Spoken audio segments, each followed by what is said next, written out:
Chapter 71. Taboo. The village of Raman was a fragrant little settlement kissed by warm rays of the sun. Although it was smaller in size compared to the village of Zara, in return, the place was surrounded by a picturesque landscape straight out of an oil painting with fences running through the carpets of endless yellowish-green fields. And in the distance, precipitous mountains that looked as if they had wrapped themselves up in Mother Nature like a veil serving as the unforgettable backdrop. Sial Jihu paid the balance to the two-carriage drivers and slowly closed his eyes as the gentle breeze tickled him by. The gentle winds stroking his cheeks brightened his mood up greatly. We got lucky. They didn't encounter any ambushes during their travel and arrived at their destination before nightfall. Although it might have been nothing to fret over, for some reason he couldn't help but feel good about this. It was as if the heavens were blessing his first outing as the Bliuag. His peace was shattered by the sudden noise of someone vomiting on the side. And then, that was followed by the disgusting noise of something falling on the ground. He broke out of his reverie and opened his eyes, a deep frown forming on his face. Not too far from him, a girl with a slightly wavy blonde hair was bent over, busy emptying out the contents of her stomach. The superbly green fields were instantly soiled by the thick mess of reddish-brown liquid. Kaya Gaya? Was she trying to scream or vomit? Which one was it? After successfully vomiting out a rather terrifyingly large chunk of something, Maria maintained that deep grimace while she shoved her index finger back inside her throat, and then began vomiting one more time. That's why I told you to drink in moderation. Sial Jihu walked over to her and patted her back. It was understandable, though. She drank that much yesterday, and then had to ride a carriage non-stop for the past 12 hours. So it'd have been a miracle if her innards were still intact and functioning properly. Maria barely managed to lift her head back up and began breathlessly grumbling out in her usual manner. Pant, pant, arg, this god-fucking motion sickness. Sial Jihu took out a clean rag and began wiping Maria's cherry-red lips all dirtied from the puke. She looked unimpressed but had no energy left to resist him, so she remained docile for the time being. Our little Maria is going through a lot, isn't she, Tilda? Chohan giggled and approached the duo before handing over a bottle of vodka. Sial Jihu gasped in disbelief, but Maria seized upon this chance to snatch the bottle away and took a mouthful of the hard liquor. She used that as a mouthwash. Her cheeks ballooned up as she sloshed the alcohol around in her mouth before spitting them back all out, and then she tilted the bottle a little to take a small sip. Q-Hugh, erg, now I feel alive. Sial Jihu suddenly thought that alcohol must be circulating in her veins, rather than be lewd. It became somewhat torturous to watch anymore, so he turned around to leave. Even Veronica looked away as if she was fed up. She saw the depressed look on the youth's face. She sighed and lightly patted him on his shoulders. Somehow that helped in consoling him a little. Looks like we'll have to rest for the day. Mikhail shook his head in helplessness. Sial Jihu agreed with that assessment. It wasn't just for Maria's sake, though. Riding carriages for half a day straight was never easy. Besides, they weren't pressed for time like how it was with the Arden Fortress back then. The 6 of them agreed to search for a suitable place to get some rest and entered the village's entrance. And that's when this happened. I saw it. I swear I did. Out of the blue, a hoarse voice greeted them from the side. An old woman standing in front of the thatched-roof mud hut was staring at the group with unblinking eyes. She seemed to be a paradisian. It was a white ship. A white ship lowered its anchor. A white ship, anchor. Sial Jihu tilted his head. The old woman grabbed the handrail hard. She looked as if she'd rush out at any second now. It was at this moment that a man hurriedly ran in from a distance. Mother, why are you doing this again? I saw it. I'm telling you, I saw it. I understand. I understand, Mother, so please go back inside. These people are Earthlings. I'm telling you, a white ship lowered dozens of anchors? The old woman continued to shout out even as she was pushed back inside the hut. The man sighed helplessly and urgently lowered his head to the group. I'm truly sorry. My mother has a small problem with her mind and... No, it's fine. Don't worry about it. Sial Jihu's calm voice caused the man to blink his eyes in a bit of daze. His previous nervous demeanor had softened just a tad. "Are you here because of the subjugation request?" "Yes." "Are you the one who issued it?"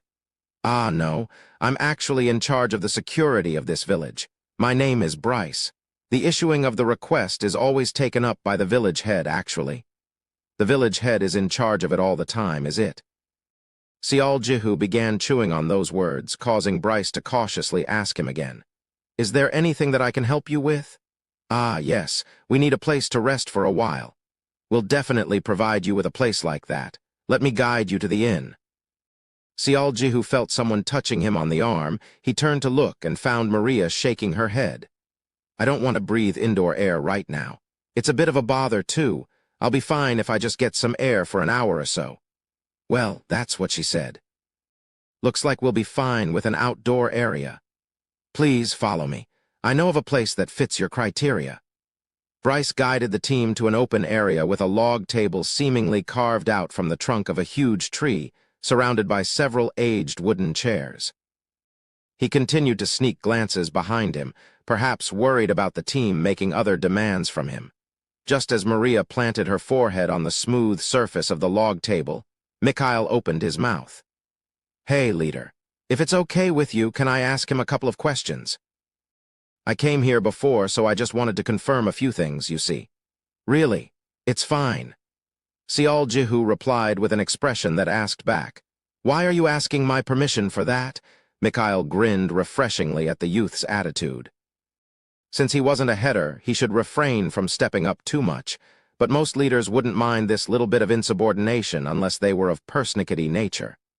"Hey, you said your name was Bryce, right?" "Ah, yes. It's nothing much, actually. I was just curious if anything has changed since the last time. The contents of the request, that is." "No, not at all. There aren't any changes as far as I can tell." "In that case, it means we can scoot over to the night fog zone to kill them before they come out, right? Like the last time." "Yes, that's correct." Mikhail nodded his head. Bryce asked if he was curious about anything else, and after hearing the reply of no, not anymore, hurriedly departed from there. "Looks like it won't be that difficult again. We can conclude our first goal by going to the night fog zone." Veronica spoke up, yawned, and stretched her limbs grandly. Rather than asking his teammates what this night fog zone was, Jihu recalled it from the records he read before coming here. The night fog zone is where the variants respawn every 4 months, yes? Yeah. It's a bit of distance away, but if we walk fast, we can get there under 2 hours, max. The monsters that appear beside the variants aren't all that much to worry about, either. With our team's ability, we'll probably massacre them when they show themselves. We can't let our guards down, though. Our leader did say that the variants could have gotten stronger after all. Don't forget that moles appeared near Haramark recently, and lioners showed up in the Forest of Denial, too. Girsel finally broke his weighty silence and voiced his opinion. Veronica shrugged her shoulders. "Hey, let's eat something? I haven't had anything since this morning, and this hunger's driving me insane." Chohong sounded really grouchy as she spat those words out. She took her bag from one of the porters and pulled out the dried meat, fruits, and pieces of bread. The rest of the team were also feeling hungry at this point, so they reached to grab their share. Jihu fell deeper into his thoughts as he chewed on the dried meat. If he wanted to, they could finish this mission today and go home. Of course, he didn't want to return after doing only that. Why couldn't anyone find the colony? There was no result without a cause. There had to be a reason why variants kept appearing in this place. Should I just start digging the ground or something? He set out to solve this mystery, but he simply didn't have enough information to do that. Even Ian ended up throwing his hands up in defeat, so this task was never going to be easy. But he did have his suspicions. He got up from his wooden chair while taking a couple of things to eat along with him. Seeing him get up, the bread sticking out of Chohong's mouth bobbed up and down. "Bear Ba Bayu Goong. I'm going to take a look around the village for a bit." Jihu turned around to leave after activating 9 eyes. He originally planned to use it when he got to the night fog zone, but he figured that activating it within the village wouldn't be such a bad idea as well. Well, having more information was better than not having any after all. And if he got lucky and stumbled onto a jackpot, then even better. And so, after he'd been walking a while, green. Another green. He walked around, looking to his left and right. He then suddenly sensed someone tugging at his hand. He looked down to find an unfamiliar little girl tugging at the bread held in his left hand with her small, cute fingers. Briad. Briad. Sial Jihu had to stop walking as the girl was barely keeping up with her hurried trot. The little girl suddenly went hic, from the sudden yell coming from somewhere, and began hiccuping in fright. "What do you think you're doing? Come over here, quickly." A young boy rushed in a hurry and snatched the little girl's hand away. He must have been around 10 years old or somewhere there. He was about a head taller than the girl and looked to be her biological older brother. "He's an earthling. I told you not to go near one, didn't I? You want to be spanked?" But he eyeing the bread. Did she want to eat it so badly? The eyes of the complaining, kicking little girl became moist in no time at all. The boy managed to drag his little sister away, but his actions came to a sudden halt when Sial Jihu knelt down on one knee to match his eyes. "Here." Sial Jihu smiled and pushed forward the lengthy bread. The little girl's eyes sparkled from seeing the food being offered. She then shook off the flustered boy and came running back to the youth. She grabbed the bread, and after opening her mouth wide, she took a healthy bite. Sial Jihu lightly patted the little girl's head as her small lips busy chewed on her meal. "Is it good?" "Yeah." She grinned brightly and continued to bite into the bread. He found her so adorable and couldn't help but smile. She quickly polished the bread off, then her eyes sparkled even more at the sight of the dried meat. He handed it over to her, and the widest smile imaginable formed on her face as if she just got a present from Santa Claus. "Thank you." There. Ah, right. Do you want to eat this too?" Sial Jihu pushed the fruit to the boy, but the kid hesitated briefly before shaking his head. "No, I'm fine." "You can take it. You bravely stepped forward to rescue your little sister, so you should be rewarded, right?" Sial Jihu encouraged the boy to take it. The child hesitated for some more, but eventually he took the fruit. He hurriedly bit into it, but then realized Sial Jihu was still there and quickly bowed his head. "Thank you very much. You're quite mature for your age. You too live in this village?" "Why, yes." The boy nodded before cautiously asking a question of his own. "What about you, Mr. Earthling, sir?" "You don't have to call me sir or a Mr. Earthling, you know. Just call me Hyung. I'll get embarrassed if you keep calling me that." "Hyung, did you come here because of the request?" "That's right. Don't worry about it, though. We'll definitely beat them back." Sial Jihu's gentle demeanor worked wonders, and the boy's wariness had lessened somewhat. His stiff expression had softened just a tad as well. "I'm not worried. My sis and I aren't allowed to go near the night fog zone anyway. But that's obvious. It's dangerous over there." "Well, I don't know." Sial Jihu stopped smiling and tilted his head at this unexpected answer from the boy. "You don't know?" "Yes. Grandma Hands did go there once before, but she came back all fine and the like, you see. Well, she speaks funny things now, though." The boy must have been unhappy for a while because he was quick to unload what was on his mind. Sial Jihu remembered back to the old lady shouting something by the village's entrance. "I mean, honestly, I'm not a 6 or 7-year-old kid anymore, so I can't understand why I'm not allowed to go there." Sial Jihu formed a wry smile. "It's probably because mutants keep appearing there periodically. The grown-ups are just worried about you, that's all." "I know. But still, things become safe again once you beat them back, right?" "But they don't want to let us out, busy coming up with strange excuses and calling them 3 taboos and all." The boy grumbled softly to himself. "HNG. A monster will kidnap you to another world if you break one of the 3 taboos. Does anyone think I'll fall for that childish story?" Sial Jihu's eyes opened very wide.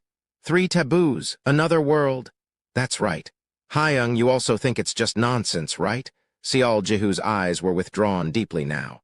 "Can you tell me more about those 3 taboos? Yuum, that is." The boy massaged his temples before carrying on. "Okay, first, never go towards the voice coming out from the fog. Second, never go where the hand is beckoning you. Third, if you see people wearing gray clothes, don't go near and run away. Those are the 3 taboos." Who told you about those? Was it your parents? My parents told me, but I think the village head asked them to tell us. I know everything, you see. Can you tell me where the village head lives? That question immediately caused the boy to stop answering diligently, and signs of hesitation reappeared on his face again. W.Y. I wish to stop by and talk to him about something. I can't? Well, it's not like you can't, but... The boy's voice became progressively smaller. If you want to ask for more reward money, then... Reward. Jihu finally figured out why the other villagers were behaving so oddly towards him and his teammates. No, that's definitely not it. The amount of reward money is set in stone the moment I accepted the request, you know, so you don't have to worry about that, okay? Really? The boy asked with a pair of bright, innocent eyes. Jihu could only sigh inwardly.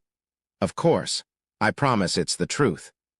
Soon the boy told him the directions, and Jihu moved towards his next destination. The abode of the village head was a proper house with scale-like tiles added to the walls, quite different from the mud huts of other villagers. More importantly, though it didn't have any color in 9 eyes. Jihu's eyes narrowed to a slit. Man, this is so frustrating. If only he knew what this no-color thing could mean. That would make his life so much easier. But what could he do? Gilla told him to stop dreaming of unlocking that part so easily, after all. Regardless, this was the first place that didn't shine in green within this village. He wasn't sure whether this would lead him to anywhere or not, but he'd lose nothing by finding out. He climbed up the short stairs and knocked on the front door. He heard a soft cough, and the door was slowly opened, revealing an old man with a thick head of white hair, his wrinkle-covered eyes growing wider. "Who might you be, young man?" "Ah, hello there. I'm the guy who accepted your subjugation request this time." The village head let out a soft groan when he heard Jihu's introduction. "Ah, I see. I beg your pardon. I've been having health issues lately, and I couldn't come personally to receive you." "Oh, no, it's fine. Besides that, I'd like to have a word with you about something." "I only need a moment." If it's about the rewards, we don't have much to discuss here, I believe." The village head continued on. "Truthfully, the majority of the money for the request rewards come from the support funds provided by the kingdom. If you wish for additional rewards, I fear it'd be more productive to speak to the kingdom's officials instead. Haramark's royals are known to favor the Earthlings, so it could be the best solution for both sides." Maybe this wasn't his first time, because the village head recited his words as if he had them memorized to the very last letter. "Actually, I'm not here for the talk of additional rewards. I'm here to ask you about a couple of things regarding this request instead." If you mean the contents of the request in the night fog zone, you will. I'm sorry for stopping you there, but I know all about those. What I'd like to ask you about is something else." "Why you want to ask me something? An Earthling wants to ask me?" "Yes." The village head looked very, very surprised then. What an odd development this is. The village head tilted his head as if he couldn't understand anything and muttered softly to himself after lightly coughing to clear his throat. "You're the second one, since that man like Titties." You like what now?" Jihu couldn't help but doubt his own hearing. "Ah, that. There was another Earthling who came to see me, wanting to talk to me about the request as well. I thought he and I were about the same age, and because his name was so unique that I ended up remembering him." What did you say his name was?" "Like Titties. He said that his surname was Titties and his given name was like M. Well, I let it be since he told me that it was a common name in the world he came from. He sure was a funny man, that guy." Jihu thought that the village head might start ripping Ian's beard off after learning the truth. He only regained his wits after seeing the village head turn around. "In any case, please come in. We're a poor village, so we can't treat you well, but as a client, I can certainly talk to you about the request." Finally being let inside, Jihu settled down on a chair the village head pulled out for him. The dacre itself was pretty bare bones, but there were books aplenty in the bookshelf. He did his best not to look around too much, though, because he was acutely aware of how uncomfortable the villagers felt about the Earthlings overall. That was why. I should leave right after asking the questions. "So, what would you like to ask me?" Jihu quickly organized his thoughts when the village head settled down in front of him.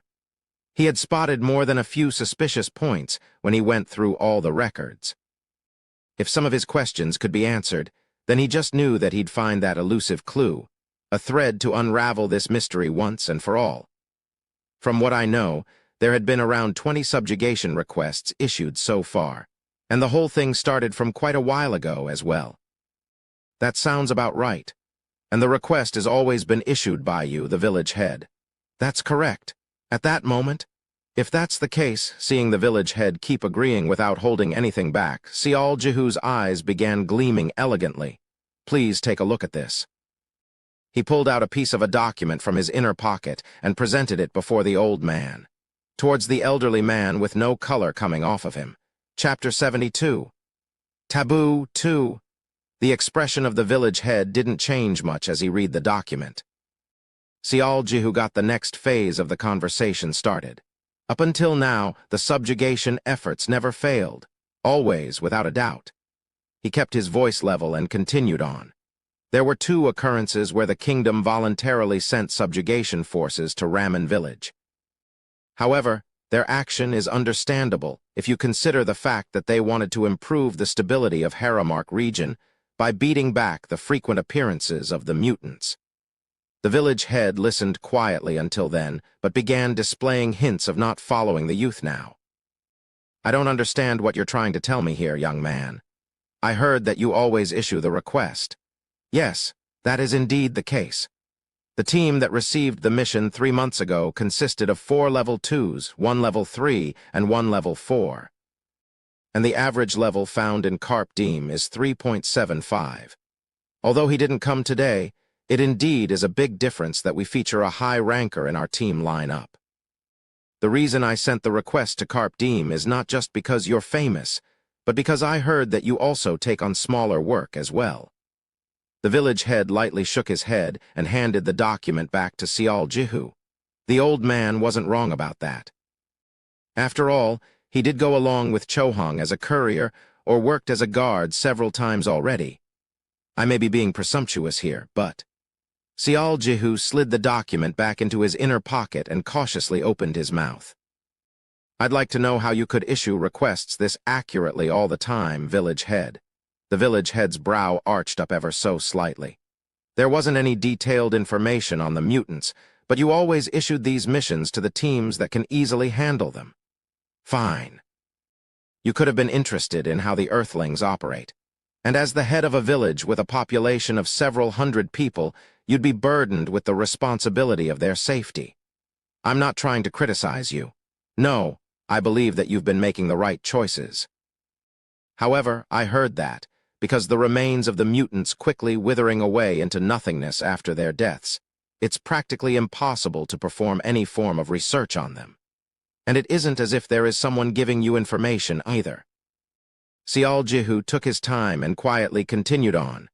But you have always sent out requests to teams capable of solving the problem, almost as if you could see what would happen next.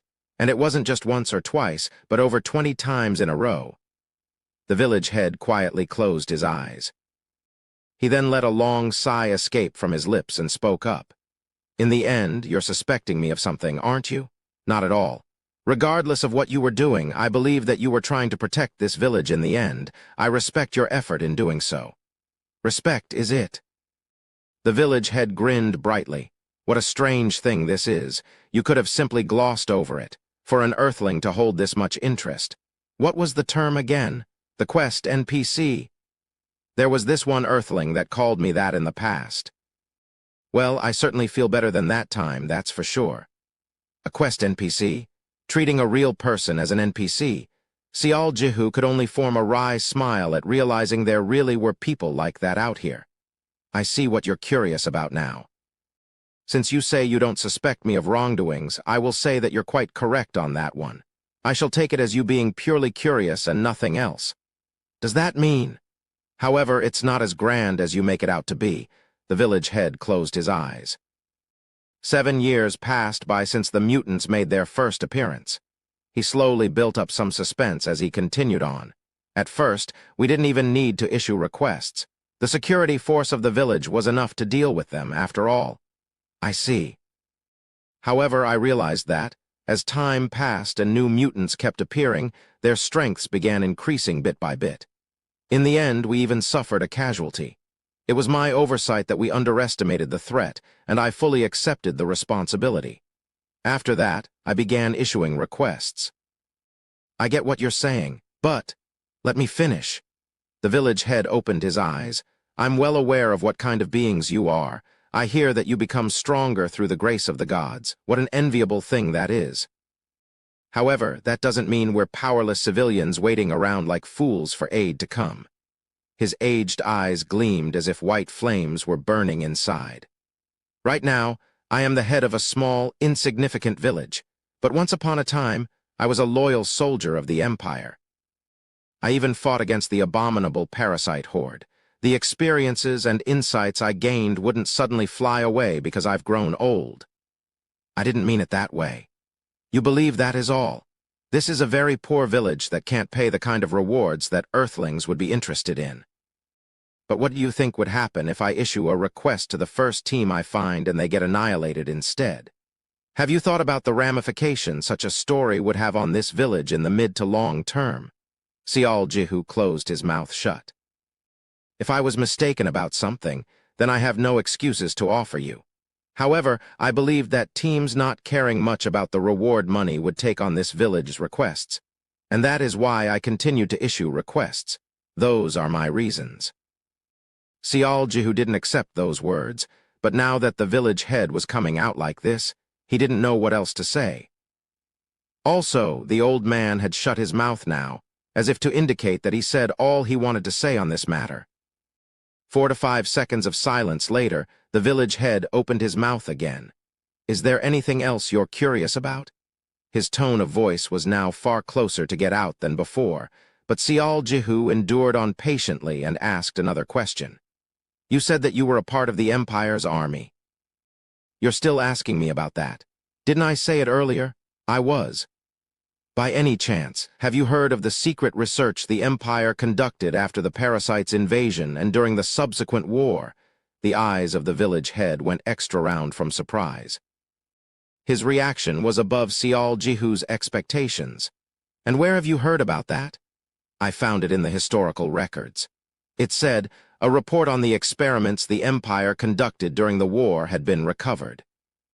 The research was about mass-producing special types of soldiers to combat against the parasites. Although there were a couple of minor successes, in the end, it was deemed a failure, and the total shutdown of all research centers had been swiftly ordered. There had been strong resistance to this decision, but the research was eventually shut down. I see that the history book's version is rather short and concise. The village head smiled ruefully. Was that wrong? Well, only by a little bit. It was sort of an open secret, after all. Can you tell me more? I wonder. Even I don't know all that much. The village head haltingly stroked his beard. The top brass of the Empire felt threatened by the parasitic ability of the parasite horde and began the research. That part is correct. But, from what I can remember, they just announced the failure of the project one day and started shutting down the research facilities around the countryside. Seeing that there was fierce resistance to that decision, there must have been some potential in the project. I wouldn't know about that. I was only a foot soldier, so what were you expecting from me? Oh, I'm sorry. No need to apologize for that, however, unless we're talking about the request itself. Talking for a while like this is tiring me out, you see, the village head roughly breathed out. Jihu quietly stared at the old man's fatigue-laden visage and slowly got up. He still had his 9 eyes active all this time. Very well. Thank you for taking the time out of your day to talk to me. I don't know why you brought up that story, but well. When the youth turned around to leave, a hushed, aged voice came from behind him and stopped his movements. That part of history has nothing to do with Ramen Village. If you want to learn more about that topic, perhaps it'll be better to seek out any survivors from the Duchy of Delphinion. Duchy of Delphinion? Jihu turned his head halfway. It was a dukedom cooperating with the Empire on that research. I believe that the main research center was in their territory as well. Well, they were destroyed eventually, and their land belongs to the parasites now. The village head let a long sigh escape from his lips.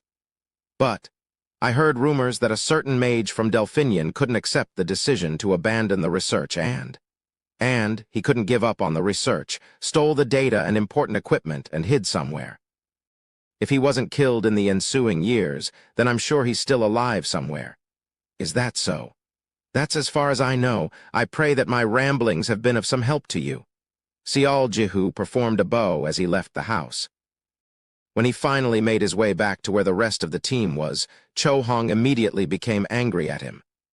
Where have you been all this time? You know how late you are. I was really worried that you bailed out on us or something. What's the matter? Did something happen? No, not really. She averted her gaze with an unhappy face.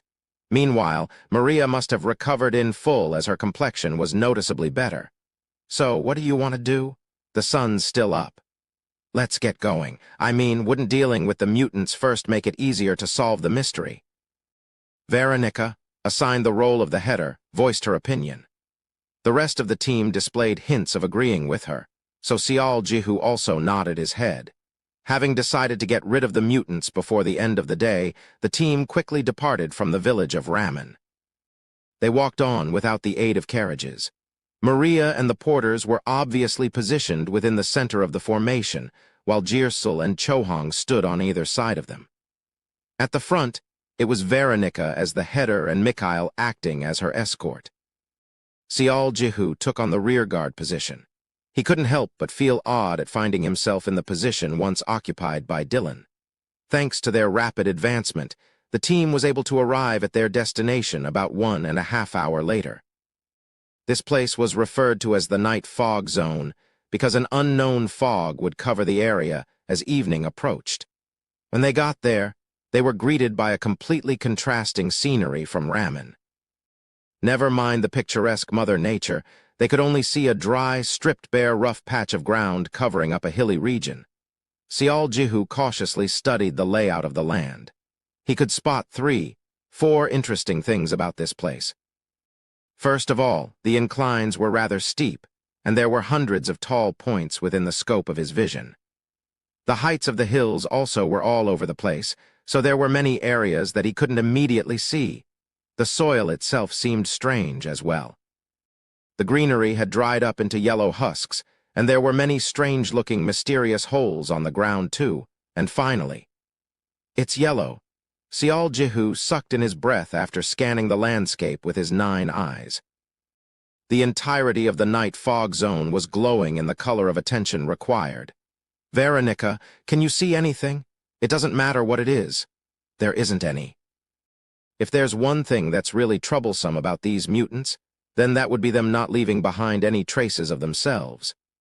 Yup, there's a famous story of a grand pathfinder, a high-ranker archer, giving up trying to track these mutants. And this whole thing became a mystery afterwards. Mikhail grinned and added something as well. Sial Jihu fell into deep contemplation. His calculations were off. He thought that once he got to the location, he'd activate 9 eyes and search for anything suspicious.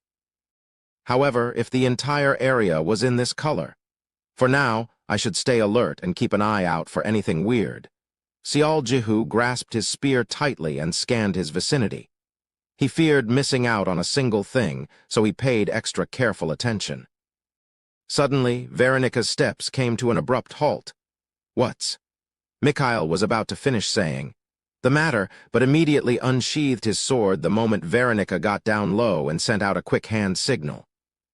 Jirsul also raised his spear and shield, and Chohong also got ready, glaring all around her. Only Maria yawned grandly until her jaw almost fell off, and then nonchalantly clicked her tongue. 5 minutes passed by after they came to a halt. Veronica slowly raised her body up again. "That's strange. I swear I heard." Just as she tilted her head and looked to her side, something fell and pounced on top of her crown. Sial Jihu reflexively crouched into position, but then heard the lengthy "Yuwa." He immediately regained his wits and lowered his gaze to find an ash-colored object coiling around Veronica's head and torso. "Ahk, ahahak," she flailed about and struggled. Mikhail next to her hurriedly sliced at the object with his sword. The cut itself was deep, but he couldn't manage to break it off from her. Damn it! Mikhail spat out a curse and raised his blade up high. However, before he could do anything, Cho-Hong flew in like a bullet and with unnerving accuracy kicked the object like a soccer ball. Reap. The sound of flesh being torn resounded out, and the clay-like clump of gray matter sprayed out blood as it flew far away. Yuuk! Veronica grimaced as her neck and chest were now coated in blood. What was that? What happened? F from the top of the hill. But. It's like assimilation. That thing was waiting to ambush us, assimilating into the hill itself. Veronica stuttered out in great difficulty. Sial Jihu stared forward and ended up doing a double take instead. The large object split in half began wriggling around before connecting back into one, and it slowly rose back up. It eventually reached just below 2 meters tall, and then a man. And then it began assuming the shape of a man made out of clay. If there was something different about it, then rather than arms, the tips of the limbs were pointy like the ends of a lance instead. However, that wasn't the end. Woo-woo-woo. Woo-you-woo-woo-woo-oh. Eerie cries began rumbling out from all over the hill. Damn it, it's the mutants! Cho-Hong shouted out. That's impossible. These things didn't have a power like assimilation before. Stop your yammering. 12 o'clock? Cho-Hong roared out in anger. Mikhail followed his instinct and shifted his gaze back to his front, and he began freaking out. The mutants that began to pop up weren't just 1 or 2 anymore. 30, 40. Every single one of them carried all sorts of weapons where their arms should have been. In the blink of an eye, the path up ahead had become enveloped in the color of gray. Swish, swish. Veronica managed to force herself up and fired a volley of arrows. Both of them accurately struck the variant that tried to ambush her, but the damn thing didn't even care in the least and began running back towards the team. She became pale from the surprise. If those things were allowed to come any closer, the whole team would be surrounded in no time. God damn it. Mikhail, after me. Wait. Cho-Hong rushed forward with her hand tightly gripping onto the mace. Mikhail could no longer hesitate and hurriedly chased after her, his teeth busy biting down on his lower lip. Her lengthy black hair danced as she slammed the mace down. Pow! The head of the variant exploded like mud and it teetered about unsteadily. She brushed past this one and began rampaging around like a berserk rhinoceros. She brought down 5, 6 creatures in no time at all, but she suddenly sensed that it felt rather empty behind her. Shit! She spun around immediately and raised her left arm up. Boom! A circular barrier shot out from her raised forearm and blocked the sneaky attack of the variant taking aim at her back. She quickly blew away the head of the offending monster and began gnashing her teeth. Hey, you dipshit! You're supposed to watch my ba. A shock of disbelief quickly filled Cho-Hong's face. Those mutants she thought she had put down for good were back up again in full health and were surrounding Mikhail. He was freaking out and swinging his longsword every way he could. But all the sliced parts of the mutants simply reverted back to how they were in the blink of an eye. Even worse, the one with its head blown off by her mace began regenerating rapidly as bubbles formed around its wounds. Regeneration ability? Cho-Hong groaned out and ran like a lightning bolt to resume smashing apart the mutants surrounding her colleague. She somehow made it in time to rescue Mikhail, but he had already suffered a deep wound and was faltering about by the time she did. Cho-Hong gritted her teeth. Veronica was still shooting her arrows, but none of that proved to be helpful in the least. She remembered hearing that the new mutants would be tougher to deal with, but she definitely didn't expect the gap would be this great. Still fucking around like idiots, I see. Maria quietly watched on and sneered. She extended the hand holding the crucifix forward and spoke up. Luxu Lu Luxuria. Boom. Along with her disinterested voice, a semi-transparent barrier enveloped the two at the front line with a loud, energetic thud. It was sturdy enough to withstand these mutants busy pounding on the surface. Well, I've bought them enough time, but... Maria sneaked a glance to her side. If the rumors weren't exaggerated, then I hope you can at least create an escape route for those 2 morons. Sial Jihu wordlessly grasped his spear tightly. Veronica could only provide support with her arrows, while Jirsel's job was a keeper, a guardian, meaning he was the only true warrior remaining in that case. Without a single shred of hesitation, Sial Jihu dashed forward with his blue spear aiming forward. He had already roused his mana to its maximum by then. "Hey!" Just as his brain registered Chohong's worried shout, he slashed his spear at the head of the variant, turning around to meet him. Reap. Only after Sial Jihu sliced up the enemy all the way down to its groin did he belatedly get shocked by the spear's incredible cutting power. The satisfying sensation of slicing into hardened clay was transmitted into his hands. "Hey, this feels pretty good in my hands, doesn't it?" It wasn't the only good thing to happen, too. What's that? Chohong leaked out a surprised gasp while watching the developing situation from inside the barrier. It was the same story for Sial Jihu, too. He knew that these things possessed the capability to regenerate, so he was prepared to attack for the second time, but then... Crack, crrrackle. Pale blue ice suddenly formed and spread out from the wound of the variant. The creature tried to reattach itself several times, but in the end, it couldn't achieve its goal and melted down to nothing as if it got sucked back into the ground, freezing. Sial Jihu's eyes gleamed in understanding as he took a deeper look at the blade of the spear, still emitting that bone-chilling air. Chohong was watching on in a bit of a daze before she too realized what was going on here and began murmuring a chant under her breath. He didn't have enough time to see her mace getting progressively wrapped up in light, as he was too busy colliding against the gray-colored flood heading his way. Slice. After he sliced off the left leg of another variant, Sial Jihu was completely assured of his findings now. He stabbed down at the forehead of the collapsed variant and controlled his mana again. Pow! He shot forward with the aid of the Festina earring, and the horde of the mutants began to separate, as if he was Moses performing a miracle. More than that, he felt the spear getting lighter in his hands the more he poured in his mana. For the first time in a long, long while, he got to continuously execute thrust, strike, and cut to his heart's content. And so he instantly pulverized 10, 11 mutants into the ground, but then... The mutants suddenly threw away all regards to their own lives and jumped on him, their arms spread out wide. He managed to strike down those coming in from the front, but the creatures still surrounded him and clung onto him from left, right, and even at his back and on his legs. Damn it. He quickly defeated those clinging onto his sides, but by then, his back and ankles were already in the grips of the mutants. Cuke! Out of the blue, he felt white-hot searing pain shoot up from his back.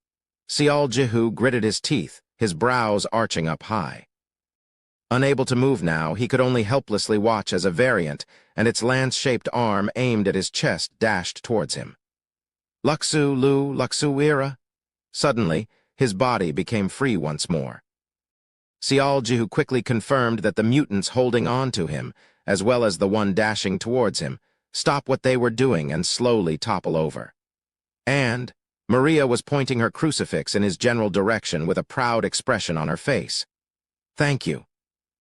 Sial Jihu lightly shouted out and proceeded to slice off the necks of the collapsed mutants.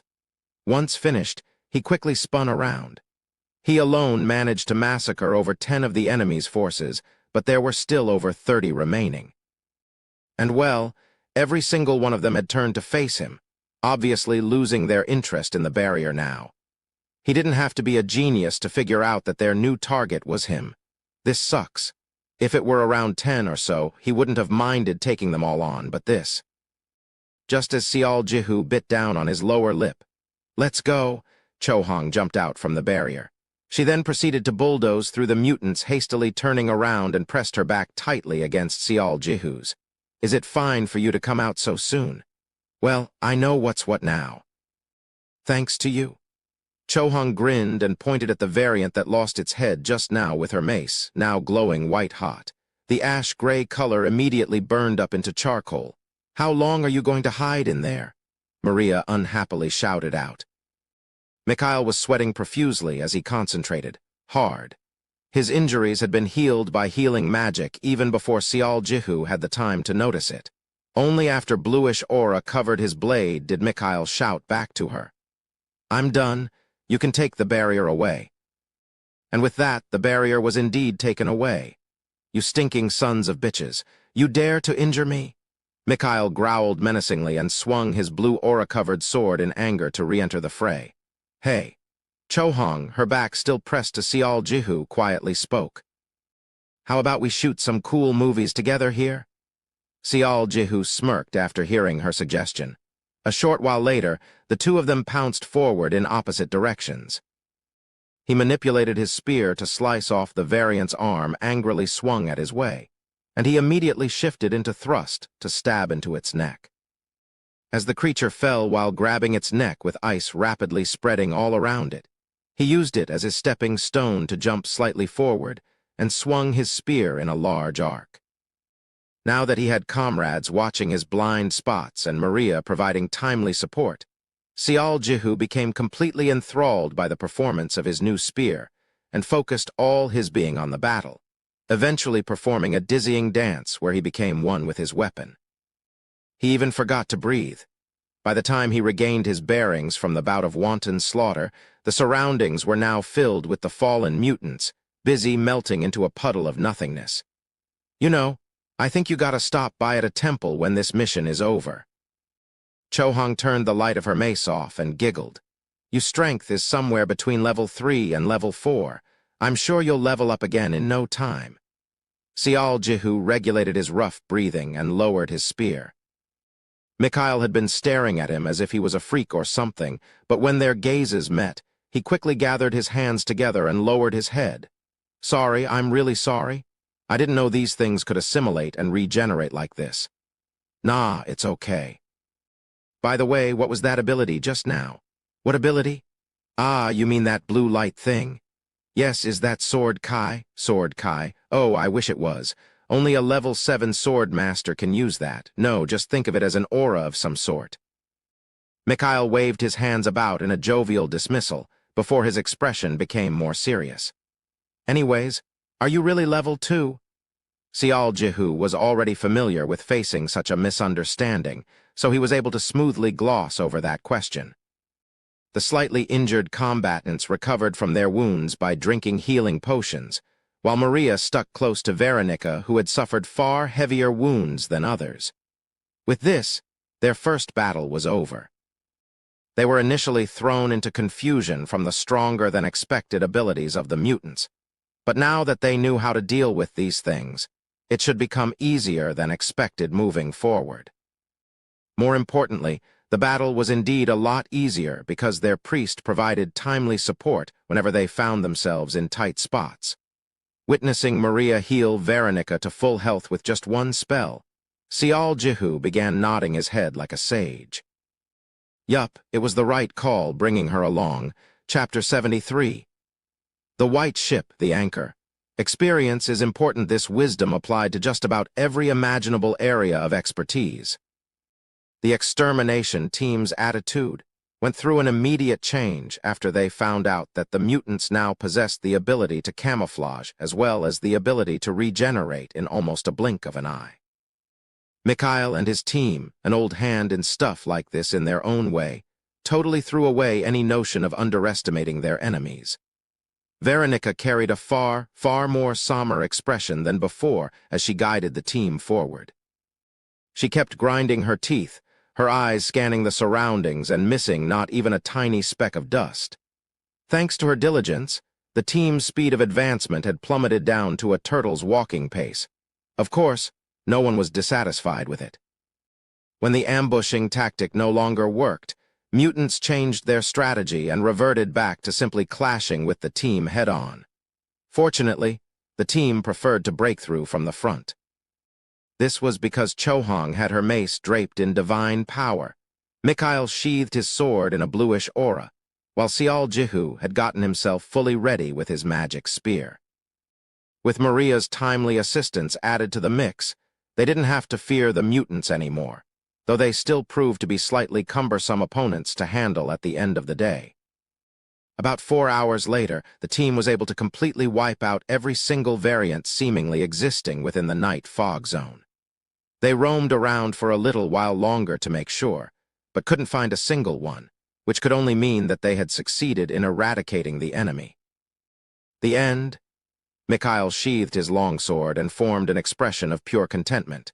Even Girzel and Veronica displayed obvious hints of being pleased as well. The opponents may not have been the easiest ones out there, but at the same time, they weren't too tough either. That was why the trio felt so chuffed right now. They didn't have a lot to go before getting their much-anticipated level-ups. It was a rare thing to run into enemies that perfectly suited their current in-between status like these mutants. Unlike them, though, Xiao Jihu was dwelling on a different kind of sentiment. The eradication of the mutants was, in the end, only one of the goals he had set out to achieve. He planned to dig into the mystery and lay it bare once and for all, and at the moment, he couldn't hide the signs of confusion on his face. There's no color. The moment the last variant was taken care of, the night fog zone's color changed from yellow to colorless. What did this event signify? I can't figure it out. Xiao Jihu rubbed his face. No matter how long he walked around, he couldn't see anything suspicious at all. One of the fundamentals in any investigation was searching for potential clues. However, he felt like he was being stonewalled by an invisible force, unable to even begin searching for clues. His chest felt heavy and tight as if a boulder got stuck there. Was this how someone would feel after being asked to solve a mystery without any clues whatsoever? This sucks. When we go back to Haramark, the first thing we will do is to make a pit stop by the temples. Mikhail suddenly engaged Xiao Jihu in conversation as the youth stood there burning his brain cells. You know, I think this is more than enough. Me, Girzel, Veronica, all three of us might be able to get to the next stage after today. Is that so? That's right. When I become a level 4, I'll be able to walk around with a bit more strength in my shoulders. The sword actor, Q, tell me that doesn't sound cool. Mikhail laughed good-naturedly and blabbed on. Xiao Jihu could only form a weak smile instead. Congratulations. Huh, did I read the mood wrong? Mikhail grinned embarrassedly at the youth's response. Well, what I actually wanted to tell you was that you shouldn't be too discouraged by this. What do you mean? The three of us are more than happy to return to Haramark with what we've achieved. From the get-go, you told us that the info you had wasn't a 100% sure thing. It was us three who made the choice to come with you anyway. Besides, it's not like this is our first time going home empty-handed. Expeditions or explorations, it's all a big gamble, really. Xiao Jihu must have looked far too worried from others' perspectives. For sure, he felt the unseen weight pressing down on his shoulders from the burden of being the leader. Mikhail's words certainly did help the youth in that regard. Thank you. Sure. So, what will you do now? Going back to Ramen isn't a bad idea, but if it's too much bother going back and forth, it won't be that bad to set up a camp nearby. Now that Xiao Jihu thought about it, the sun had set a while ago and dim twilight was slowly creeping into the land. This meant the fog should be rising up soon. It was unwise to doggedly cling to a problem with no solution in sight. Xiao Jihu quickly organized his thoughts and made an announcement.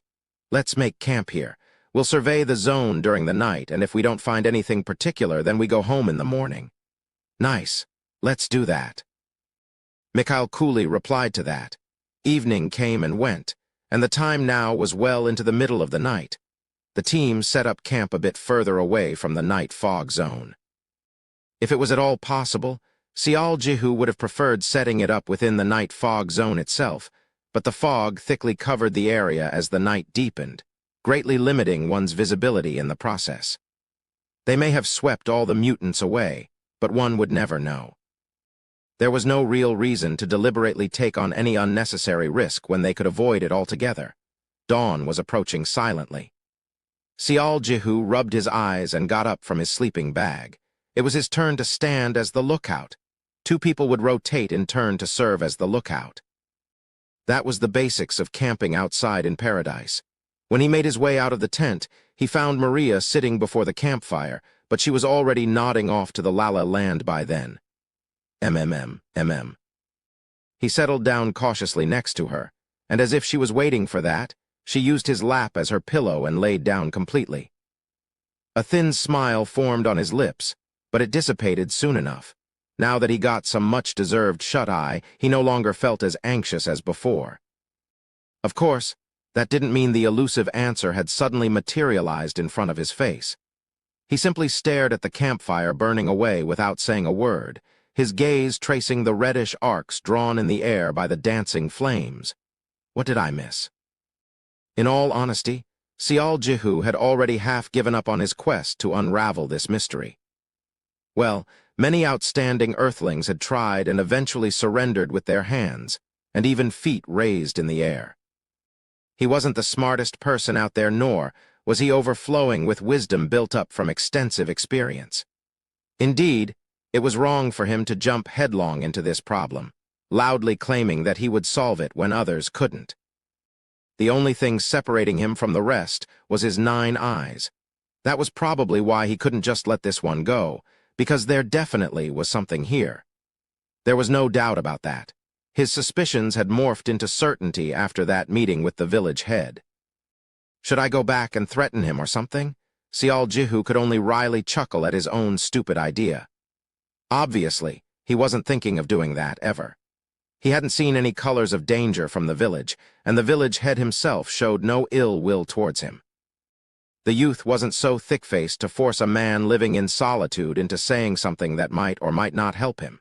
Just in case, he took a glance at the dense fog covering the zone, but he confirmed that there was no change. He slowly licked his lower lip. I've succeeded in carrying out the request, yet I don't feel good at all. He looked at Maria on his lap, her sleeping face not carrying one hint of worry, and suddenly felt a bit grumpy.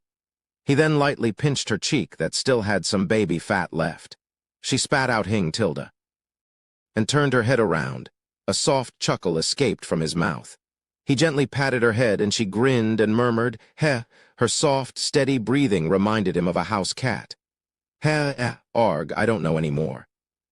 Sial Jihu laid down on his back as well and turned his attention to the sky above. A bright white moon was casting pale blue light from the clear night sky. It's a half-moon tonight. When he silently gazed at it, the half-moon resembled a white ship gently floating on the endless stretch of a jet-black ocean. Absorbed by this rather beautiful sight, he stared at the sky, unmoving and wordless. Just how much time passed by like that? Quite suddenly, he thought that his vision had become blurred. Sial Jihu quickly blinked several times. What was that? At first, he thought his eyes were playing a trick on him. But no, from a certain point onwards, his eyes could clearly see dozens upon dozens of black lines rising up to the sky. This event wasn't happening near him. He couldn't even see properly what those lines were made out of since they were so far away. However, those black lines still pierced out of the night's fog and wiggled towards the half-moon as if they were trying desperately to reach out to the night sky. Woo-woo-woo-oh. Almost right away, an eerie call resounded out from somewhere within the fog and, at the same time, a portion of the night fog zone suddenly changed color to yellow. Goosebumps broke out all over his body in mere seconds. Ouch. Sial Jihu hurriedly shot up to his feet, and Maria cried out in distress as her sweet slumber was interrupted by her head hitting the ground. What was that? Her pain wasn't that important, though. It was a white ship. A white ship lowered its anchor, the moment his memories reached there. I'm telling you, a white ship lowered dozens of anchors. Sial Jihu was already running like wild wind. Maria, wake everyone up and follow me. After leaving behind those words, of course, woo-woo, when he breached into the night fog zone, that eerie wail began softening for some reason. The black lines trying to cover the half-moon slunk back into the fog too, just like a white ship lowering its anchors. Sial Jihu arrived in his destination in the blink of an eye and crazily swept his gaze around his surroundings. However, he couldn't see anything, but it was definitely here. Not only that, even the yellow color was beginning to disappear, reverting back to the previous colorless state. What the hell is going on here? He genuinely felt that, if he missed this chance, then he would not be able to find another one anytime soon. Sial Jihu was momentarily caught in indecision, but being pressed for time, he quickly ran up a small mound right next to him. He thought that, by being somewhere higher, he might be able to see anything. The mound wasn't even 6 meters high, and he climbed to the top in no time at all. He looked down with his 9 eyes still active and finally discovered the strange phenomenon happening right below. The yellow color was disappearing. Sial Jihu narrowed his eyes. Indeed, the color was disappearing, but it was completely different to how the color faded away usually. It would normally fade away like paint spreading over another color and changing it.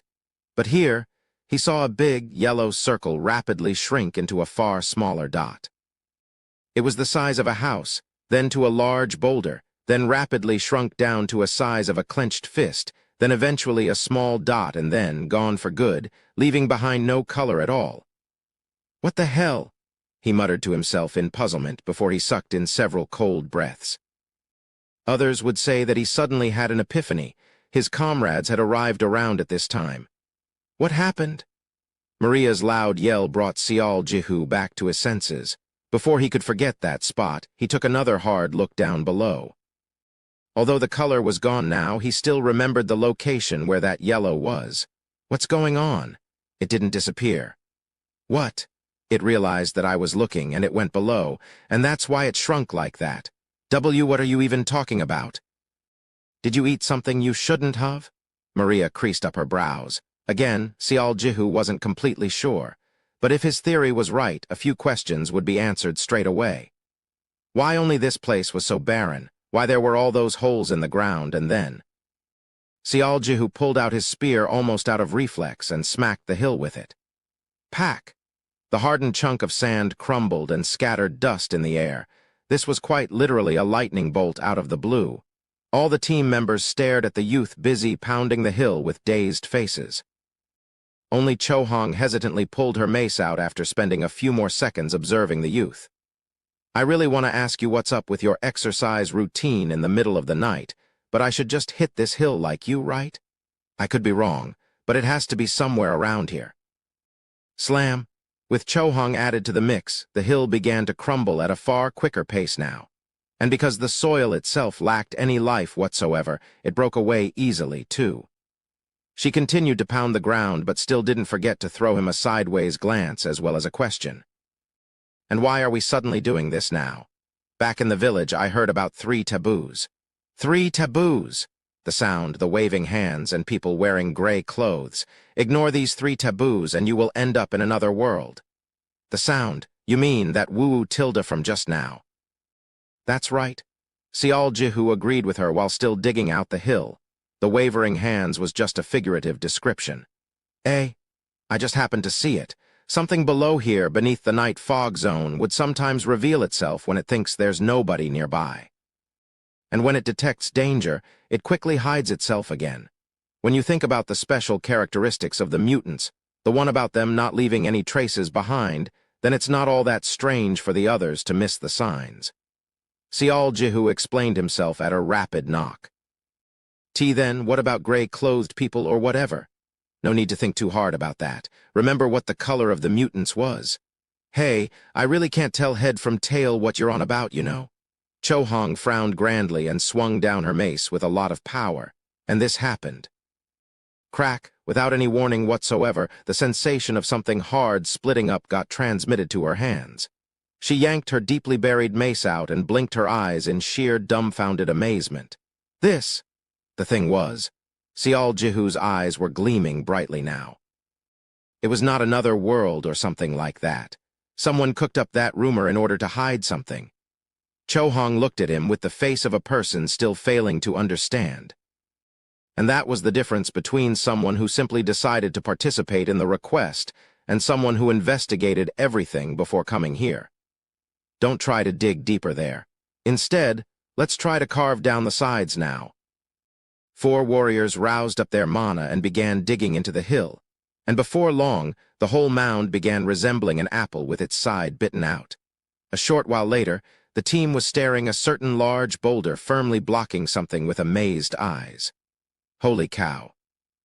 So, well, why the heck is this thing here? Remember that the night fog zone is a hilly region. No one would find it odd to see another hill here. When Veronica asked in stupefaction, Sial Jihu replied in a soft voice.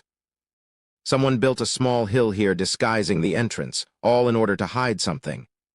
Well, I didn't know. For real, I didn't see any trace of artificial tampering around here.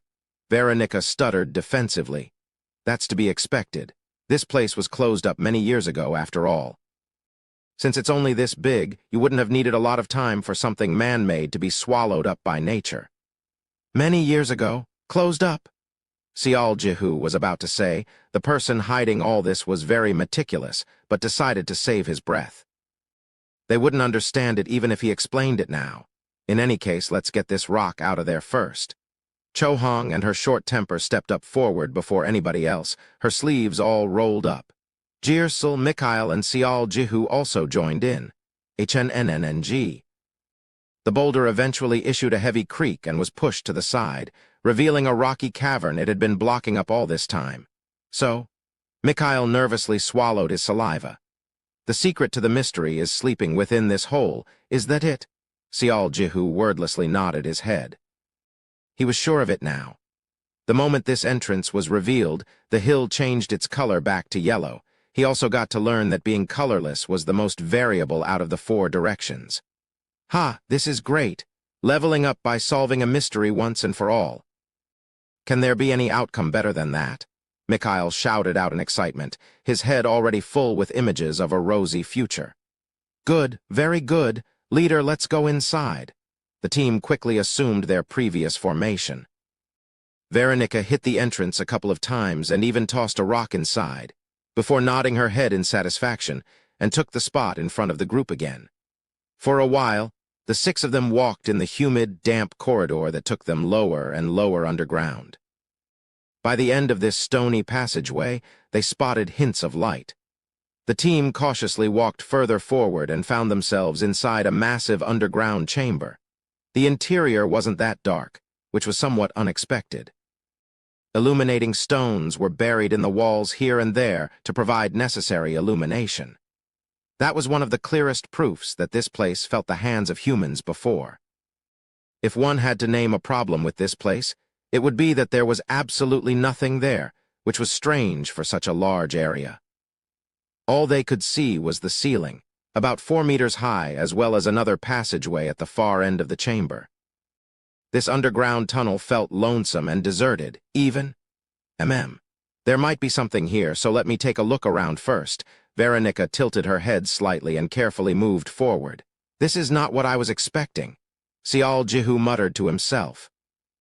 Hey, just how did you locate this place? I wasn't expecting something like this to exist here, you know, Jir-sul asked with a face full of curiosity. Oh, that. I figured that there was a research center somewhere near Ramen, you see. A research center. I read about it in the Empire's history book, after the parasites invaded. Jihu proceeded to briefly explain what he found out to the rest of the team and sighed out. The village of Ramen wasn't mentioned at all, but Master Ian suspected that the mutants were the results of that research. Hold on. Didn't you just say that the research center was in the Delphinian Duchy? That's where the main research center was located, yes. But the satellite research centers were dotted around the countryside, so I thought that it was possible for one of them to be somewhere around here. Jihu didn't finish his sentence, but Jir-sul still nodded his head. So that's what happened. It's a bit shoddy in here to be a research center, though. Doesn't look like there's anything of value at all. He was right. It was nominally a place to conduct research, yet not one commonly seen research apparatus could be seen here. Logically speaking, shouldn't there be at least a single flask or something similar to that? Even a deserted mine wouldn't be this empty. Considering the technological prowess of the Empire, reputedly at the peak of magic engineering, something like this place made no sense at all. Could it be that the village head wasn't lying? It was then Veronica finished scouting up ahead and returned to the team. Damn it, I found nothing. Did you see anything like the footsteps of a person or something similar to that? Well, I'd say this place is definitely man-made, but... Veronica shook her head. I can't see any sort of trace in this place. All I can say is that no one has stepped a foot in this space in the last 3 months, at the least. That's as far as I can read, though. Sorry. Which meant that the only thing remaining would be the cavern on the other side. It would be nice if there's something in there. Veronica licked her lips and took the lead of the team again. But, just as she was about to lead them forwards, Sial Jihu opened his eyes extra wide and gasped out belatedly. Wait. Chapter 74. King's Wrath. Everyone's steps came to a halt. Veronica looked behind her, puzzled. Ah. Sial Jihu's mouth bobbed up and down helplessly. The color changed again. To be more specific, the cavern's color shifted to orange the moment the team decided to go further in. Do not approach. Suddenly, his throat dried up. The thought that he made a mistake raced through his brain. He should have been far more cautious from the get-go back when it was still yellow, but he got blinded by the allure of solving the mystery and ended up acting in haste. What's the matter, leader? Let's go back. What? Veronica cried out in genuine surprise. Are you serious? We came this far, but you want to go back empty-handed? Mikhail also displayed a similar reaction.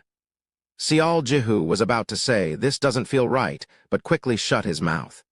He knew his gut feeling wouldn't convince them, especially since he was talking to a capable archer.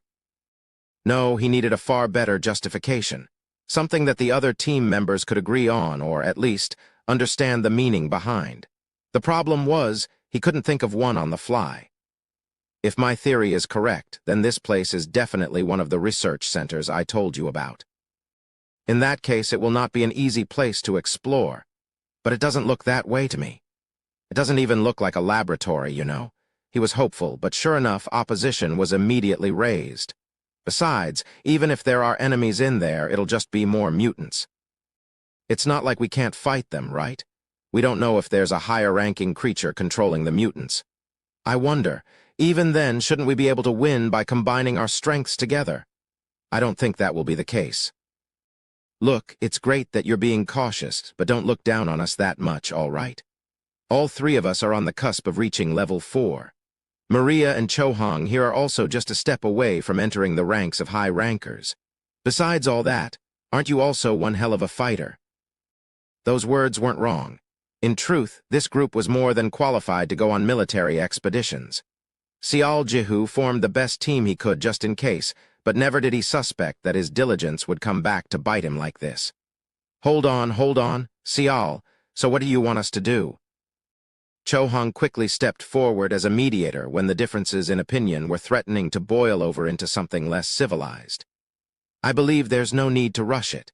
I simply wish to return to Haramark and bolster our overall combat potential before coming back. Bolster our combat potential? Right. I think we'll need at least one high ranker with us. If we say we've uncovered the mystery, some will definitely show interest in joining us. That's bull. Mikhail immediately opposed that idea. What will you do if someone else discovers this place in the meantime? We already dug out the whole place, and anyone passing by can see it now. We worked this hard, yet you want to hand over the glory to someone else. It's only half a day's travel away. And it's not like there are other Earthlings in Ramen either. You can't be sure of what'll happen in the future. Even if we follow your suggestion, that also poses another problem. It's the mystery. If we get ourselves a high ranker, who do you think will hog all the limelight? Mr. Mikhail. We got here after working our asses off, yet you're telling us to watch someone else dine at our expense? Leader, please? Mikhail was completely, desperately resistant to the idea and pleaded with Sial Jihu to change his mind. The youth needed a superhuman level of endurance to suppress the words. That's not something you should be saying, that nearly jumped out of his throat. If there was one thing he learned from watching how Samuel operated back then, that would be to never lose one's cool regardless of the situation, and to do your best to compromise and mediate the differing opinions. In all honesty, he already knew what kind of reactions he'd get the moment he spoke what was on his mind. It wasn't as if these guys hadn't done their part, either. To think he told me it'd be fine to go back not too long ago.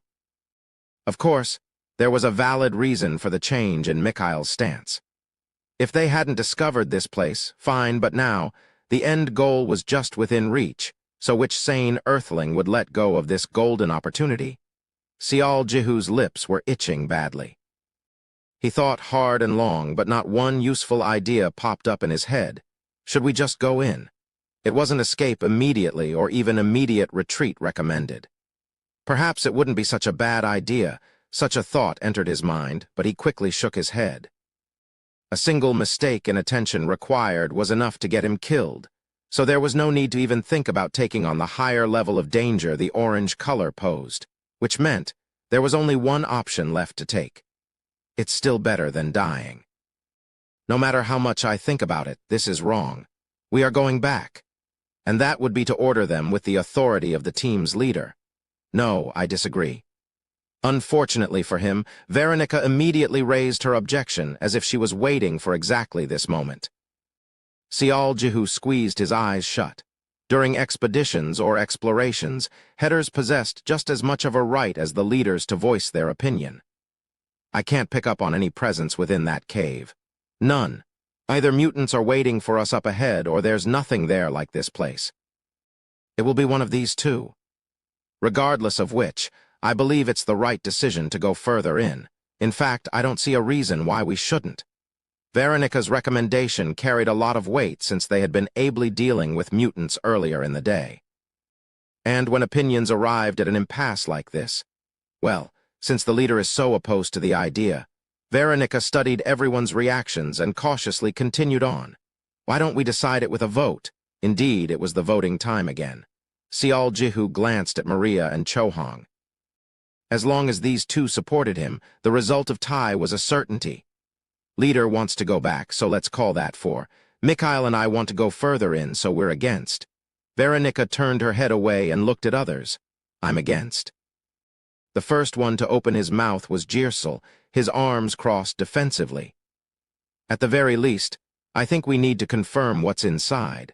Let's say we did as the leader said and went back to get ourselves a high ranker. I'd imagine we'd land in real hot waters if we do that and find absolutely nothing inside. He's right. That can happen. Maria had been listening until then without saying a word, but now she took their sides with a disinterested expression on her face. Sial Jihu felt his heart tumble down to the pit of his stomach. We've got to think about the possibility of things not working out too.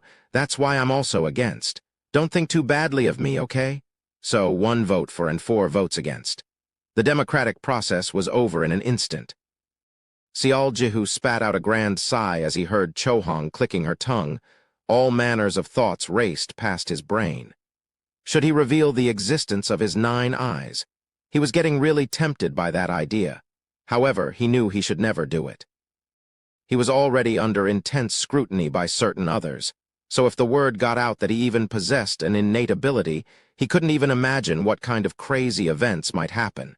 Should I then just say that I won't go in there with them? However, when that thought formed in his head, that won't be allowed. Sial Jihu sank deeper into despair, and he recalled the words of a certain man, now gone from this world. As long as you remain a part of this expedition, we must act as one, whether you like it or not. There are times when you'll have to do things that you don't want to, and you'll also have to back down regardless of your principles. If you continue to insist on doing whatever you want, then I can no longer recognize you as a member of the expedition. Those were Samuel's words. Veronica cleared her throat and looked at the youth. It's been decided, yes. Leader, Sial Jihu remained quiet. Chohong scratched her temple in irritation, but eventually she strode forward and put her hand on his shoulder. Hey, Chohong, nothing you can do about it, but I know. I know that it's the smart thing to listen to you, but these idiots don't know you all that well. She had a point there. If these people had accompanied Sial Jihu to the Forest of Denial, then they would probably have given his suggestion far more consideration than this. Just like what Chohong said, he truly couldn't do anything about it. He was being too greedy for wanting every single thing to act according to his whims when the world clearly didn't operate that way. Don't worry too much about it. This Nuna will protect you if shit hits the fan, okay? Chohong heartily pounded him on his shoulders and made that manly declaration. He eventually nodded his head, but his expression was still frozen stiff. He didn't feel like smiling right now. After getting back into the formation and having checked their equipment, the team cautiously went further into the underground cavern. Unlike his fears, though, they couldn't find anything.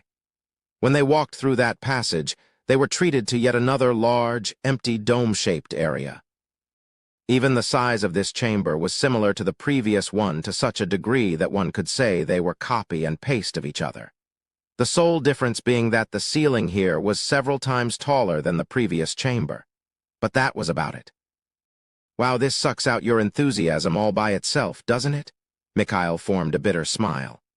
I really can't tell what this place was used for. Doesn't resemble anything I can think of. Jirsel looked deeply regretful too. However, it wasn't only them. Sial Jihu was also feeling rather flustered. Everywhere he looked, he saw an intense sea of orange, yet nothing was happening. Hold on. Veronica suddenly stopped looking around and knelt down on one knee to study the ground. Her eyes narrowed to a slit. I found some kind of a trace here. What? Almost right away, all the team members gathered around her. I found the footsteps of a person. Drop. It's around 3-4 days old. Ah, that's cold. Veronica's eyes followed after the newly discovered trace, only for her head to suddenly shoot upwards. Mikhail quickly asked her, "What's wrong?" She couldn't see anything on the ceiling. Veronica tilted her chin as much as she could to study the tall darkness up above, but eventually she lowered her gaze. While tilting her head this way and that, she touched her cheek. What was that? A water droplet. She was about to return to tracing the footsteps on the ground, but her complexion changed in an instant. The assimilation ability? Veronica hoped for the best and hurriedly looked up again. Inevitably, it happened then. From the ceiling's end, a massive, circular gray thing slowly revealed itself. Wish, wish, wish. Immediately, dozens of tentacles shot out from its body and spread out all around them like an umbrella opening up suddenly. They descended on the group at a terrifying speed and shortened the distance between them in a blink. In that split moment, Maria took out her crucifix. Kaboom! Boom, boom, boom, boom, boom, boom. And dozens upon dozens of tentacles pounced on the team. All of these happened in the blink of an eye. You walk? Mikhail belatedly got frightened out of his wits and fell down hard on his butt, when tens of tentacles twice as thick as a person's arm began writhing viciously against the white barrier right in front of his nose. Chohong looked up at the enemy that finally revealed itself and dazedly muttered out, "What the hell is a nest doing in here?" She looked completely shocked. Fuck! In the meantime, Maria was spitting out cusses one after the other. I don't give a fuck if it's a nest or whatever, just do something." Her entire body shuddered pitifully and sweat poured out in buckets. Mikhail finally recovered his wits and hurriedly pushed himself off the floor. He tried to cut a tentacle in front with his sword, but he could barely nick it with his attacks. It recovered almost instantly the moment he swung his sword to damage it. The rate of recovery was incomparably quicker than any mutants they fought so far. You fucking retards. Stop wasting time cutting at tentacles. Hit the main body. Veronica quickly knocked arrows and let them loose. Her shots accurately landed on the main body of the creature but didn't even hurt it in the slightest. Useless bitch. Maria gnashed her teeth and gripped the crucifix hard as if to crush it. She felt her heart might explode from frustration at this rate. Crack, crack. Ah. In the end, cracks began forming on the protective barrier. Her expression turned uglier and uglier. She closed her eyes shut and tried to squeeze out every drop of her energy, but then... Woo-yoo-ee-ee. She heard a horrible cry coming from up above, and the pressure on her lessened considerably. She opened her eyes just a sliver and spotted Sial Jihu and his raised right arm. He quickly rummaged through his bag and short throwing spears tumbled out in droves. The youth instantly picked one up and, after taking quick strides forward, threw his raised arm. Pow!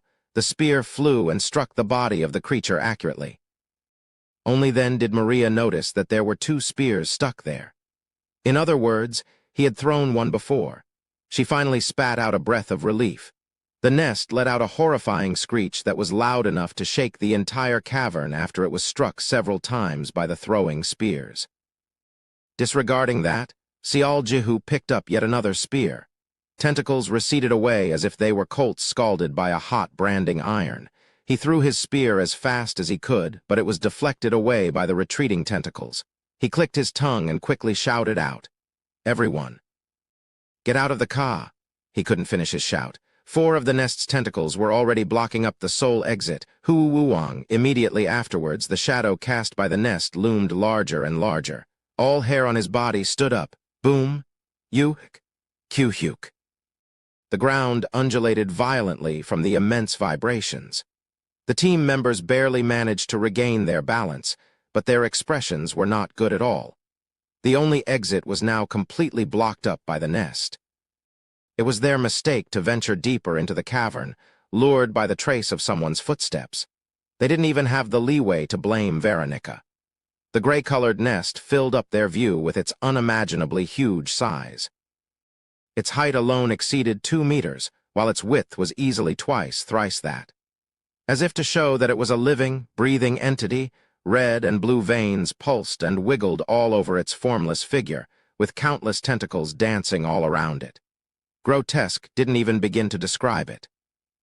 That's a mid-level nest. Why the hell is a parasite doing in here? A mid-level nest. A parasite?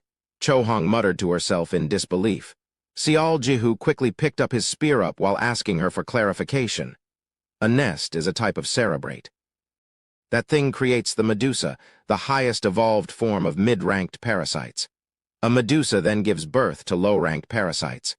Cho-Hong leaked out a helpless groan. But this makes no sense. I've never, ever heard about a nest with assimilation or regeneration ability before. Cho-Hong's expression morphed from one of disbelief into one of pure anger. You idiots, if only you listened to him. Xiao Jihu quickly covered her mouth. Hey, let me go, you. It'll barely be enough for us to work together to defeat that thing. Are you trying to get us killed? Xiao Jihu rebuked her with a sharp voice. She gritted her teeth. Damn it. In the end, she picked up her mace and recited a chant. The youth understood where her anger was coming from, but there was nothing to gain from losing one's cool right now. With their escape route blocked off like this, they had to focus on fighting their way out of this place. Xiao Jihu quickly issued his commands. Veronica? Hchem? Keep shooting your arrows at the main body and distract it. Jirsul, you protect Maria no matter what happens. Jirsul's face was stiff, but he still stood before Maria, his shield at ready. Cho-Hong, Mikhail and I will harass that thing from left and right, so you want me to take that opening and destroy the main body, is that it? She only needed one glance. Cho-Hong lifted up the mace, now glowing white-hot, and nodded her head. It ain't gonna be easy, but I'll give it a shot. A short while later, 3 warriors dashed forward in 3 different directions. Tentacles pounced on them as if they were waiting for the humans to come out of the protective barrier. Whoosh! The power behind each extended tentacle whipping down was sharp and terrifying. None of them made contact with him, yet Xiao Jihu felt like blades of wind were slashing his skin. He realized that the moment he tried to block one, either his whole body would be split in half or he'd get flung to a faraway wall and end up as ground to a meat paste. Quang! Xiao Jihu lightly leaped away to evade the tentacle. It left a big crater on the floor and got stuck for a second there. Using this opportunity, he struck down with his spear. Slice. The sensation of cutting through a hefty slab of meat was transmitted to his hands. Perhaps due to the excellent spec of his spear, the thick tentacle got separated into 2 in no time. The separated piece of the tentacle wriggled around violently like the torn-off tail of a gecko. He confirmed the ice forming on the cut surface and gripped his spear tighter. The nest itself doesn't have any special abilities. If they could eliminate these tentacles, then they certainly had a chance. By concentrating on evading and cutting down the tentacles patiently one at a time, then. As if to mock his train of thoughts, 12 more tentacles pounced on his direction, and he could only suck in cold breath. The nest must have split its tentacles to 3 different directions, yet there were well more than a dozen of them still heading his way. Xiao Jihu hurriedly retreated from his current position. Quang, quang! Noises of explosions nearly deafened his hearing. The ground beneath his feet trembled non-stop. Xiao Jihu endured the vibration emanating from pretty much everywhere and searched for the nearest tentacle. He tried to take a swing at it, but as if they didn't want to let him get away with it, other tentacles shot out of the rising dust cloud and rained down on him. Xiao Jihu was taken by surprise and tried to quickly withdraw, but the tentacles suddenly came to an abrupt stop in the middle of the air. Squirm, squirm, they didn't budge as if something was holding them still. Sial Jihu didn't need long to realize that Maria was looking after him. He quickly danced with his spear to slice off 3 more tentacles. He hoped Maria would feel less pressure the more tentacles he cut down. He judged that he couldn't let this opportunity slip by, so he quickly dashed closer to the rest of the tentacles. Unfortunately, his greed had gotten the better of him. Maria's limit to holding back dozens of tentacles came a lot sooner than he expected. The moment those things got freed again, Sial Jihu felt something sweeping him off his ankles. His view suddenly rotated 90 degrees, and he caught the sight of a single tentacle sweeping on the ground as it went past him. Ah, tumble. Sial Jihu crash-landed on the ground and rolled around for a brief, while before a tentacle wrapped around his arm. He swung the spear reflexively while completely relying on nothing but pure intuition, and thankfully enough, he was able to free his captured left arm right away. Unfortunately, what waited for him the moment he regained his bearing was "Yuah!" the intolerable pain of his shattered ankle. Not only that, a tentacle swelling up greatly and positioned itself in front of him to take aim at his face. Greenish liquid spewed out in a straight line towards the youth, crying out in pain. Luxu Lu Luxuria? His entire body sparkled in bright light. The green liquid arrived a moment later but couldn't touch his flesh and simply slid off to the ground. TZZZZT. The ground coming in contact with the liquid melted down as white fumes rose up. Sial Jihu's jaws nearly dropped to the floor as he sensed a sudden warmth flooding into his body. The pain from his ankle disappeared, and vitality began filling him up again. However, he had no time to say thanks. An almost dead prey regaining its vitality seemed to have angered the nest as more tentacles came flying towards him. Sial Jihu immediately retreated and confirmed the condition of the battlefield through the corners of his eyes. He couldn't see where Mikhail was as that direction was blocked off by the nest's body. Chohong had retreated some distance away, just like he did, and was panting non-stop at the moment. There were a dozen destroyed tentacles laying on the ground near her as if to prove her credentials as a grizzled combatant. However, her expression showed how desperate she was feeling inside. Ha! Ha! It was roughly the same story with Maria. She was panting madly.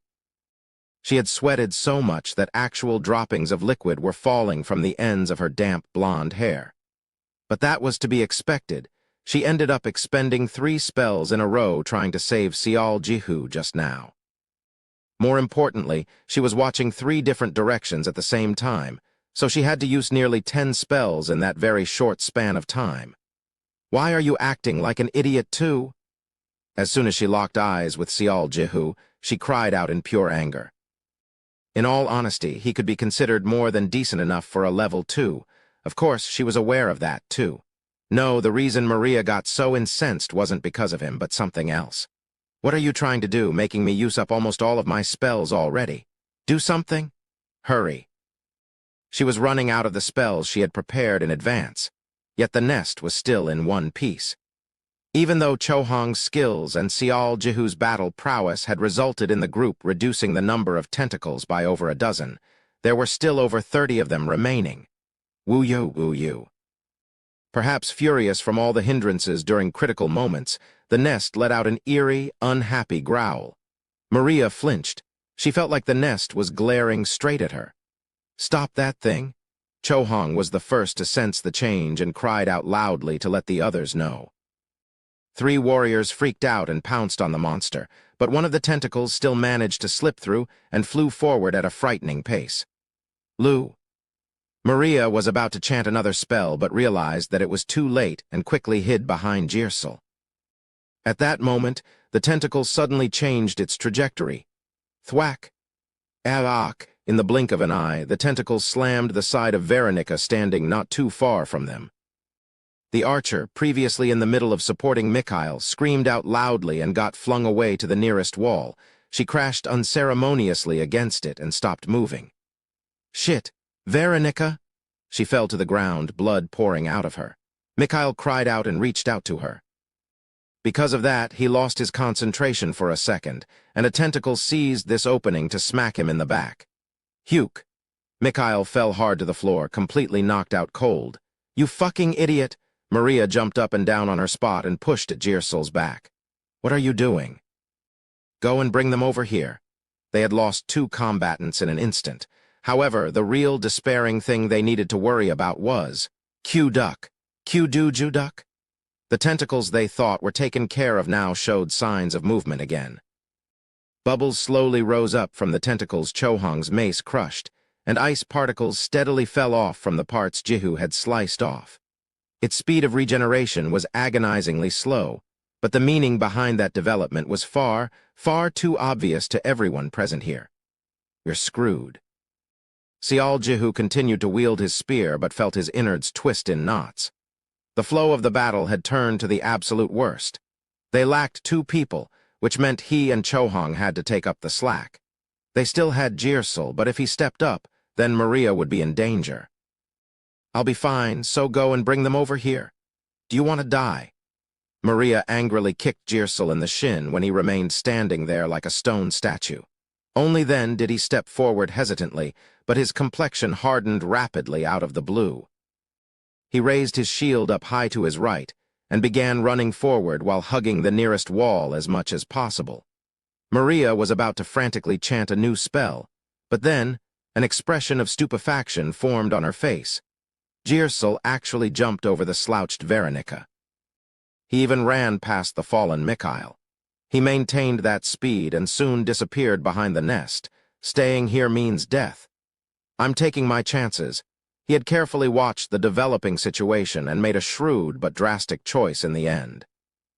When he saw no hope, he chose to run away while using his teammates as baits. As far as he was concerned, remaining here would only lead to his death. That son of a bitch! Maria plopped down on her butt as if she no longer had any energy left to cuss. Chohong let out a wry chuckle. While he desperately evaded the tentacles, Sial Jihu also saw Jirsul escaping through the now-open exit. Whether he knew that several tentacles were following him from behind or not, it was unknown. Perhaps the nest didn't want to let anyone escape, but whatever the case may have been, Jirsul running away was a depressing sight. As the old saying went, you might know what's under the river, but you could never tell what was in a person's mind. He didn't look like that kind of person.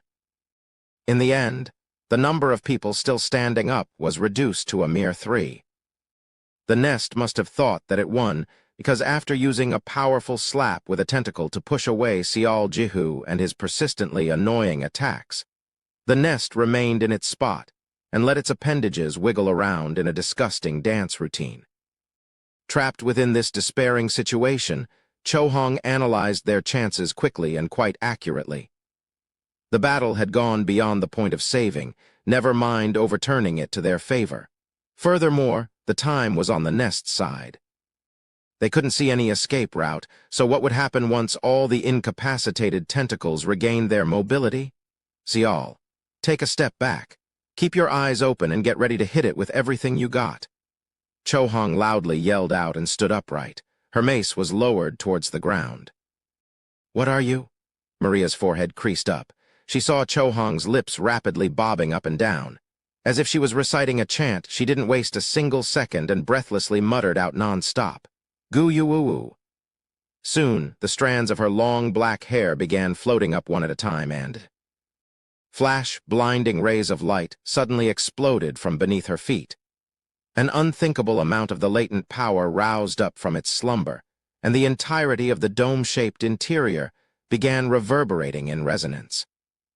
The energy pulsing out of her was so great that even the nest flinched noticeably and stopped extending its tentacles towards the fallen Mikhail and Veronica. Woo-woo-oh. By the time it shifted its attention towards her, vivid curtains of light had completely enveloped Chohong in their embrace. Sial Jihu did as she said and had retreated to some distance away by then. His eyes nearly popped out of their sockets after seeing the change taking place on her. Chohong. The bright, shifting light rapidly changed to rather cool-looking armor made out of pure light wrapping around her upper and lower torso. A wing-shaped tiara settled down on her forehead next. Finally, A brilliant light shone down from the top of her head, dyeing her hair in beautiful shades of sparkling silver. Maria's jaw almost fell to the floor. What Chohong had just activated was the most powerful level 4 manifestation spell, one that could only be performed by a paladin personally acknowledged by the gods themselves. The Valkyrie skirt. Are you trying to kill yourself along with the enemy? Maria yelled out at the top of her voice, but Chohong didn't even respond. She only icily glared at the nest with deep silvery eyes reminiscent of a field covered in wintry snow. She raised her shining mace and silver shield. Maria bit down on her lower lip. She wasn't a fool and knew better than anyone else why Chohong chose to activate this right now, if that was the case. God damn it! Fuck! Maria angrily yanked her bag closer and pulled out an altar. The signs of internal struggle were clearly visible on her face, but in the end, her trembling hands placed the crucifix on top of this altar. After that initial preparation, she chanted a spell for a protective barrier. With a gravely determined face, she reverently knelt down before the altar. She slowly prostrated and opened her mouth to speak. "O Luxuria!" That was the beginning of another ceremony, Chapter 75. King's Wrath 2. Chohong lightly kicked the ground. With that simple motion, she flew up and softly landed near the nest's position. The creature visibly panicked and withdrew its tentacles, currently creeping towards the unconscious Mikhail and Veronica. It then flung 4 of them towards Chohong, who flew towards it, but tut-tut-tung. All of its attacks were blocked off by her inverted triangular shield shining brightly in silvery light. The battle maiden didn't even budge from her spot. She only had to raise her arm slightly to throw the attacks off. As she did so, silver flames seemed to burn brightly within Chohong's eyes. The moment she swung her mace, all those tentacles exploded into pieces. The bodily fluids being scattered didn't even have time to wet the ground. They evaporated in the air from the divine conflagration burning all around her. The nest issued an ear-piercing scream as its lengthy appendages were gradually burned alive from the silvery flames. Realizing that its opponent had gone through some sort of a transformation, the creature withdrew all of its tentacles in a hurry, bar one still extended out beyond the exit. However, all those hurriedly gathered tentacles began hesitating, as if they had all fallen into confusion. Chohong had disappeared. Xiao Jihu was busy dragging the unconscious Mikhail and Veronica to where Maria was, but now, even his own jaw fell to the floor. He only blinked once, but Chohong was already floating in the air. Her dignified, unwavering eyes were glaring down at the nest. She elegantly descended in an arc and thunderously slammed the nest's main body with her mace. Pow! The tumor-like surface crumpled until it couldn't endure the force and burst open. Reddish fluids shooting out like a fountain were also swallowed up by Chohong's divine conflagration that suddenly expanded its size. Woo-ee-ee! For the first time in this battle, the nest's main body was attacked. The nest let out another loud scream and hurriedly backed away. However, Chohong's speed had exceeded it. She stuck close to the creature and swung her mace one more time. Another horrifying hole exploded open on the nest's body and was set alight in silvery flames. It wildly thrashed about in pain. Chohong disappeared from its sight again. That was as good an evidence as any that her movement speed had greatly exceeded that of the nest's ability to perceive movements. The creature must have been greatly incensed. 30-odd tentacles shot up as if to puncture the ceiling and began to slap, thrust, and viciously pound away in every direction. Quang! Quang! Quang! Quang! The ground shook around violently and spat up dust into the air. The tentacles were now accompanied by the sounds of air being torn apart, as they proceeded to indiscriminately attack all of its surrounding vicinity. The frenzied attacks from the nest after it sensed danger to its life was so shockingly powerful that Xiao Jihu, sneaking closer to lend assistance, had no choice but to reflexively retreat. I can't interfere with this. What was even more unbelievable was the fact that Chohong was in the middle of that violent thrashing. S.H. Wing. S.H. Wing. Just from hearing the sound coming from the battle, made him nearly wet his pants. Yet all those flexible whip-like tentacles storming around and sweeping everything within their vicinity still missed her by paper-thin margins. Cho-hong slithered around like a flowing river. Her eyes were half closed. The sight of her brushing aside the tentacles with her extended arms was reminiscent of a graceful figure skater. It was so much so that the description of the tentacles being sucked into her before slipping past perfectly described the current situation.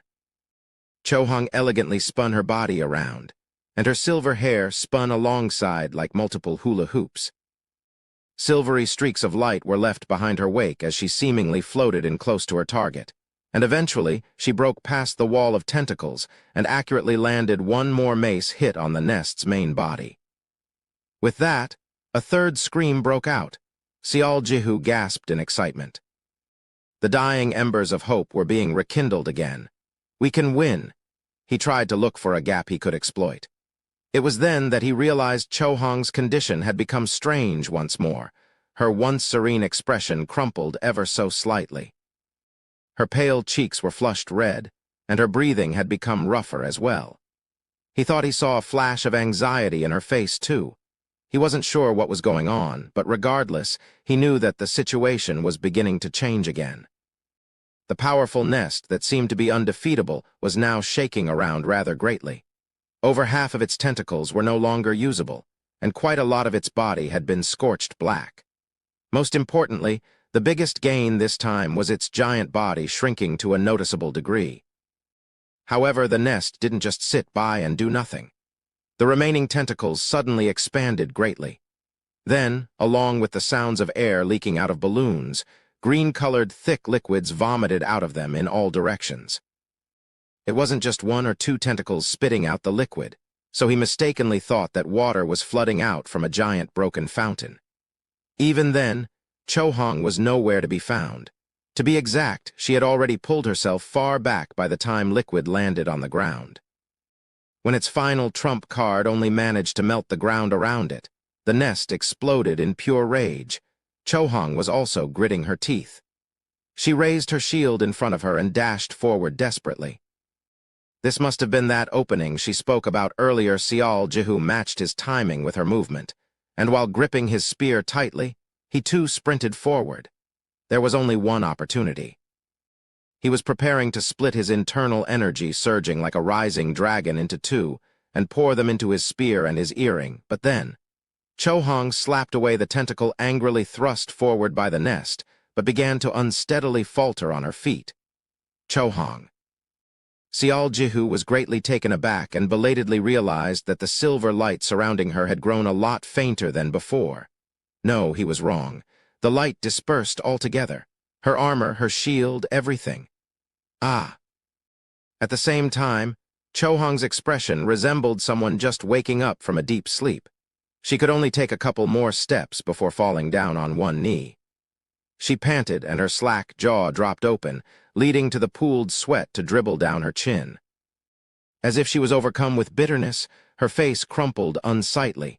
The reason for that was simple. The Valkyrie skirt raised the combat prowess of the caster by summoning the spirit of the battle maiden. It allowed the caster's battle power to rise to that of a high ranker, but it could only be maintained for 30 to 40 seconds at most. Afterwards, an extreme case of enervation would follow. Cho-hong felt all of her strength seep out with every passing second as she desperately tried to control her breathing. The nest also looked like it was in a groggy state. Just one more hit, one single hit, and it might be the end. I haven't even made a proper opening yet. Her calculation was off, all thanks to the nest's resistance that exceeded her imaginations. Now that Cho-hong had to retire from this battle, Seol Jihu had no choice but to hesitate. The nest and its urgently quivering, expanding body also realized her strange state as well. Woo-you-woo. The nest finally decided to raise one of its tentacles, but it flinched greatly again. Cho-hong still showed no sign of moving, but yet another, different but still powerful energy was rising up from someplace way behind her. He-yoop! Maria took a deep breath and slowly stood back up. Seol Jihu saw the crucifix on top of the altar scattering away into dust before her, and his eyes shone brightly in understanding. She looked as if she'd collapse at any given moment, yet Maria somehow managed to regain her balance and raised both of her hands high up. Mal te oculorum meorum. Immediately afterwards, white beams of light crackled into the sky like a current of electricity, forming a huge hammer. The cluster of light continued to expand in size, displaying power that could not be taken lightly. The nest was visibly startled. No one in here could wait around watching anymore. Sial Jihu immediately activated the Festina earring. Meanwhile, the nest freaked out and shot a tentacle out towards Maria with everything it had. Her brows rose up high as she cried out. Mjalnir, the blinding light exploded. Sial Jihu's eyes, as he was about to dash forward, opened wide. At the same time, Chohong quickly looked behind her in sheer shock. Below the hammer of light falling like a divine retribution, a lone tentacle flew out like an arrow toward the priest. Maria was dazedly looking at the tentacle with a sweat-soaked, stupefied expression on her face. In that split-second moment, what were the thoughts entering Sial Jihu's head when facing the single opportunity created through everyone working so incredibly hard? He knew for sure that Maria would get killed. Even warriors found it difficult to endure against the tentacles and tried to dodge them, so there was no chance that a priest could survive a direct hit. His steps, previously directed towards the nest, made a 90-degree turn. Boom! He activated the stacking ability of the earring and summoned up every ounce of energy he could to run. He thought he heard someone call out his name but ignored it and simply dashed forward. Maria squeezed her eyes shut as the tentacle approached her position in an instant. Shit. In the next moment, the underground cavern was filled up with a massive, blinding flash of light as well as the accompanying thunderous sound. It was so loud that the sensation of someone embracing her and even the screams of the nest itself were all buried. A short while later, Maria's eyes cracked open just a little and she hurriedly sucked in her breath. Sial Jihu was tightly hugging her. She thought that he sacrificed himself for her, but against her expectations, he was completely fine. He was also flustered by this development. He didn't even have enough time to raise his guards up. He simply pulled her in thinking that he'd be able to guard against that one hit somehow. But then, both he and Maria were completely unscathed. He blinked his eyes several times but discovered the reason soon after. Chohong was standing in front of them with her left arm raised up. See Chohong? Sial Jihu was momentarily taken over by relief, but the reality dawned on him and he cried out loudly. Chohong's back was shuddering heavily. Creak, creak. She turned her head around like a puppet with its strings cut, and with an energyless face her lips trembled slightly. Hey, you dumb idiot! She roughly breathed in and out and lowered her left arm agonizingly slowly. I told you to take the chance. Chohong? But you chose to. Save her? Why you? Sial Jihu sensed something was very wrong. Chohong's left arm couldn't be seen. To be exact, there was nothing below her elbow, and when he took a closer look, her back was gradually being dyed crimson. Sial Jihu's face became dazed. But then again. Seeing the reaction on his face, Chohong's lips arched up. It was a lonely smile of sadness. That's just like you. With that, her long black hair wavered in the air. Slowly. Chohong slowly fell. Only after she fell did he notice a large hole in her left chest. Her broken armor, her lost arm, even her sharp nose that rose and fell with so much difficulty they all stopped moving. At first, there was no change in Sial Jihu's expression. However, his eyes began quaking powerfully, and his face seemed to have aged by over 10 years in an instant. He couldn't do anything. He shouldn't have been waiting for a chance, no, he should have been the one making it for others, even if that cost him his life. But he couldn't even do that. Regret rushed in belatedly. And also, a sense of powerlessness and a realization of his feebleness. Thump. His heart pounded. His pulses sped up.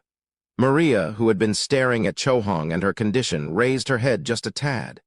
To her shock, the nest was still alive. It got pummeled by Chohong's mace, and it even got hit straight up by Mjalnir, yet it was still alive. Sure, its condition was rather wretched at the moment, but regardless, it was still drawing breath. Its tenacious vitality made her grit her teeth. That wasn't all either. Suddenly, it issued gulping noises and began to regenerate some part of itself. Mjolnir definitely inflicted a fatal wound on it. However, bubbles boiled over and the ash-colored flesh continued to rise up. Soon, it spat out a spear and a shield. Seeing this, Maria let out a bitter laugh. Ha! If her eyes weren't wrong, then those armaments belonged to Jirsel. In other words, he was trying to escape all by himself and got killed in the process. The nest, with serious injuries, was absorbing the dead body to recover itself. She inwardly wondered why it so desperately tried to reel in the fallen humans, but now she understood why. Fucking idiot. Even in death, you're utterly useless. On one hand, she felt remorseful. Perhaps she should have prayed for a stronger spell. Rather than wanting to reduce the backlash, she was trying to get her timing right and chose a spell that would let her end the ceremony on time. And that decision would be her final regret. I shouldn't have come. Maria mumbled in dejection. The nest have now recovered a few parts of itself and raised several of its tentacles to wiggle them around. Wookikiki. It even issued a strange sound, which kind of sounded like a laugh of ridicule. Why didn't you just let me die? Maria pouted and weakly leaned her head against Sial Jihu's chest. If you aimed for that opening, at least you and Chohong would have. But then her eyes grew wide. Thump, thump, thump, thump. The rate of his heart beating was far too fast to be normal. BRRRR. She even felt his entire body shudder uncontrollably. It happened then. Crack, crack. She heard the sounds of gritting teeth so soft yet bone-chillingly eerie that she couldn't believe it was made by another human being. Maria flinched and cautiously raised her head up. You, in that moment. Innate ability, future vision, has been activated. Maria definitely saw it. She saw the youth and a thin line of blood trickling down his lips. No, she saw the youth and his face crumpled to resemble a demon king of slaughter and madness. As if in a trance, he separated from Maria. He grasped the spear so tight that its shaft might shatter. Suddenly, death, a clear and distinctly murderous intent, enveloped Maria's body. The intent was so ominous that simply by being near it sent shivers down her spine. Don't. Like a beast howling, a tightly suppressed growl leaked out of his mouth. Don't fuck. His bloodshot eyes began to emit a crimson glow. An unbelievable amount of energy rippled out and the ground below fractured and rumbled. The final battle. This was the second coming of the demon of the battlefield, who used to rampage unchecked and unrivaled on countless battlefields. Don't fuck with me, you piece of shit. The moment his enraged roar shook the entire underground cavern, boom, the nest's bodily fluids sprayed out. Maria formed a disbelieving expression and quickly looked to her side. There it was, one spear that blew up a part of the nest. Even the creature itself reacted one step later, its tentacles wiggling around in a dance of ridicule, all recoiled in fright. Be careful. Maria was about to cry out. Be careful. But she couldn't as her jaws dropped to the floor. A tentacle flew towards Sial Jihu's direction, but he simply extended his hand out to it. He then roused an enormous amount of mana, grabbed the tentacle, then utterly crushed it with his bare hand. Rip. The tentacle flapped around as if the nest was going on a frenzy from the intolerable pain of its flesh being ripped apart in pieces. Sial Jihu discarded the tentacle as his spear began resonating loudly. It sounded as if it was crying. Almost right afterwards, an ice-colored blade aura about a meter long shot out from the tip of the spear. No way. Just how many more times would she get hit on the head by surprises today? Maria saw that clear-as-day aura blazing out icily from the spear, and she screamed inside her mind in pure astonishment. Isn't that the skill accessible only to unique rank warriors? To be more specific, it was a skill only a small handful of unique rankers could use. And if her memory was correct, then she had seen it only once during her entire career as a priest inside Paradise. The Level 7 Highlander's secret art sword Kai Wave. Sial Jihu swung his arm roughly. The icy blue blade of energy flashed to left and right as if it was putting on a light show. In the blink of an eye, all the tentacles attached to the nest's main body were chopped off, and they fell down with loud thuds.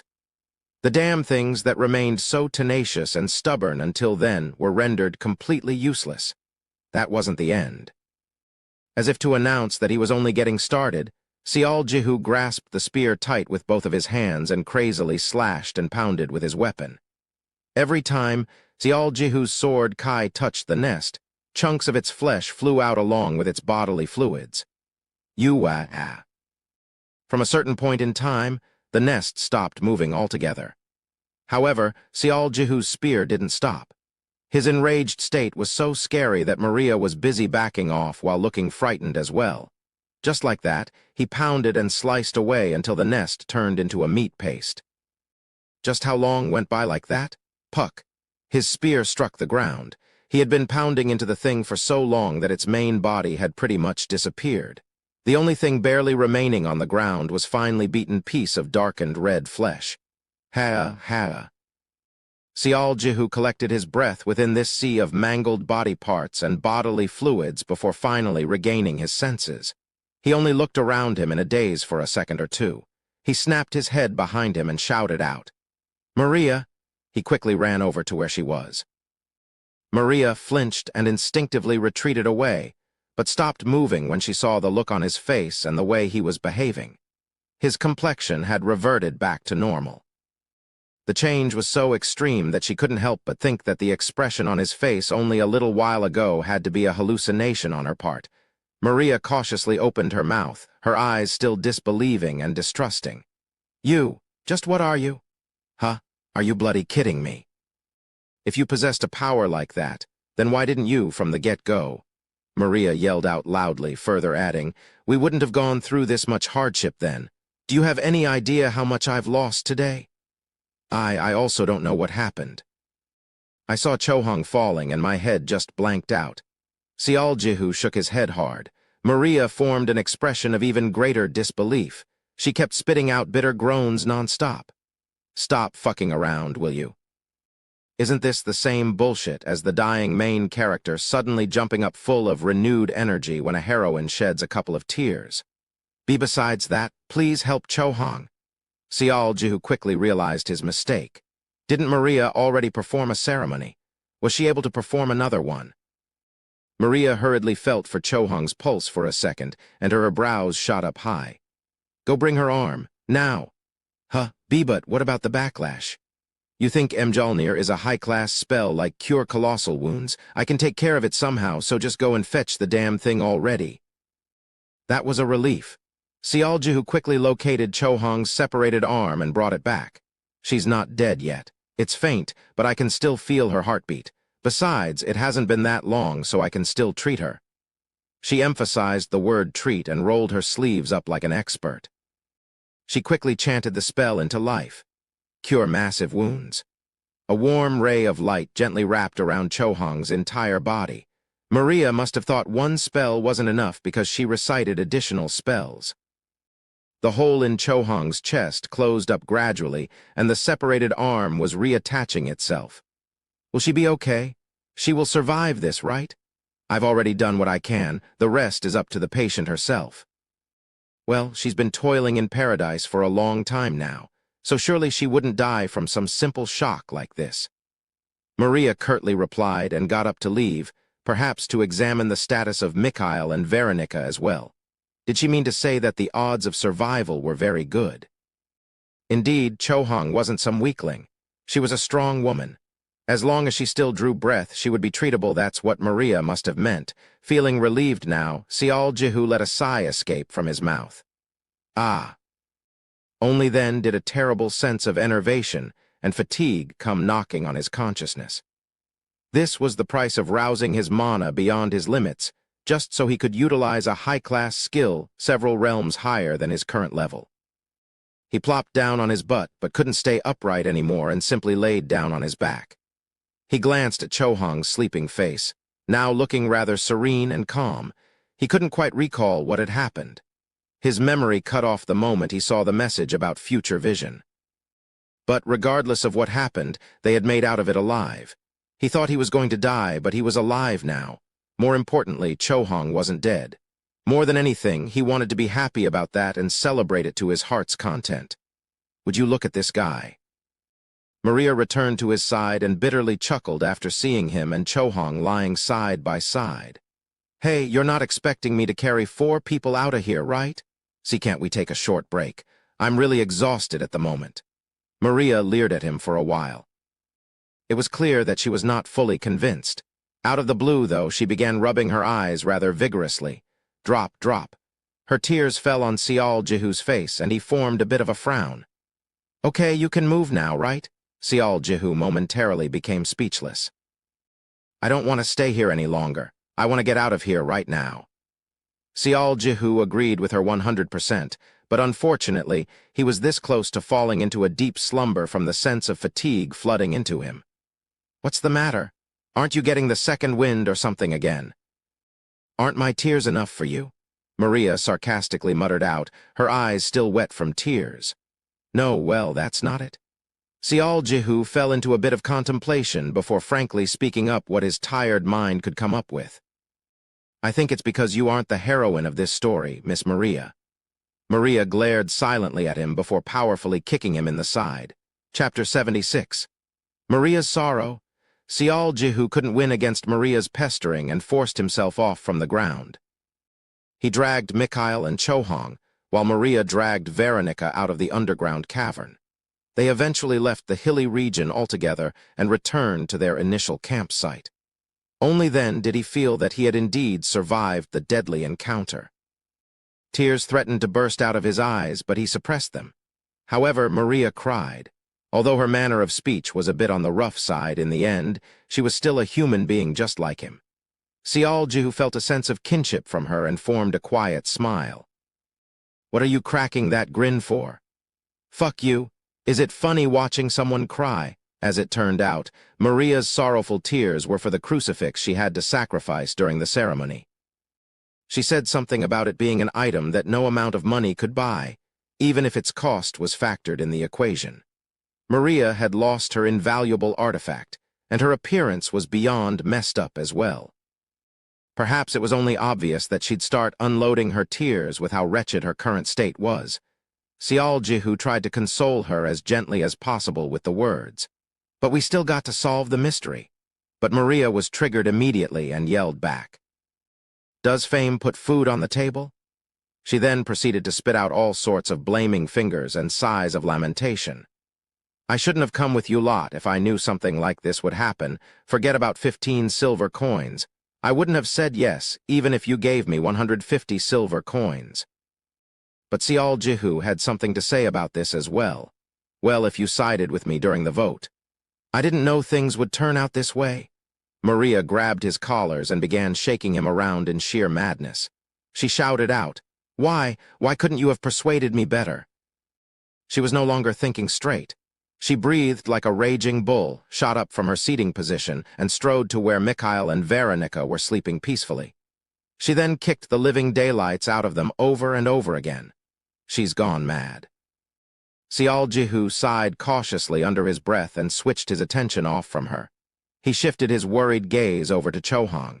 Somewhat mysteriously, her hair remained in the shades of brilliant silver even now.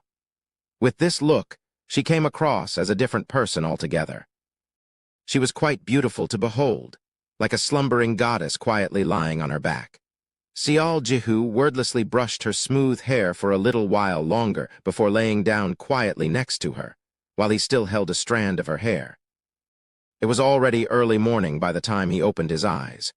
He also realized that he slept like a baby after completely forgetting about standing as the lookout.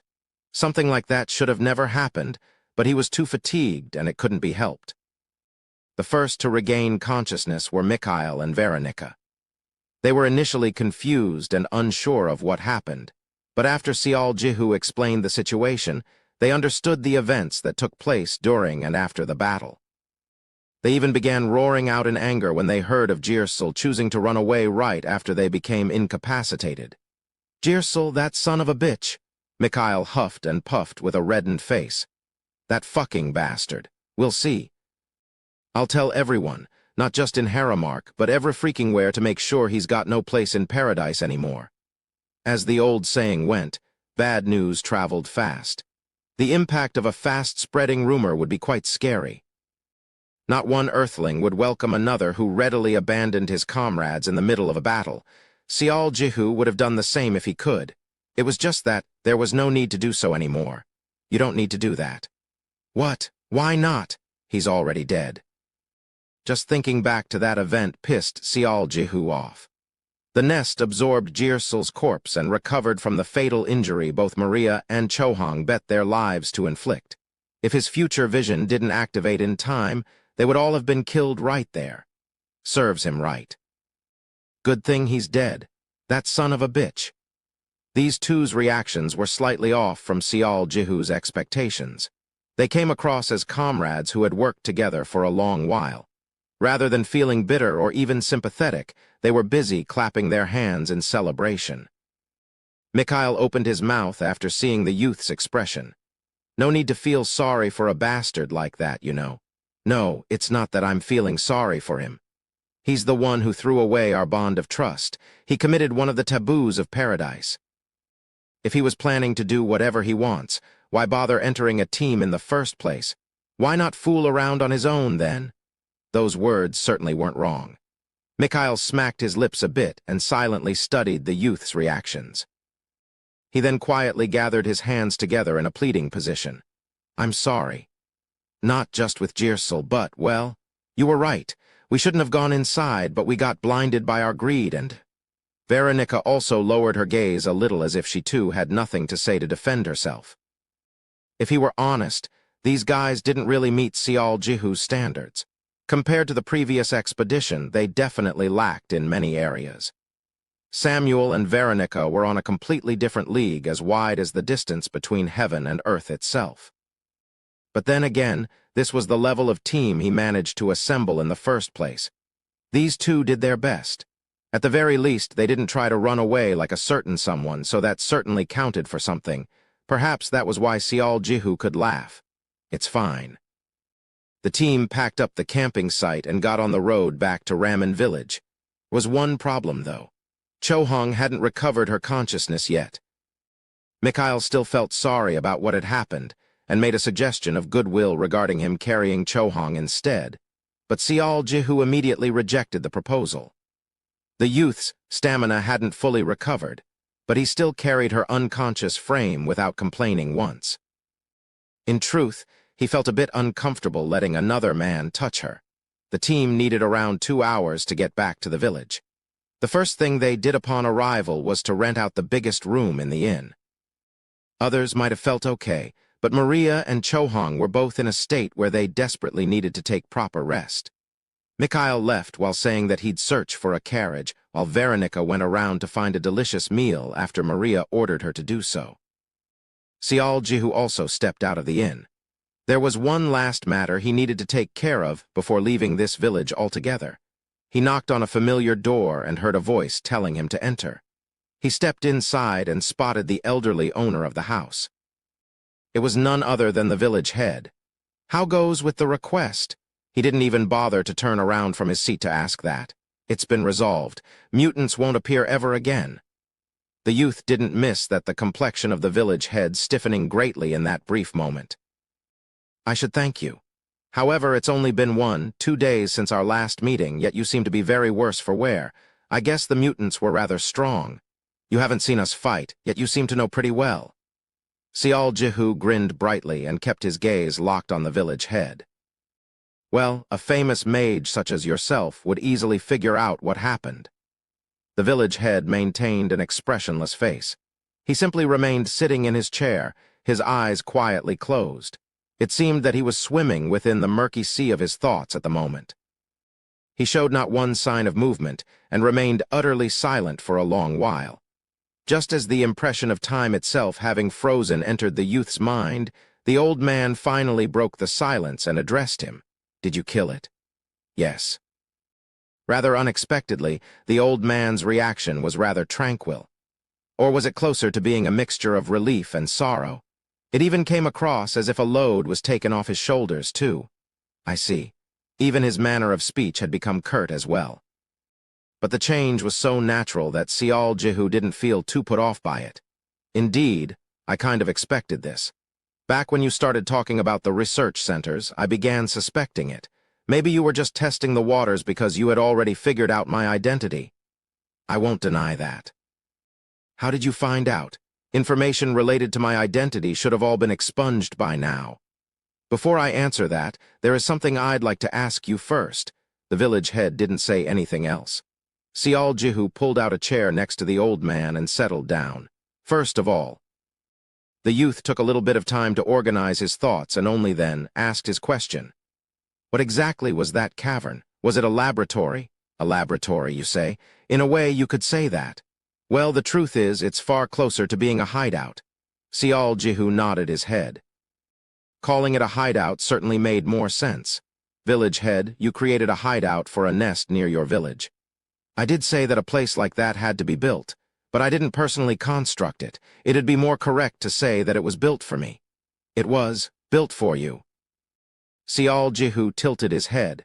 Was this old man trying sophistry on him right now? The hideout was built by the residents of this village, actually. What did he mean by that? Are you implying that the residents of this village are your accomplices? Be careful with what you say.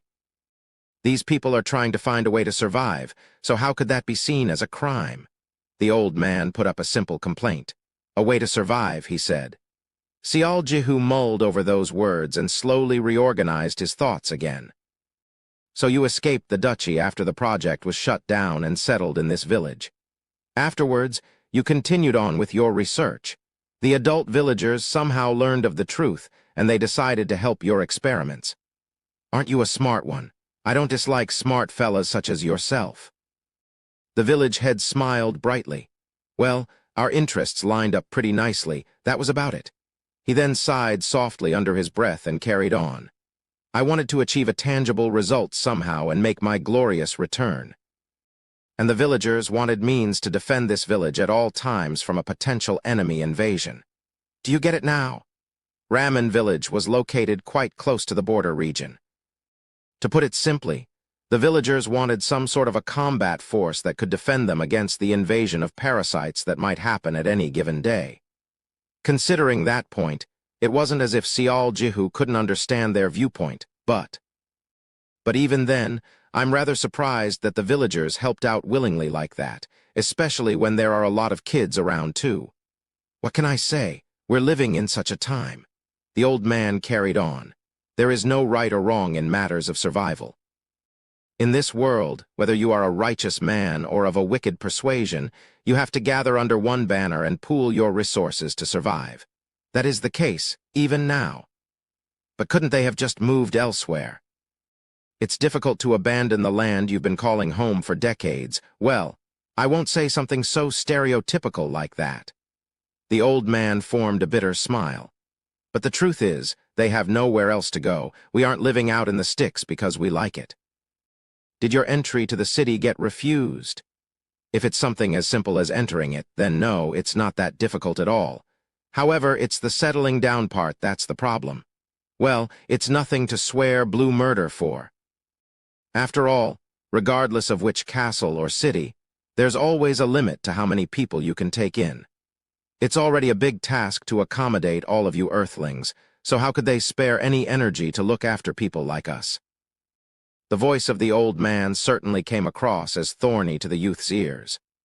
But that doesn't mean we plan to die without putting up a resistance. If you're a human being, then you'd want to live on no matter what. The people of this village are no exception. That is why they had accepted me. The way this old man spoke, he sounded as if he was trying to protect the village rather than blame the people living in it. Sial Jihu asked his next question. Did you succeed in your experiments? No, I failed. The old man replied immediately. His voice was thickly laden with remorse. The Empire knew what the issues with the project were. No, I also knew them. But I was just fooling myself with an empty dream, thinking that I couldn't let it end just like that. Issues, you say? It wasn't just one or two. You'd need quite a lot of time for a nest to transform into a reliable combat force, and also, there was a limit to how much you could control it. Should I say that its efficiency was bad? The old man replied until then before throwing a question of his own. You asked me this, didn't you? Why the level of the team I requested kept increasing? Yes. I felt a little scared when you did that, actually. The answer is simple. I wanted it to learn. To learn? A newly born nest is no different than a clueless child. The parasites possess a unique command structure with the queen standing in the apex of their hierarchy, serving as the center of everything. The whole thing is like a network of a spider's web. Their roles are clearly assigned, and the information is transmitted to one another. But no matter how much we researched it, we still failed to uncover the inner workings of their organization. Now that Sial Jihu thought about it, the mutants born from the nest were far closer to humans in appearance, quite different from how the Medusa, bugs, or even cockroaches looked. Feeling genuinely curious, he continued with his questioning. In that case, it sounds like the experiment was not a total failure. It's now proven that the nest is capable of learning, so if the Empire seriously stepped up with their efforts, wouldn't they have been possible to shorten the gestation time? The old man blinked his eyes as if he didn't expect the youth to say something like that. Soon, though, he formed a bitter expression. Didn't I say it? There's a limit to how much control we can exert. He slowly got up from the chair and brought out a small box from somewhere.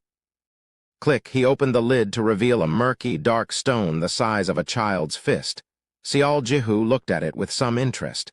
He thought it resembled a blackish jelly. This is rudium. You could say it's the essence of alchemy. Well, just think of it as the core ore used to control the nest. Such a thing was really possible? Sial Jihu's eyes sparkled. Perhaps finding his interest not unwelcome, the old man began chuckling softly. If you want to hear it, then, well, I'll tell you. If your level of magic engineering knowledge is at least a quarter of what I know, then I'm confident of teaching you within 7 days. What if I don't have any? Please spare this old man. I don't wish to draw my last breath trying to make you understand. The old man replied without missing a beat. He looked at the box and sighed under his breath. And it has gotten this small already. I meant to conserve it as much as I could, too. Is it impossible to control a nest without this ore called rudium? Yes. Not only is the manufacturing process very difficult, but more than anything, sourcing the ore that serves as its base material is truly the case of plucking the stars from the heavens. And on top of that, it's not even a permanent use item, but a consumable. The old man's voice trailed off at the end there, before he closed his mouth shut. Sial Jihu didn't need to hear the rest to make educated guesses, though. He urged on. You used what remained of this rudium to control the nest and continued on with your research. That's correct. And because of us, the hope of the village has disappeared now. No, it's not like that. The old man shook his head. The research has failed a long time ago. I'm not blaming you for anything. You haven't given up on it, though. If I didn't have a choice on the matter, fine. But I hated the idea of giving up when I had already come so far. It's all right to ridicule me for being an obstinate fool. That was my reason, anyway. This self-reproach thing doesn't work anyway and only makes me look more wretched than I am already, so please spare me from that. So, is there anything else? I have 2 more questions. The old man gestured with his chin to signal go ahead. The entrance hidden in the hills showed no traces of anyone using it for the past few years. However, my archer told me that there were traces of people inside the cavern. That's simple. Haven't you thought about the possibility of a secret entrance leading to the cave designed to avoid the eyes of archers? The old man grinned and tapped the floorboards of the house with his foot. And what else? What were you planning to do once the rudium ran out? I was planning to hand myself over to the kingdom. However, I figured that it was still good for 1 or 2 more uses. The old man answered without holding anything back. Sial Jihu thought that he had heard enough now. He got up, only to find a small pouch come flying his way. Upon catching it, he heard the metallic clings coming from it. It was the request reward. I should give you your due first. The village head gravely opened his mouth next. So, what will happen to me now? I wonder. Are you going to kill me? Or, alternatively, you could report me to the royals and have an arrest warrant issued. Sial Jihu studied the chuckling old man for a while. In all honesty, he came here to satisfy his curiosity and didn't really think about what he would do next. Sure, Chohung got hurt pretty badly, but to him, it was hard to blame this old man for that.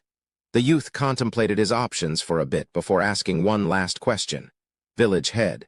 Actually, there is one thing I'm really curious about. The old man spat out a long groan. Fella. By any chance, are there people around you finding you rather annoying? Tusk. All right, go ahead. Why did you do it? Both the Empire and Delpinian Duchy have been destroyed. There is no one chasing you down anymore. With your level of knowledge, you would have received favorable treatment no matter which kingdom you chose to go to. So why did you choose to remain in this small village? The village head pursed his lips. His hands were interlocked now, his index fingers lightly tapping on his knuckles. A short while later, he made his reply. Because this place needed me and my research. A soft smile suffused on his lips next. If it's here, then I have a place where I can stay. A place that needed him, where he could stay. Those words touched Sial Jihu in his heart. I guess so. The youth nodded his head in agreement and turned around to leave. That answer was enough to decide on the old man's fate. Are you leaving? Yes. Ah, by the way, you owe me a debt for this one. What do you mean I owe you? I'm going to keep my mouth shut over this matter, you see. But I already gave you money. Aye, come on now. That was for the request. Besides, let's be honest here. It's far too little, isn't it? The old man broke out in a genial chuckle from that good-natured reply. I don't mind you being strict with your calculations, but if we're playing by that rule, you also need to tell me something. Your identity. Just how did you figure out everything? I took a guess. Stop with the bullshit that won't stick. Sial Jihu displayed some hints of being put under the spot. Just letting you know doesn't sit well with me. I had to work pretty hard to solve the mystery, after all. Are you really going to do this to an old man? Why don't we do it this way? I'll give you a hint so you can figure it out yourself.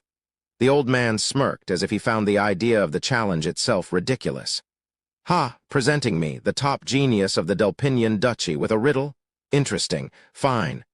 No going back on your word now. Just hurry up and be out with it.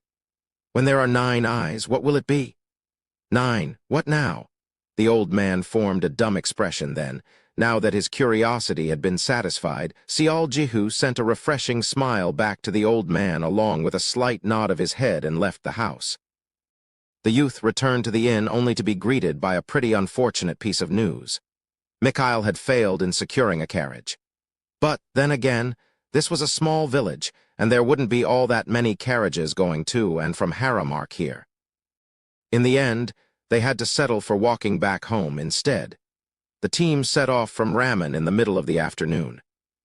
Sial Jihu initially wanted to wait until Chohong regained her consciousness, but he also had to think about Maria's condition, as she needed to get to her temple as soon as possible in order to recuperate properly there.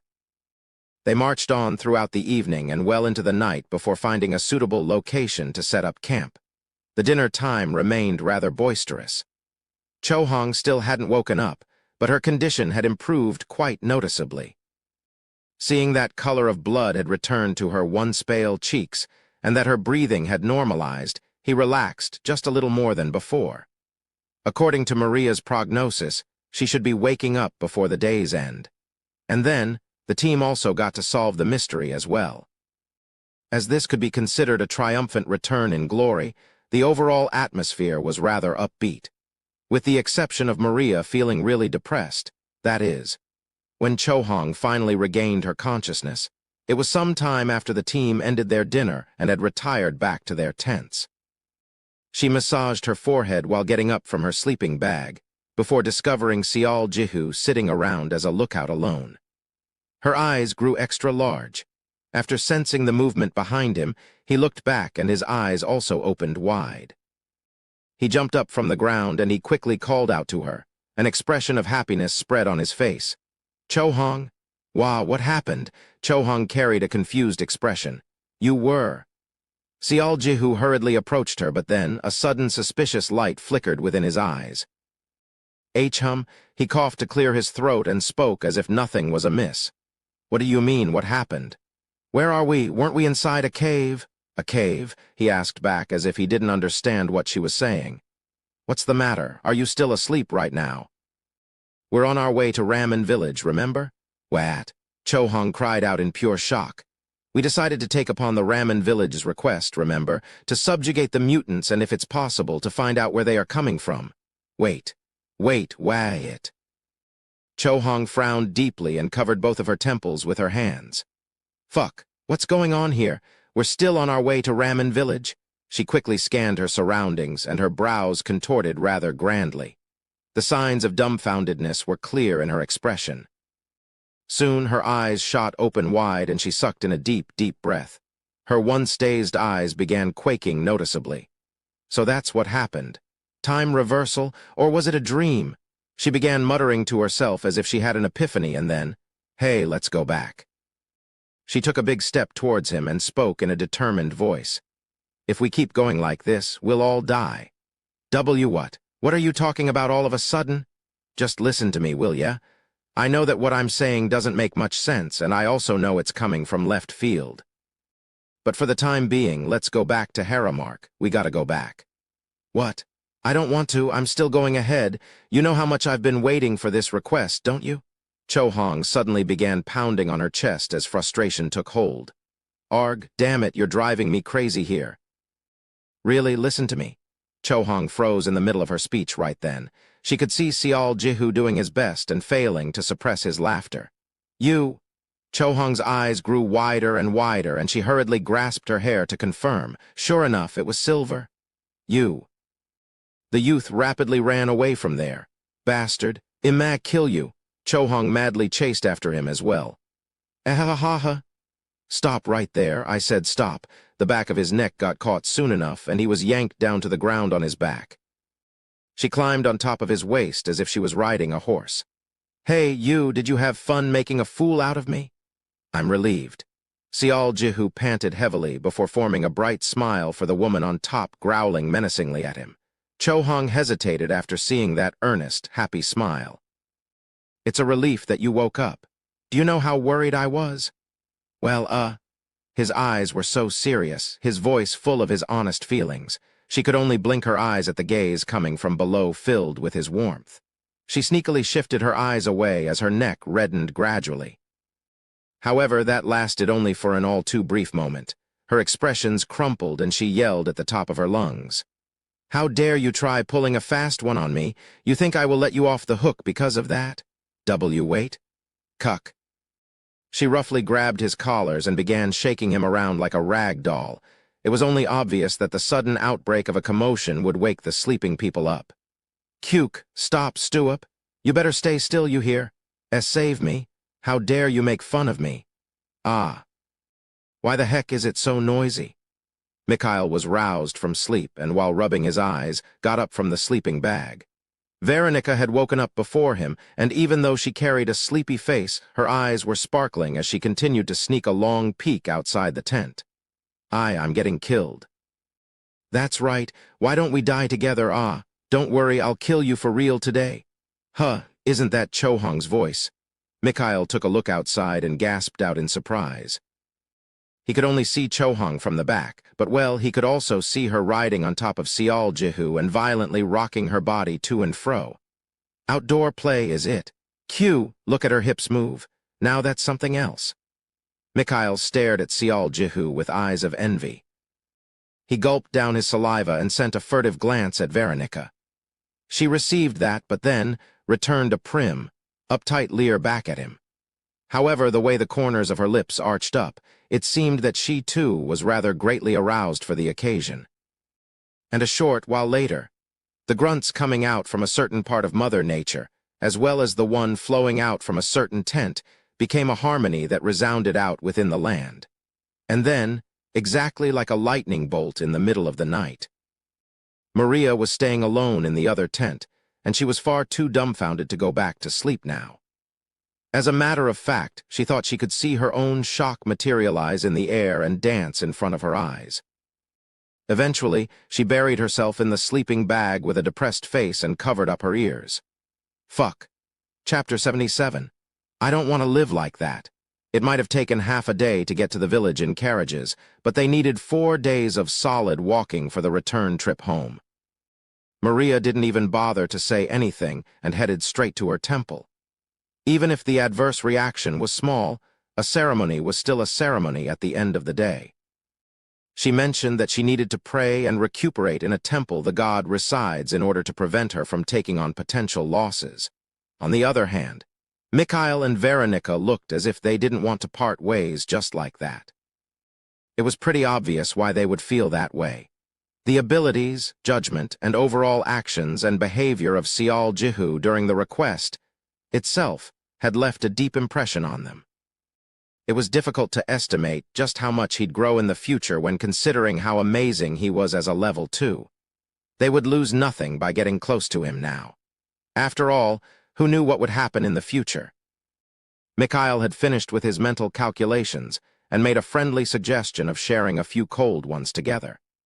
He said that he'd pay for the drinks as a gesture of thanks for saving his and Veronica's lives. Seol Jihu also busily tinkered with his internal abacus. He did feel this before, and even now it hadn't really changed. These guys weren't really up to his liking. However, their abilities should get a decent boost after reaching level 4. If he thought about the future, then it would not be such a bad idea to get friendly with them. Most importantly, though, the free alcohol-loving Chohang gave numerous hints of wanting to go, so he had no choice but to say yes. On that day, Seol Jihu did as the pub advertised and ate, drank, and thoroughly enjoyed himself until he was nearly drunk out of his mind. He sang loudly and cheerfully with Chohang as they returned back to the office. He took a much-deserved refreshing shower and laid down on his back on the bed. Having slept on the hard, unforgiving ground for a few nights in a row, this modest bed suddenly came across as the softest and most comfortable resting place in the whole world. This is so good. He really liked the scent of people living around him. He was no longer alone. He was now an earthling who had made his nest in Haramark. A content grin crept up on his face as one thought after another slipped in and out of his head. His expression remained one of happiness as he drifted into his slumber. He only realized that Dylan and Hugo were not in the office on the following morning of his return to Haramark. Since their usual luggage was nowhere to be seen, it didn't seem like they had gone out for a casual stroll, but Seol Jihu let it be. After all, he already knew those two had a mission to get to. He had no clue how long they'd be away for, but seeing that Cinzia personally came here to speak to the duo, the mission could not have been the kind that might end in a day or two. Since Ian was roped into it as well, Seol Jihu couldn't help but wonder if the royal family was also involved in this matter somehow. Hold on. Didn't that mean that it was only him and Chohang living in this building then? Wasn't it somewhat like a couple living together? Oh, yeah. Now that's refreshing. That really wakes you up for good, doesn't it? It was at this point that he heard her familiar voice. Chohang had finished up her hangover cure morning workout routine and took a shower before emerging from the bathroom while shaking her wet hair loose. Wow. No matter how many times he saw it, he couldn't help himself. Those pair of firm thighs emerging from the curves of the dolphin shorts.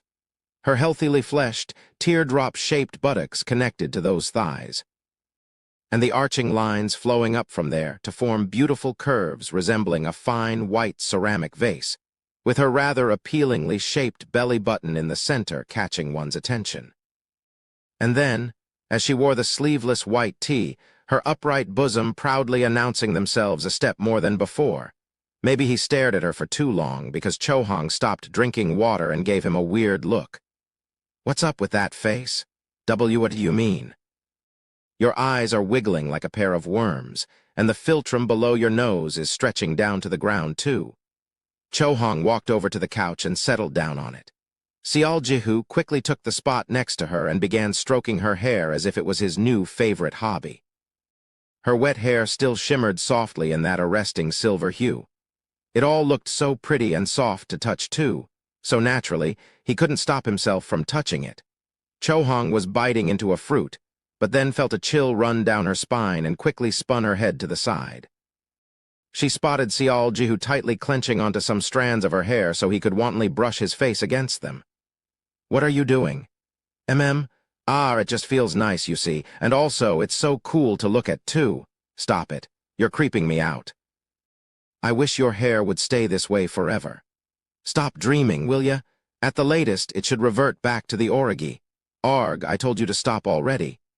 Seol Jihu tried to tie her hair and make a pretty little shape, so she got rather temperamental and shook her head around wildly. All his hard work trying to create a perfect ribbon was now lost for good, and he could only lament the loss in his heart. Did you suddenly lose your screws or something? You know, you kinda look like a perv when you're being like this. Please, can I touch your hair some more? Well, you treat me like a pillow, so it's all fair, right? You? Cho-hong threatened to throw the fruit at him, but took a big bite out of it instead. Orya. She then laid down on the couch and placed her legs on his lap. Not wanting to lose out, Seol-jihu also grasped her hair. Let go right now, or else. Then put your legs down. HNG, Cho-hong snorted in defiance. Her cheeks ballooned up and down as she continued to chew before she spoke to him. Hey, I'm going to the temple today. Wanna go together?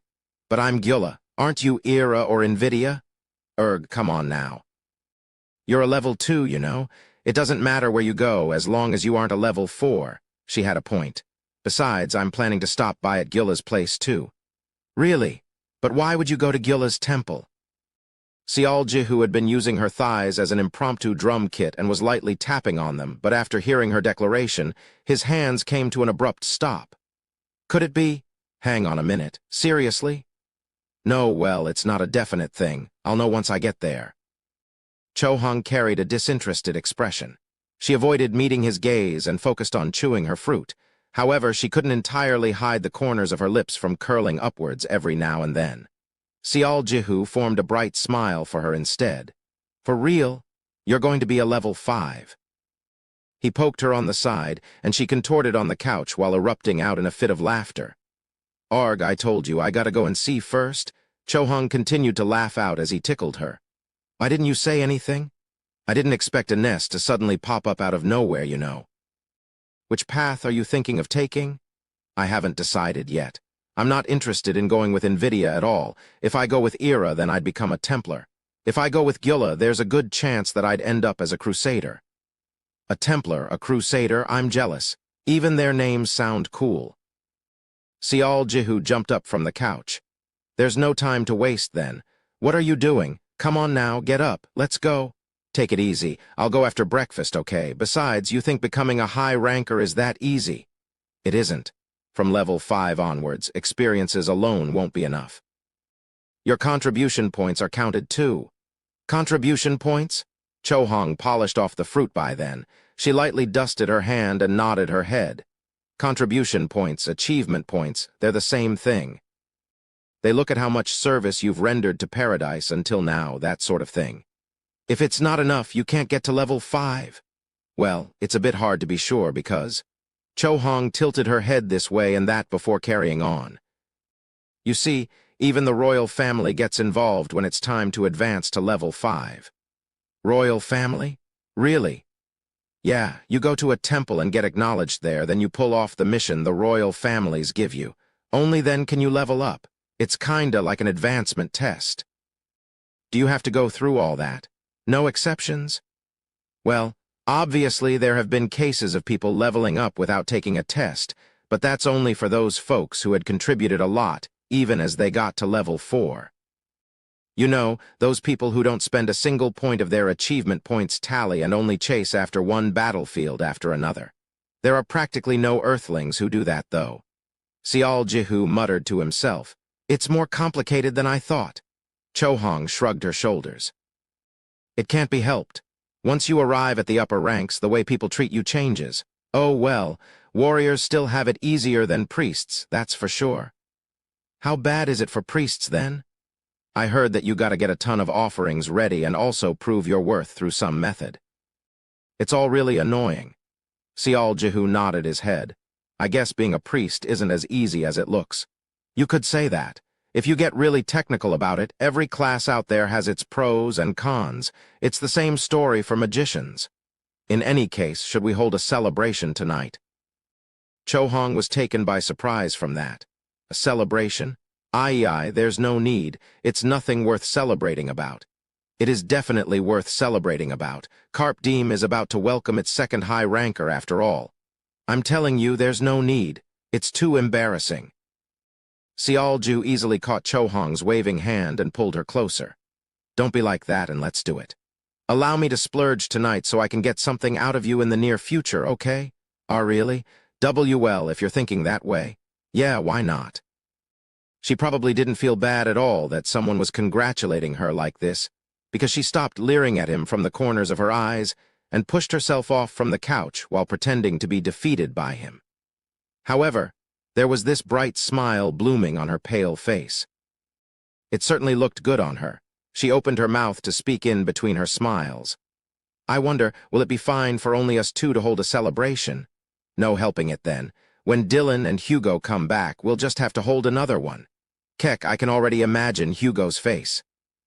When he finds out that I've advanced to the upper level before he did, he's going to get a serious case of stomach cramp of jealousy. The two of them laughed out boisterously and left the office together. They separated them midway. Cho-hong said she'd head off to Ira's temple first, and Seol Ji-hoo told her that he'd be waiting at Gyula's. He wasn't expecting much today, but it'd be a total lie if he wasn't hoping for something to happen as well. However, it was as expected. There was no such thing as him shooting up to level 3 today. I see, it wasn't enough. Phew. Your greed is too excessive, still. Combat experience indeed takes up the largest portion in getting to higher levels, true. Gyula's languid voice continued on.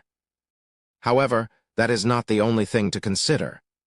Even if your current fitness level meets the criteria, you haven't mastered any of your level 2 abilities yet, have you? Indeed, she had a point there. And because she was right, Seol Ji-hoo had no choice but to swallow his rueful heart and accept her findings. I understand. Remember, it's not always a good thing for you to level up quickly. You should try again after sufficiently preparing yourself. I will. He then felt the sensation of a hand stroking his head as if Gyula found him adorable. He lowered his head a little. It felt nice, though. By the way, you have done admirably on your mission. Pardon, it was a truly surprising turn of events. Seol Ji-hoo tilted his head, but a thought entered his mind quickly enough. If it was a mission, then, are you referring to the request? Does that mean exterminating the nest will have some kind of ramifications in the future? Such a simple, negligible thing won't affect the flow of events in any shape or form. Gyula sounded so gentle, but her words certainly were not. However, to think that you'd forcibly create debt and tangle the strings of fate together in that manner. I had expected you to simply walk right by, but you surprised me. Phew, if you mean by debt, can it be? Was she talking about the village head? Or Mikhail? Was it Veronica? Or maybe even the villagers. In any case, I'm relieved. Although the path ahead is a field of thorns, you now at least possess shoes to help you tread it. I just don't understand what you're saying. I'm praising you.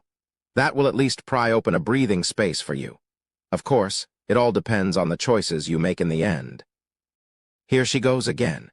He felt like falling into a pit of confusion every time he heard the words that sounded like him chasing after the floating clouds. Seriously, would letting him know in clear, concise words bring the sky down or something? The causality will be brought down, yes. Do not ever take the divulging of heaven's secrets lightly. Seol Ji-hoo was grumbling inwardly, but got shocked out of his mind from that warning. Scared that he might get smacked in the head again, he quickly bade his goodbye and turned around to leave.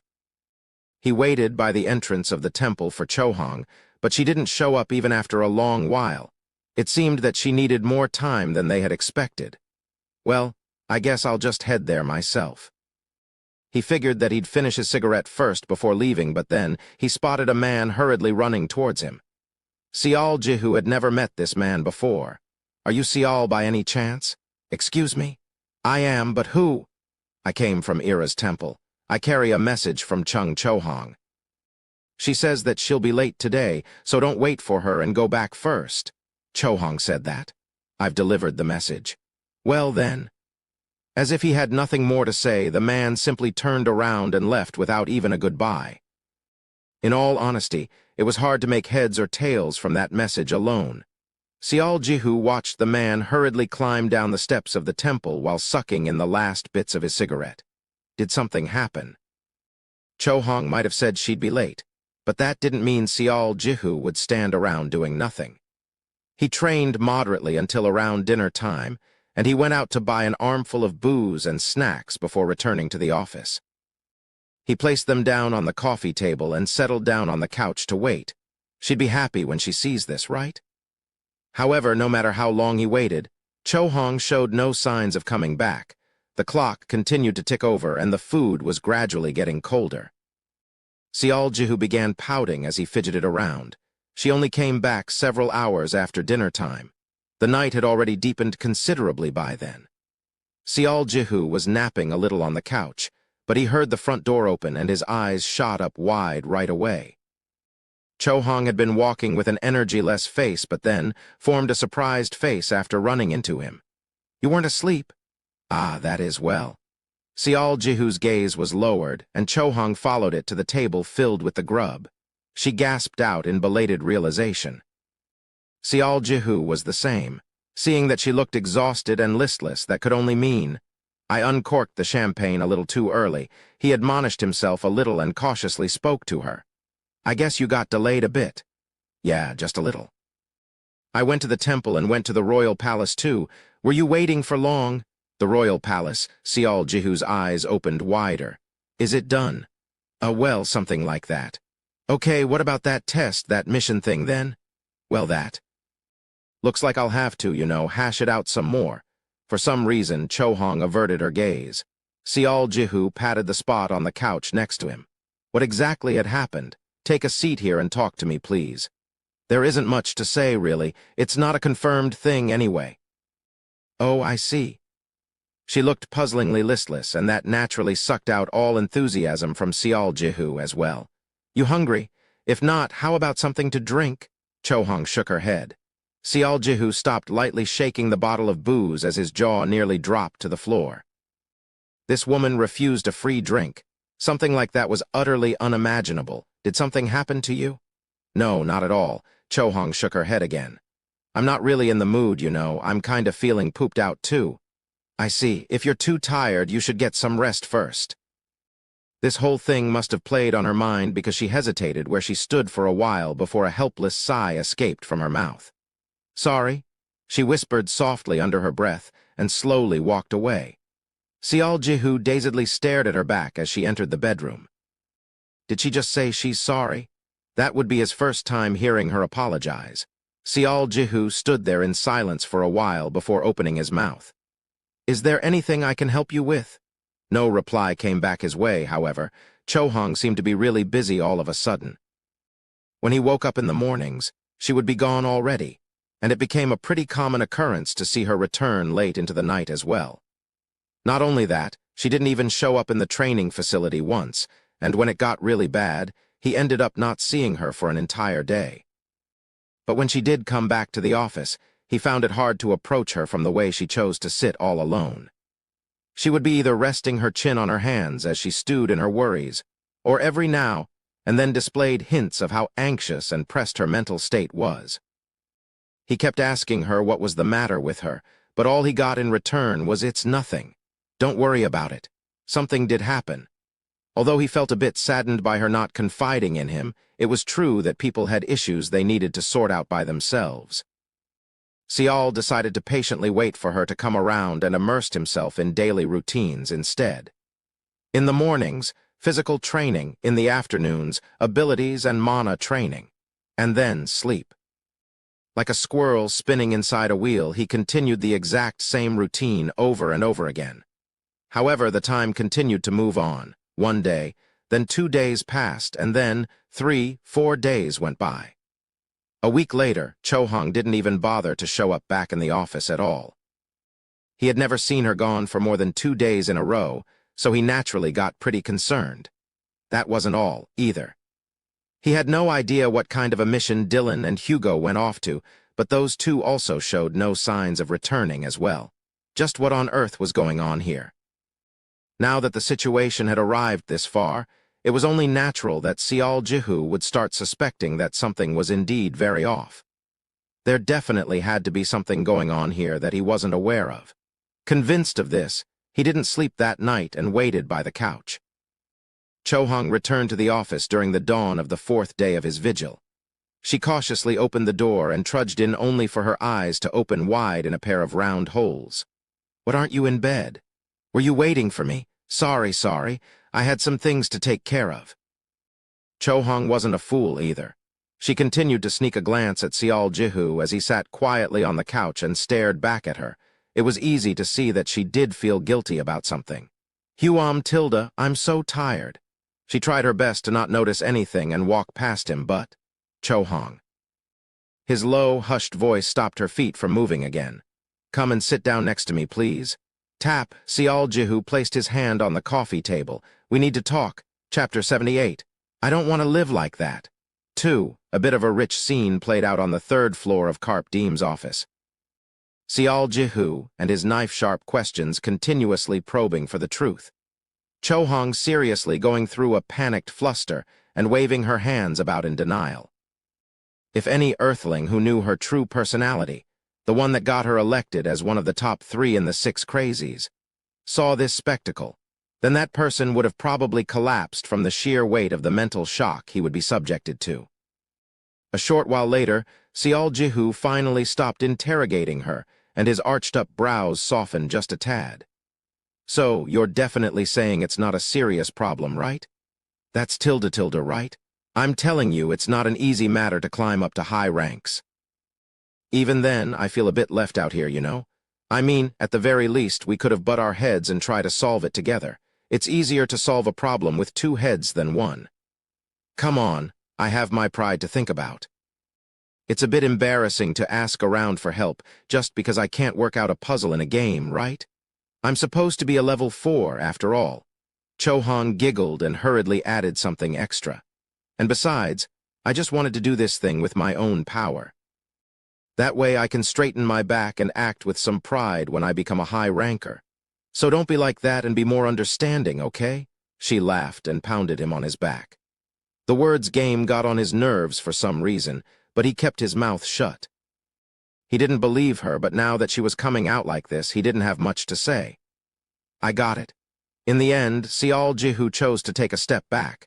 Cho Hong looked noticeably relieved. Still, if it's too hard, tell me about it, okay? Who knows? There might be something that I can help you with. Let me try my luck for a little longer. If I just can't solve it, then I'll ask you. Well, just like you said, it's easier to solve a problem with 2. What was it again? It's easier to solve a problem with 2 heads than 1.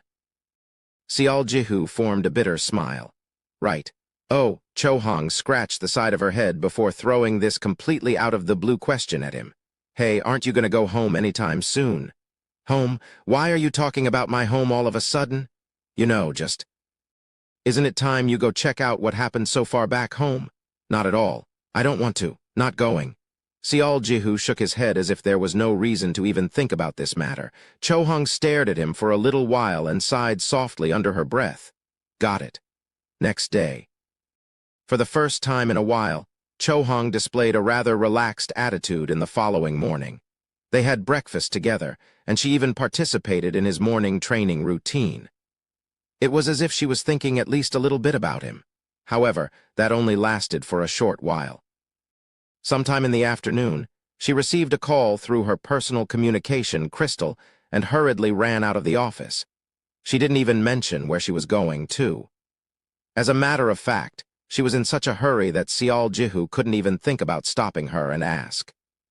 She's definitely hiding something.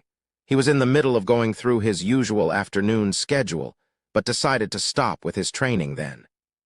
He needed his undivided attention on training his abilities as well as his mana, after all.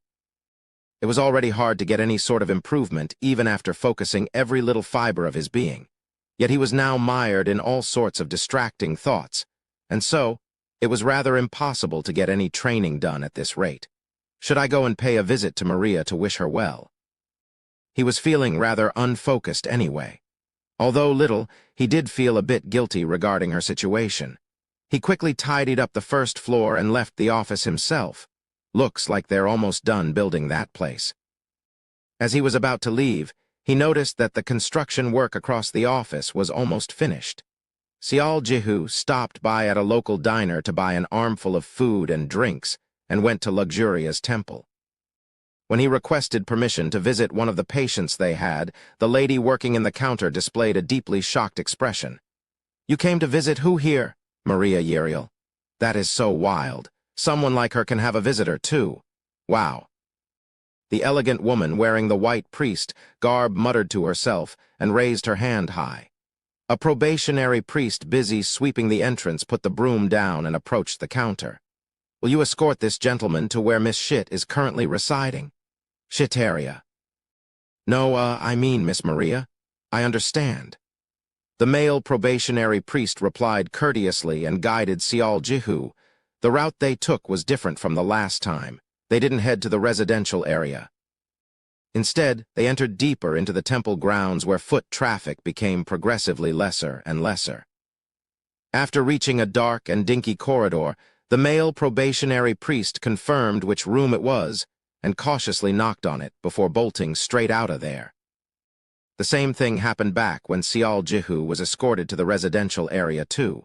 Why were they all running away after knocking on the door? Was there a ding-dong-ditch culture here? Sial Jihu thought about all sorts of dumb things as he raised his voice. "Miss Maria, it's me, Sial." He didn't hear any reply. He only heard a soft, subtle sound of chick, chick from beyond the door. He waited for a little bit before cautiously opening the door. "I'm coming in." Kick, opening the door led him to an unexpectedly spacious room. It was so clean and tidy that he almost felt guilty trying to compare this place to Maria's former room. And then, his eyes drifted to the white bed and a small-statured girl breathing heavily lying on it. "Miss Maria." Sial Jihu was taken by surprise and quickly approached her to find her golden hair completely soaked in sweat. There was a white towel placed on her forehead, and she barely managed to creak open her eyelids to stare at him from the corners of her eyes. "Sial, are you all right? Are you in a lot of pain? What brings you here? No, it can't be another favor. Of course not. I just wanted to pay you a visit and wish you well, that's all.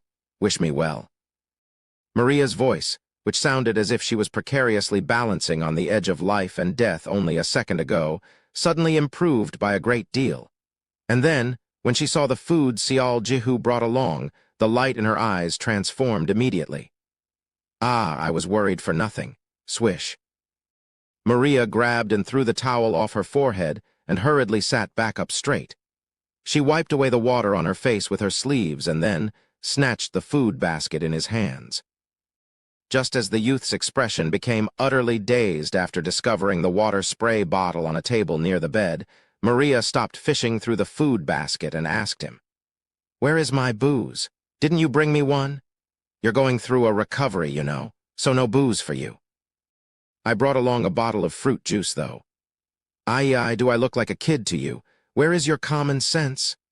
"But, I thought you were a kid." "Stop fucking around. I'm at the ripe all age of 18, I'll have you know. Who the hell are you calling a damn kid?" Sial Jihu momentarily thought to himself, so she was 18 years old, eh? She's still a high schooler, then before being punched in the face by a huge mental shock. She was equivalent to a second-year high schooler in the South Korean education system, yet she drank like a dang sailor. Maybe it's because you're a foreigner." "What on earth are you on about now?" HNG, she snorted unhappily and bit into a loaf of bread with a vengeance. Seeing her grab that bread with both hands and only move her head left, and right to tear it off somehow reminded Sial Jihu of an otter eating a clam, and he thought she looked rather adorable right now. "Nom, nom." Maria's cheeks puffed up when she opened her mouth to speak. "Well, I still gotta commend you. I mean, you bothered to come to see me like this when you must be busy out of your mind." Well, I just came by, you know, because of other stuff." He meant to say that he came here to wish her well during her recovery and also to build a more friendly relationship with her. Because of other stuff is it?" Maria smirked as she continued to chew. "I hope you aren't treating me like an afterthought." "No, not at all." "I didn't mean it that way." "Well, I guess it can't be helped. I mean, Carp Diem must be going through hell right now anyway. Nom, cheer up, okay?" What was she talking all of a sudden? Sial Jihu's complexion waned in an instant. However, Maria was too focused on eating the delicious bread to notice the change in his face. "Since you bothered to bring these, I shall gratefully accept them. I'm fine now, so you should get going. I saw Cho-hong's face earlier, and boy, it was no joke, I tell ya." "Cho-hong?" She was here. Sial Jihu was about to ask what Maria was talking about, but his thoughts clicked into place in an instant. He could venture a guess and say that she knew what he didn't know. She seemed to be mistaken about something else as well. Ah, well, we came separately. We were supposed to meet up somewhere around here. By any chance, do you know where I might find her? She's probably in the last room in this passageway. It sounded as if Cho-hong was quite close by. Seol Jihu bade goodbye while saying that he should get going now. Maria simply raised her hand and waved it. The moment he left her room, though, his steps gained urgency. The last room in this passageway. The last room located on the left side of the passageway had its door slightly ajar, and a sliver of light leaked out from the open gap. Following his intuition, he killed his footsteps and sneaked a look inside the room. First of all, he spotted a few number of people inside. Soft murmurs of people drifted in and out of his hearing. But his wandering eyes were fixed to a single spot. It was a certain woman lying on the sick. Perhaps she sensed the gaze on her because her left eye shifted and locked onto Seol Jihu's. At that moment, he forgot to breathe. Agnes.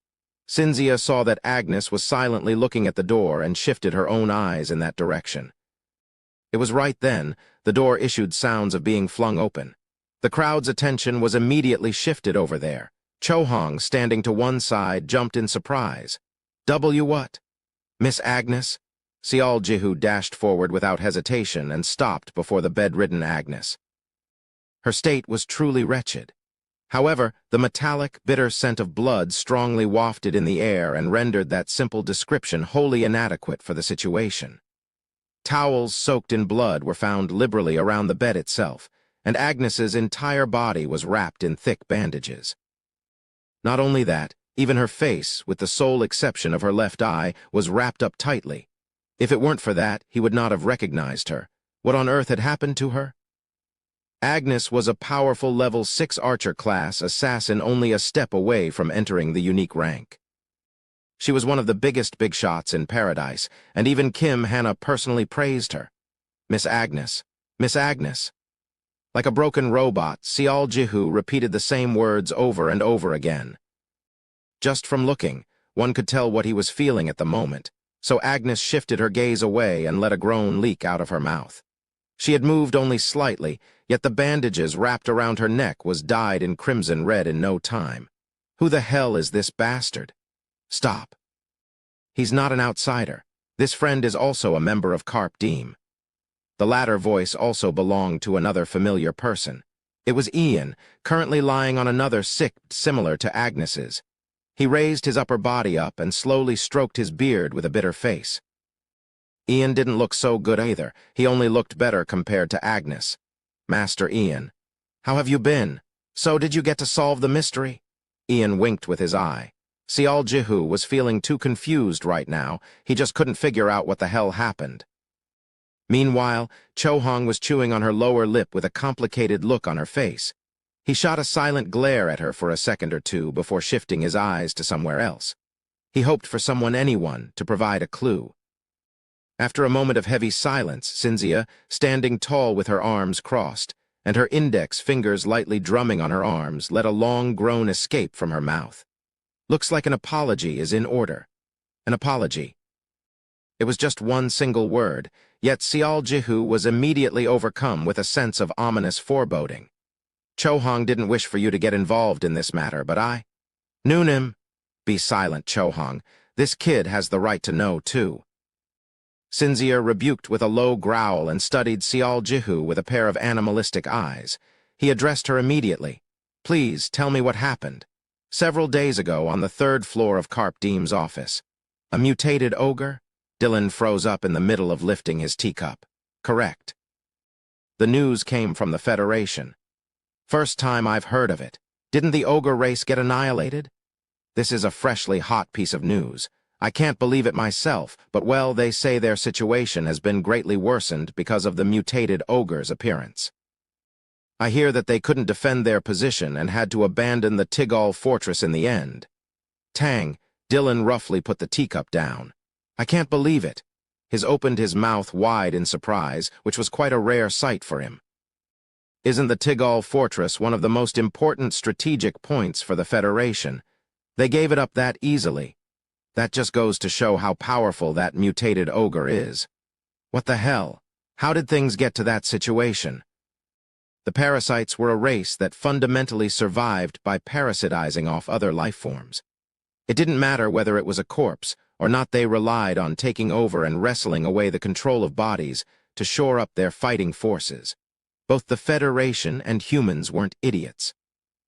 Once the Beastmen Alliance got destroyed, or, more correctly, after the parasites used their corpses to parasitize and proliferate in massive numbers, the two remaining forces came up with a new strategy.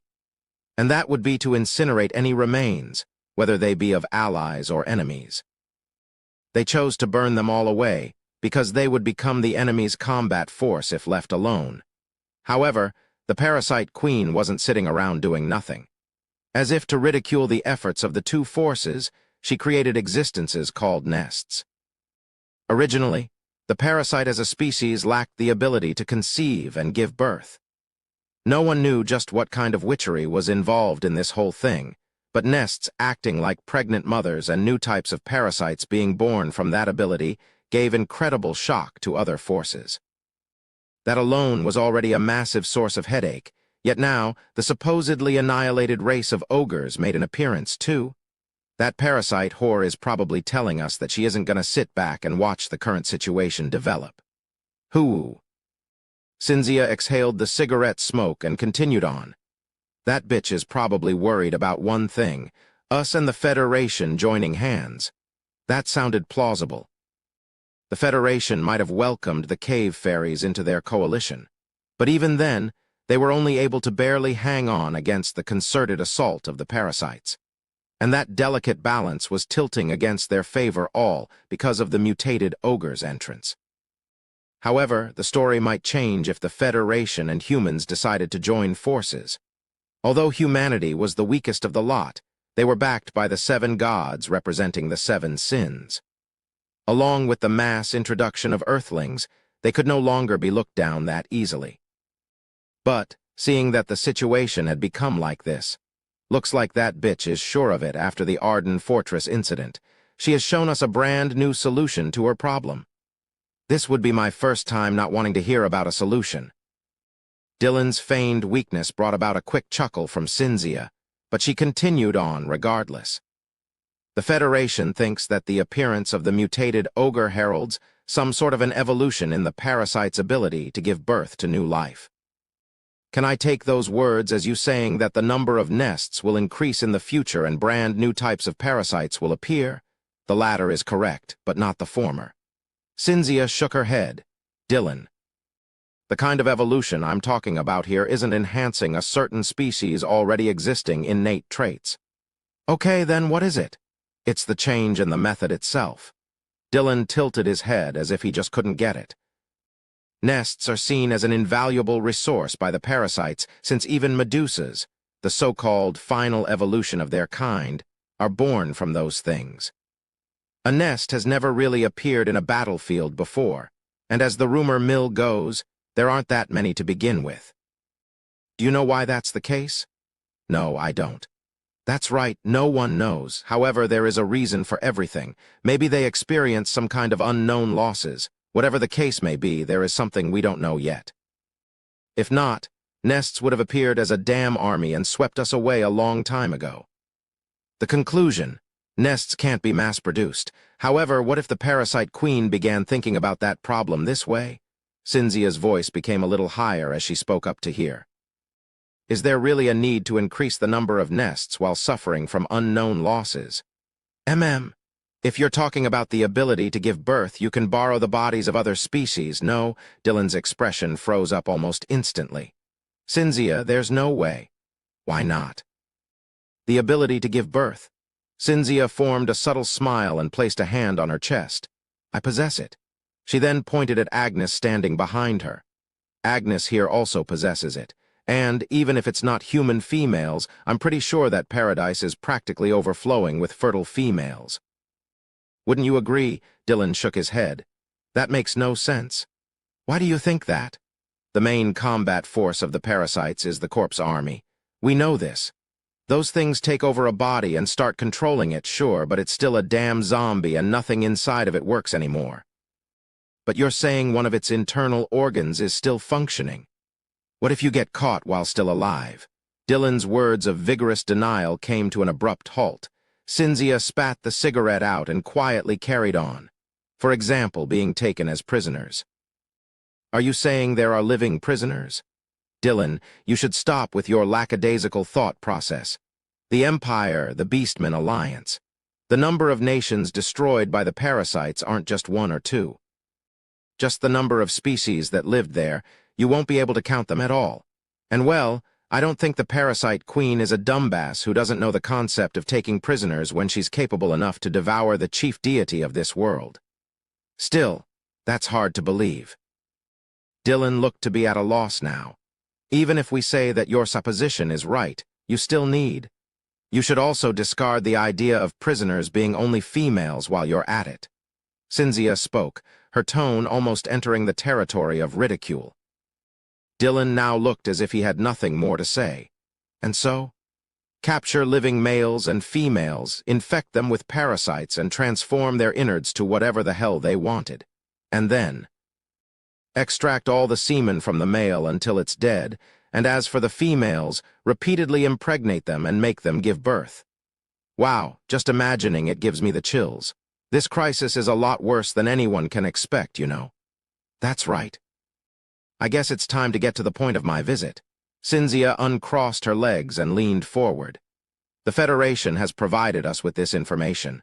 The solution the parasite queen came up with this time isn't a single mutated ogre. No, it's the mutated orcs. Mutated orcs, right? Unlike with ogres, you can mass-produce the race of orcs. There are quite a few heads when a litter is born, and the burden on the mother body is on the low side. To top it off, they can become a viable combat force very quickly. What on earth is this about now? Listen to me. The parasite army that has taken over the Tigol fortress chose not to press their advantage. No, they chose to stay put and bide their time instead. Not only that, they even diverted quite a few of their numbers towards the regions that border human territory. However, they haven't invaded yet. What does this signify? Fuck. Dylan closed his eyes shut. The Federation thinks that the enemy already possesses the ability to mass-produce. If we sit back and simply do nothing, soon we will see the torrential flood of mutated orcs in truly nonsensical numbers invading this very land. Strengthen their military forces by changing their previous method if such a scheme becomes reality. There would be no meaning in the Federation and humanity joining hands. No, you could even say that all dreams and hopes would be lost completely. And one more thing. The facilities to mass-produce their soldiers are all evenly spread around our borders. So now, can you finally guess where I'm going with this? Simply put, they would mass-produce the expendable mutated orcs and invade humans with them, while the main parasite force would focus on the Federation. It was at this point Dylan realized the purpose of Cynthia's visit. So what have the Seven Kingdoms decided to do? They are already making their move. Haramark is no exception. We need to destroy one of the facilities. And the army. Didn't I say it earlier? Parasites have relocated some of their main fighting forces and placed them in several locations near ours. The moment the Haramark army tries something, they will get devoured in no time. So what's the conclusion? Pick skilled earthlings to form a small elite squad and infiltrate their camp. That is all. Dylan rubbed his face. Damn it, I'm telling you I'd like to get involved in a mission that's not life-threatening once in a while. Hee, I feel exactly the same. In any case, as this matter requires our haste, Agnes has been chosen to act as the header. And from the royal family, the old geezer and lewd pink will participate. Also, Dylan, who was silently listening until then, opened his mouth. By any chance, can Hugo participate as well? Hugo? I was thinking that I might need a warrior I'm in sync with. Well, I guess at Hugo's level it should be fine. Do what you want. Cynthia shrugged her shoulders. Oh, and also, Dylan finally lifted the cold teacup again and threw another question. Where is that facility located? And well, they somehow avoided the patrols and got near their target, but... Cynthia finally ended her lengthy explanation and took a long puff of her cigarette smoke while looking down at Agnes on the bed. Long story short, the mission was a splendid failure. Only 2 people managed to come back. That's what went down. Sial Jihu was hoping for the best. Faces of Dylan, Hugo, and Teresa Hussey flashed in his mind. He felt his heart tumble to the floor and hesitantly asked, "Which means?" "We can't make that conclusion yet." Ian interjected right then. "I've seen it with my own eyes. Mutated orcs were roaming around." "That means the enemy indeed possesses a facility to mass-produce." Ian blurred the end of his sentence, but Sial Jihu didn't need to hear the rest to figure it out. They could be held as prisoners. "I can't be fully certain of it, but that seems to be the case." Ian formed a wry expression. The expedition team was near their destination, but got discovered during their infiltration, and had to fight their way out of a siege of enemy forces seemingly rushing in from all sides. The only reason Ian managed to come back alive was thanks to Agnes. If it weren't for her desperate struggle, these 2 wouldn't have been able to break past the siege nor shake off the enemy's pursuit. However, Agnes was still a human at the end of the day, and there was only so much she could do. They were already fighting against overwhelming odds, and she simply lacked the ability to rescue everyone else when the expedition team members had been separated from each other. A short moment of silence later, Sial Jihu raised his opinion. "We need to rescue them, don't we?" "We're here to discuss that problem," Ian replied first. "Even putting the mission itself aside, we obviously want to rescue them somehow. But then why? But how?" Ian's head faltered as an indescribable expression clouded his face. "We formed the best team possible in Haramark, and yet we still failed. Since we were discovered once, their security should have tightened up even further. Unless we risk total annihilation and go for a frontal assault, we estimate that the odds of rescuing them is near 0. Even the frontal assault presented a problem. The difference between attacking and defending was as great as heaven and earth itself. Humans had never taken the initiative to attack first ever since the invasion began. Not only that, they were already in a bit of tight spot trying to defend themselves. But now they were going to attack the enemy camp. It was already unknown whether the assault would even materialize, and even if it did, it would not be much different than delivering themselves to the open jaw of the tiger anyway. What about cooperating with the Federation? We already thought about it. They were the ones that gave us the information to begin with, so they must be operating their own infiltration squads. But Ian pondered deeply for a while before shaking his head. They most likely have suffered tremendous losses trying to defend themselves until now. More importantly, judging from the fact that they had to give up on Tigal Fortress, we should consider that the Federation is also having a very hard time as well. Sial Jihu unconsciously gripped his fists tighter. To this extent, were the differences in strengths this great? Did this mean he had no choice but to watch from the sidelines while sucking on his thumbs? The notion of a rock and a hard place never felt truer in my life before. We're still trying to find a way, yet we can't seem to find an answer. What should I do? Sial Jihu desperately combed through his memories. Unfortunately, there was no way he'd remember the contents of a dream he had so long ago. I should have jotted down everything as soon as I woke up. If only someone like Sung Shihyun was still around.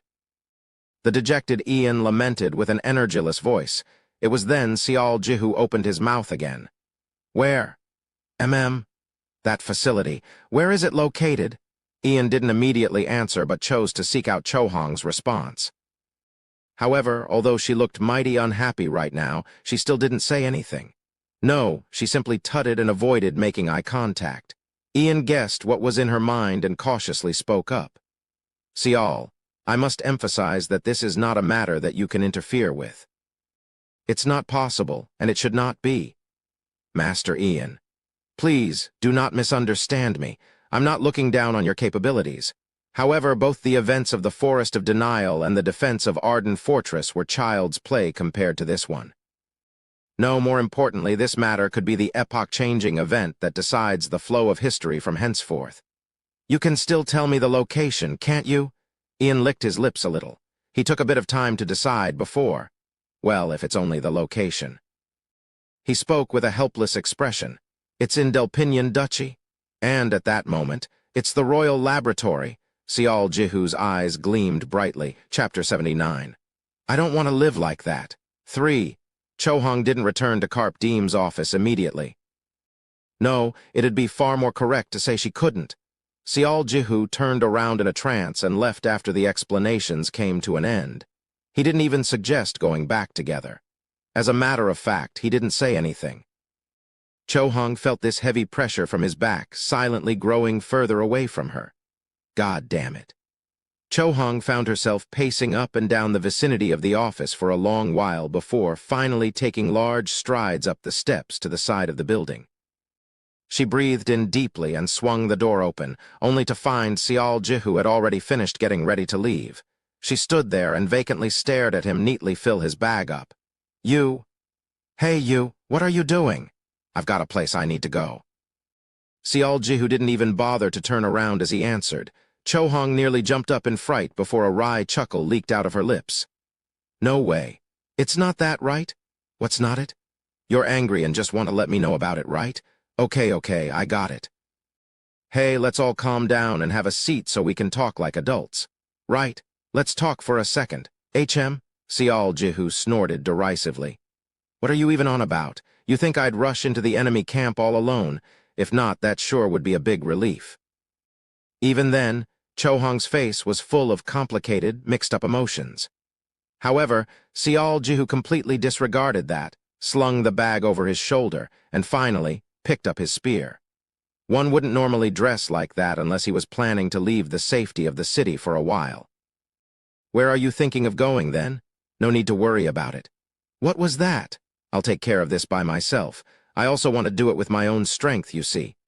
Sial Jihu walked right past Chohong. She squeezed her eyes shut and quickly grabbed his arm. Are you really going to be like this? What do you mean, be like this? Hey, you. Okay, wait, fine. I'm sorry about not telling you anything, but... No, that's not it. Sial Jihu abruptly stopped walking and made a curt reply. You did tell me something, all right. The problem is with you lying, that's all. Chohong faltered a little then. His eyes were as icy and hard as the air permeating within the office. She gritted her teeth and shouted out, But you also did that too? I know I made you worry, but even you. At the very least, I told you beforehand, didn't I? He cut her words off like a sharp blade. And also, I never lied to you. Chohong's face paled gradually. Sial Jihu yanked his arm loose and stepped outside the door. Where are you going? He wordlessly climbed down the steps. Hey, Sial. Her pleading voice echoed in the air, but his figure soon disappeared from her sight. Sial Jihu got on a carriage. Its driver was hesitant at first after hearing the request of getting to the destination as quickly as possible and to wait until the youth was done with what he wanted to do there. But when a silver coin was presented, there was an immediate change in the glint of the driver's eyes. The distance wasn't too far, and there seemingly wasn't a good enough reason to refuse. Thanks to that, Sial Jihu got to reduce the travel time by at least 8 hours, but it was already dawn when he arrived in Ramen village.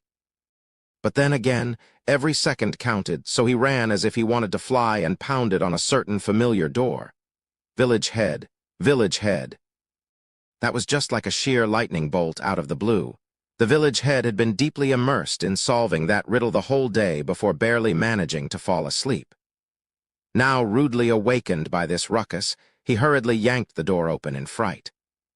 After discovering a completely unexpected guest, though, his expression first became rather dumbfounded before rapidly shifting into one of annoyance. Fella, where did you forget your manners this time? Village head. Save it. You have any idea what time it is? I'm sorry. Sial Jihu quickly bowed his head and apologized. But he couldn't finish the rest of the sentence, though. The village head quickly read the urgency in the youth, and he calmed some of his irritation. Looks like you're facing a bit of problem. Yes, you're correct. And so you came back to collect the debt, am I right? Rather than that, I truly need your help, village head. The old man arched up one of his brows. The young man before him was an earthling who had uncovered his true identity. Compared to how he calmly analyzed every single point back then, his current atmosphere seemed rather different somehow. It looked like he had his reasons. Do come in, and please, I beg of you, lower your voice. I understand, thank you. Have a seat over here and take a deep breath. Now explain what happened in detail. Even if the problem is urgent, trying to solve it too quickly won't ever result in a satisfying answer. Sial Jihu settled down on the chair the village head pointed at. He caught his heavy breathing and proceeded to explain what happened. What an idiotic plan. Those were the first words muttered out by the village head upon hearing the explanation. Let's forget about not being able to mobilize the army for a second here. Even then, to blindly infiltrate with only a small number of elites and destroy their facility. If you say they weren't underestimating the parasites, then all I can say is that your friends are stupid fools. His criticism of their actions was savage, to say the least. Doing enough reconnaissance work beforehand is a must if you want to succeed in your infiltration. However, they blindly rushed in with no information at hand. It's only obvious they would fail. Tusk. Sial Jihu was about to loudly voice his opposition but had to suppress his anger. After all, the old man didn't say anything wrong just now. Well, still. The appearance of these mutated orcs sure is an unpleasant surprise. It's somewhat understandable why your people ended up making the wrong move in their haste. The old man coughed to clear his throat and continued on. In any case, I'm guessing the reason you came to see me is because of my rudium, right? Yes. Sial Jihu urgently spoke up. I beg of you, I know it's a precious treasure, but... No, not really. Excuse me? If we are talking about the original ore, sure. But the raw material has been processed already to create rudium, so it has no value anymore. And with my experimental nest gone, it's completely useless to me. Sial Jihu blinked his eyes. What I'm saying is, you can have the rudium. Thank you very much. Sial Jihu hurriedly bowed his head. Well, just think of it as me paying off the debt. Besides, it's still too early for you to thank me. Wouldn't you agree? The old man suddenly formed a wide-open smile. All right, so, say you take the rudium with you. What will you do next? That is. Right at that moment, Sial Jihu didn't know what to say. Listen, young man. I've said this before, and I'll say it again. How about slowing down a bit? The old man studied the youth with wizened eyes for a little while before stating his observation. Although you try to look calm and collected, I can tell that you're burning up inside right now. I'm just... You think I can't tell? Fella, you can't fool my eyes. You pretend it's not, yet I can see that your actions are hasty and disorganized. The moment he heard the word hasty, Sial Jihu felt an impact akin to a hammer striking his head. He instantly realized what the village head was telling him. The youth closed his eyes for a moment to collect his thoughts. You made the right choice to come and see me, even though you must be feeling quite urgent right now. However, don't you think there is something else you could get from me besides the rudium? When the old man gave out a free hint, the cogs finally clicked in Sial Jihu's head. That helped his nerves to settle down. Now that you mention it, village head, you were once a mage of the Delpinian Duchy. Phew. And you worked in the royal laboratory, too. I worked there for many, many years. I know that place like the back of my hand. The old man grinned and stood up from his chair. Now our conversation is finally going somewhere. The village head turned around to fetch the small box from the last time, along with a fairly large piece of paper. First of all, let's break down in detail the current situation. The old man was, once upon a time, a highly reputed mage. His body may have aged, but that didn't mean his experiences and knowledge base would dissipate overnight. You need to consider that you no longer have any chance in infiltrating the enemy camp the old-fashioned way. No, maybe I should revise and say that you never had a chance to begin with. There is simply no way that parasites wouldn't have prepared for an event like this. The old man's pen continued scribbling over the paper as he spoke. In any case, the first operation has failed, so the security should have been tightened up several times higher by now. So the same tactic will not work anymore. If you want to succeed, you need to hit the parasites from where they least expect it. But is there a way to take them by surprise, as you say? Of course, with this rudium. Click, the old man opened the small box. There it was, a murky, black-colored stone the size of a child's clenched fist. I told you that this thing is a consumable, right? Yes.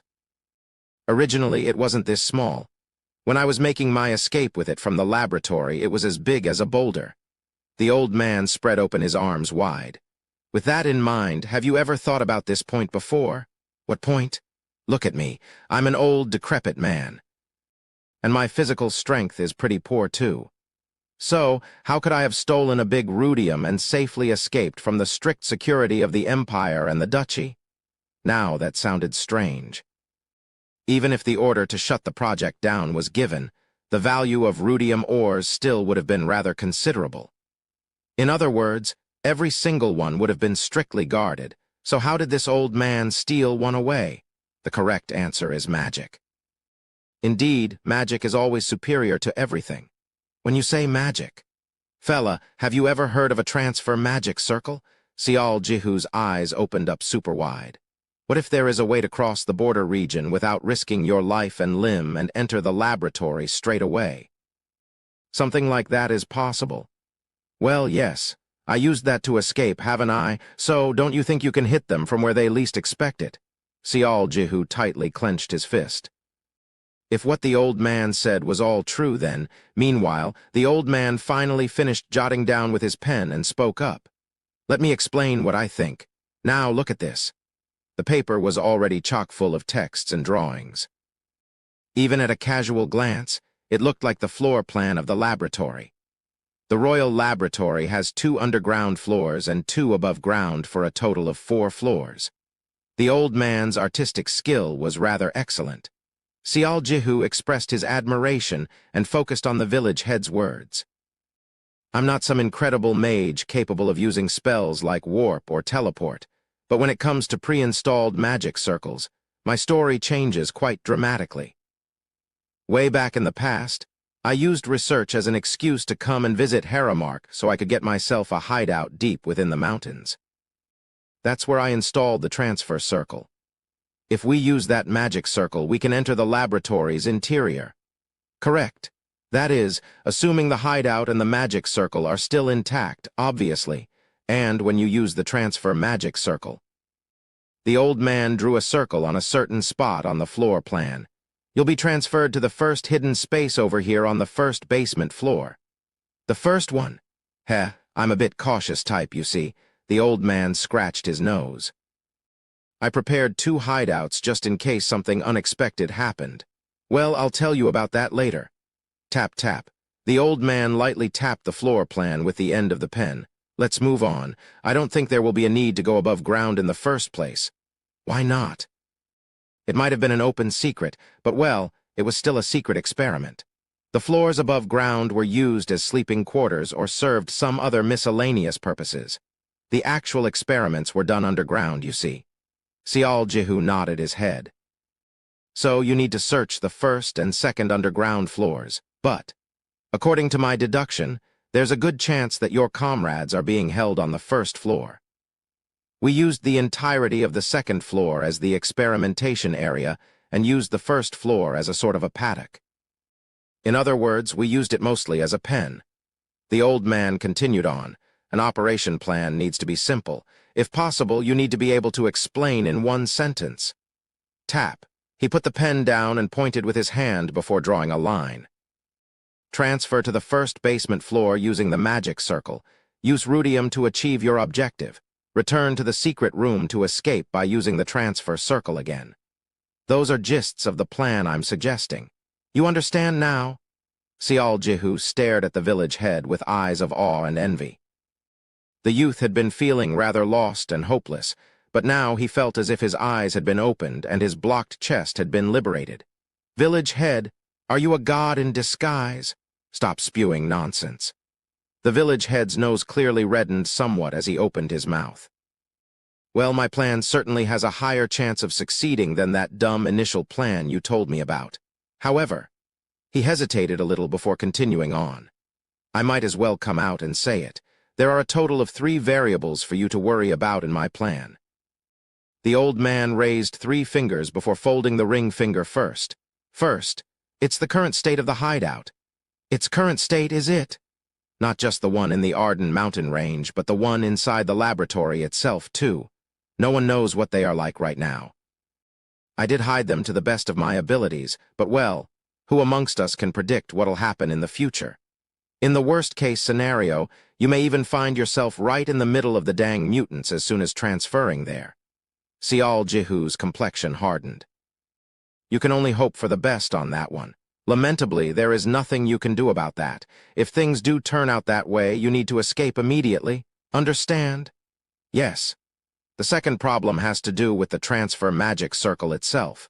The village head folded his middle finger next. I don't know the level of skill the magicians in Haramark possess. But the thing is, that magic circle can only be maintained for 30 minutes, tops. Worse still, if the magician's stamina runs out or if the mana supply is cut off deliberately, then the circle will shut down automatically. Which means everything needs to be taken care of within 30 minutes. Correct. The important thing here is, regardless of whether mana is supplied or not, the circle will shut down after 30 minutes, and you'll need 72 hours to charge up a magic circle that had been shut down in that manner. Do you understand where I'm going with this? Is there a way to increase the duration somehow? Sial Jihu's earnest inquiry caused the village head to rub his chin. I wonder. It might sound like I'm trying to make excuses, and I'm ashamed about that, but well, transfer magic itself is inherently a difficult magic to master. Even back in the Empire, there was almost no one capable of activating this magic with nothing but their own powers. Most had to rely on transfer magic circles. So, in all honesty, I'm not confident in improving the duration any further than 30. I guess it can't be helped then. Sial Jihu could only nod his head after hearing the old man's frank declaration on his limits. What could he do when it wasn't the case of not wanting to do it, but being unable to do it instead? And finally, it's the rudium itself. The village head folded the index finger. Mutated orcs shouldn't be high-ranked creatures, so you will probably be able to control them to some degree. You mean I should be careful since I won't be able to control high-ranked creatures? That's blindingly obvious. No, what I'm trying to say is this. Look at it. It's just too small. Of course, I think you can use it plenty enough for around 30 minutes. Sial Jihu tilted his head a bit. What was the problem then? That's why you need to make a choice. The old man spoke up, this time sounding a bit grimmer. Use the rudium to destroy the facility, or use it to rescue your comrades. This is a completely different problem unrelated to the magic circle's duration. But can't I do both? You need to stop daydreaming. Fundamentally, this problem overlaps with the other two variables. One wrong move and you will fail to achieve neither of your goals. Chasing after two rabbits would result in missing both of them. Choose one and focus on that. I understand. Very well. And then, the village head added some more detailed information and let out a long sigh of fatigue. With this, it seems that I have done everything I can do for you. Sial Jihu's lips parted but closed shut again. He wanted to express his gratitude, but the harvest this time was well beyond his expectations, and he simply didn't know where or how to start saying thanks. As a matter of fact, he never even imagined that the door of possibilities would open up this much by coming here. I guess even you think this is a lot for a simple payment of debt, don't you? You're right. Looks like it's me that owes you now. How are you planning on repaying me, then? What do you have in mind? Sial Jihu's reply brought about a shoulder shrug from the village head. Well, let's think about that later. I'll take my time on that. Thank you. Thanks can wait. The old man smirked. You need to come back alive first before you can repay me, so don't you dare die on me. Sial Jihu left the village head's residence and directly climbed aboard the waiting carriage. On his way to the village, he felt pressed, harried, worried. But on his return trip, he was now a step calmer, collected probably all thanks to the village head. Now that his mind had calmed down, the first person he thought about was Chohong. Along with that, a sense of guilt rushed in. In all honesty, he hadn't felt betrayal from her actions. Not to that extent, anyway. He could pretty much guess why Chohong tried to lie to him like that. But back when he heard the truth, he became really angry at her. Should he blame that one on him feeling hurt and disappointed? He wasn't sure, but... Anyways, it was a bit like that. The emotion he felt back then wasn't something he could properly nail down and describe in words. I'm sure Chohong was under a lot of stress, too. Regardless of what, His actions weren't what you'd call exemplary now that he had time to reflect on them. He made a mistake. Just what would have gone through her head after hearing that the fate of her longtime comrades in arms was completely unknown. He should have been more considerate towards her plight, for sure. Did I really go overboard? I need to go back for the time being.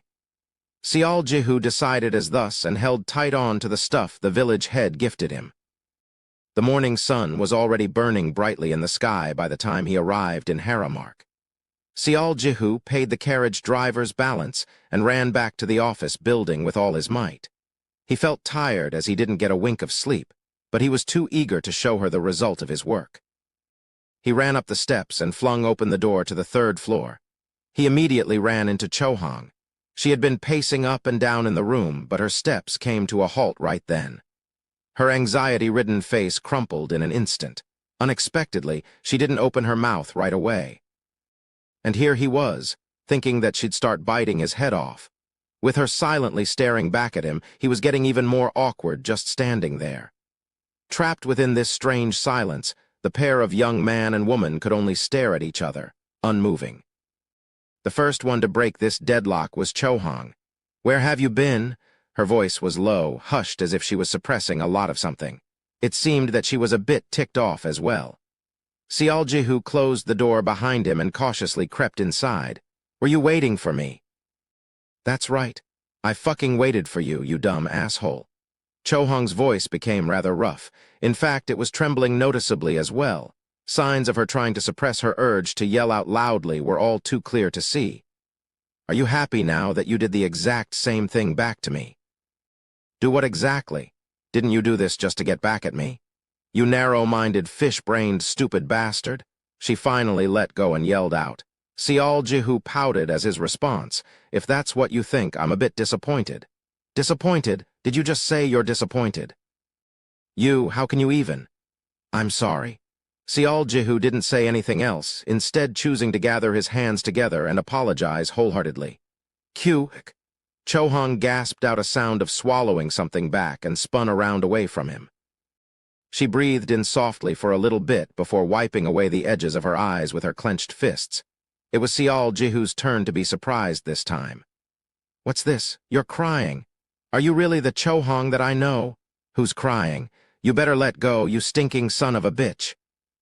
Sial Jihu tried to gently embrace and soothe her, but she twisted her shoulders and slapped his hands away, although there was no strength in her resistance. "I'm sorry, really. Damn it, you think I enjoyed lying to you. You don't know what I've been going through." "You're right. I really acted like a narrow-minded idiot." Sial Jihu continued to apologize. And, you dumbass. Stop being like that, too. You are always like, giggling and happy and stuff all the time, but when you got all super serious, do you have any idea how surprised I was?" Chohong poured out her dissatisfaction and sorrow like a dam bursting its walls. I know. I won't do that ever again in the future. You idiot, stinking bastard, you didn't even know what I've been through. You Tilda Tsutsatsu Tilda, my baby. My baby was feeling really hurt, weren't you, Tilda? Stop screwing around, or else I might really beat the living shit out of you. Oh, okay then. Let's sit down first. We'll talk after we settle down. Sial Jihu had to expend a great deal of effort to calm her down.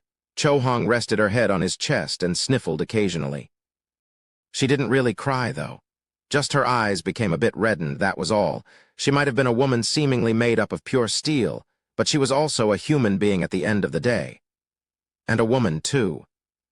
She had been under tremendous stress lately, so when Sial Jihu made her worry like this, she finally stopped suppressing everything and poured them all out. Okay, so. A short while later, Chohong sneaked her gaze up at him. Where have you been? Ramen Village. Why there? There's something I want to ask before answering that. Chohong hesitated but still nodded her head. Now that things had turned out this way, it seemed unnecessary to hide stuff from him now. What did you guys decide to do? We were planning to have another meeting today. To discuss the strategy? When? It's probably already begun, you idiot. Because of you, I couldn't go. What a mess. Well then, we should get going even if we're late. I guess you're right, but... Chohong let the end of her sentence drift away before continuing on again. I don't know. I just don't know what we can do. We meet and talk every day, but the end results are always the same. We want to rescue them, but we don't know how to." Since that was a story he could sympathize with, Sial Jihu nodded his head in a rather exaggerated manner. "You shouldn't have kept everything to yourself, you know. In times like these, you should have come and asked your Appa right here." "Appa, my ass." Chohan giggled slightly at Sial Jihu's good-natured joke. "Okay, fine. Since we're on the subject, let me ask you, you have a good plan then?" "Of course," he admitted right away. "Wah?" Chohan stared at him blankly. Meanwhile, Sial Jihu got up from the couch. "Hey, what did you just—" "Kick." He opened the door to let the brilliant sunlight in and form a halo around his body. He turned to look at Chohan still sitting on the couch and grinned brightly. "Let's go and rescue them." Chapter 80. I don't want to live like that. 4. Just as Chohan expected, the meeting was stuck in the same place, going nowhere. But it was difficult to call these people incompetent in this case. This was a gathering of individuals who excelled in their own professions, but with their opponent being what it was, even they couldn't help but be lost like this. And that was precisely why the entrance of Sial Jihu and his unexpected solution came across as a light of salvation, a slim ray of new dawn's light breaking through the darkness itself. This is amazing, truly amazing. Ian continued to express his admiration with the face of a man completely entranced. Not a trace of his previous mischievous streak could be seen from the meaningful light flickering within his eyes. Like a drowning man grasping at straws, the old man clutched at the floor plan as if he wanted to bore a hole through it with his eyes. Although it's not bidirectional like warp, but two different locations are connected by bending the space in one direction. It may be unsophisticated, but still, what a surprising solution to a problem. Wait, this would increase the load, so the restrictions are— Damn it, I knew it. Ian continued to mutter to himself while the pen in his hand scribbled without rest on a piece of paper. A certain man studying the old man formed an expression full of apprehension. He glared on with sharp eyes as he silently chewed his lips. How considerate! All the explanations are already provided too. So it seems the maximum weight limit in one transfer is 1 ton. If you consider the weight limitation when coming back, then the number of people. No, this isn't it. How about splitting up and transferring multiple times? God damn it! Then that's going to impact the mana needed to maintain the circle. Master Ian. The man couldn't endure it any longer and called out. Ian broke away from his fervent calculations and raised his head. Can we trust this information? This suspicion was entirely justified. After all, this information was simply too brilliant for a level 2 warrior to bring in. They were left frustrated and helpless by the current situation, yet out of the blue, the impossible puzzle was suddenly solved like this. Should he say that the circumstances had improved too much now? Indeed, it was understandable where his suspicion was coming from. You're right. I'd like to meet this man and have a chat. Ian spoke in a hopeful-sounding voice, but Sial Jihu shook his head. He's already secluded himself, and he isn't keen on coming out of his seclusion any time soon. In that case, it can't be helped then. This much is already a great deal of help anyway. Ian readily accepted it. The man watching on opened his mouth again. I admit that this is a very good plan. However, there is still an element of risk here. What if this is a trap? I know what you're worried about. Ian abruptly cut that man's words off. We've been rash and hasty once already. Rest easy, for I shall make sure to pore over every little detail. With my skills, I should be able to judge the authenticity of this plan without a problem. The man backed off without any further complaints after hearing those words. Meanwhile, Ian carried on. We have something else to worry about instead. The important thing is we got ourselves a feasible plan now. We have no time to lose. Rip, Ian tore the paper he was jotting down on and handed it over to Cynthia. This is the coordinates of the hideout in the Arden mountain range. Please contact the royal court and ask them to search for the location. No need to contact them. Cynthia used a graceful hand movement to snatch the paper away and turned around to leave. We have a few fleet-footed people in our group if that's what you're looking for. 3-4 days should be enough. Anything will be fine, but you need to hurry. Cynthia wordlessly left the room. Ian let his gaze linger in the direction she had disappeared to, before shifting his attention back to Seol Jihu with some excitement on his face. "You've made a significant contribution." "Not at all. It's too early to say that." Seol Jihu was humble in his reply. "I don't agree with that assessment at all." Ian let a sigh escape from his mouth. He felt truly rueful right about now. If only they had this information at hand for their first mission. And then, even this item called rudium, too. If everything goes according to plan, we might even be able to pull this off quite easily. I can express my gratitude in many ways, but they simply won't be enough for the contribution you made. We can't be too optimistic yet. There are a lot of variables in this plan. That was undoubtedly true, but still, their current situation had improved by several folds compared to the first infiltration attempt. It wouldn't be an exaggeration to say that Seol Jihu had done way more than what was required of him already. Ian hesitated slightly, exchanged glances with Chohong, and finally worked up enough courage to speak up.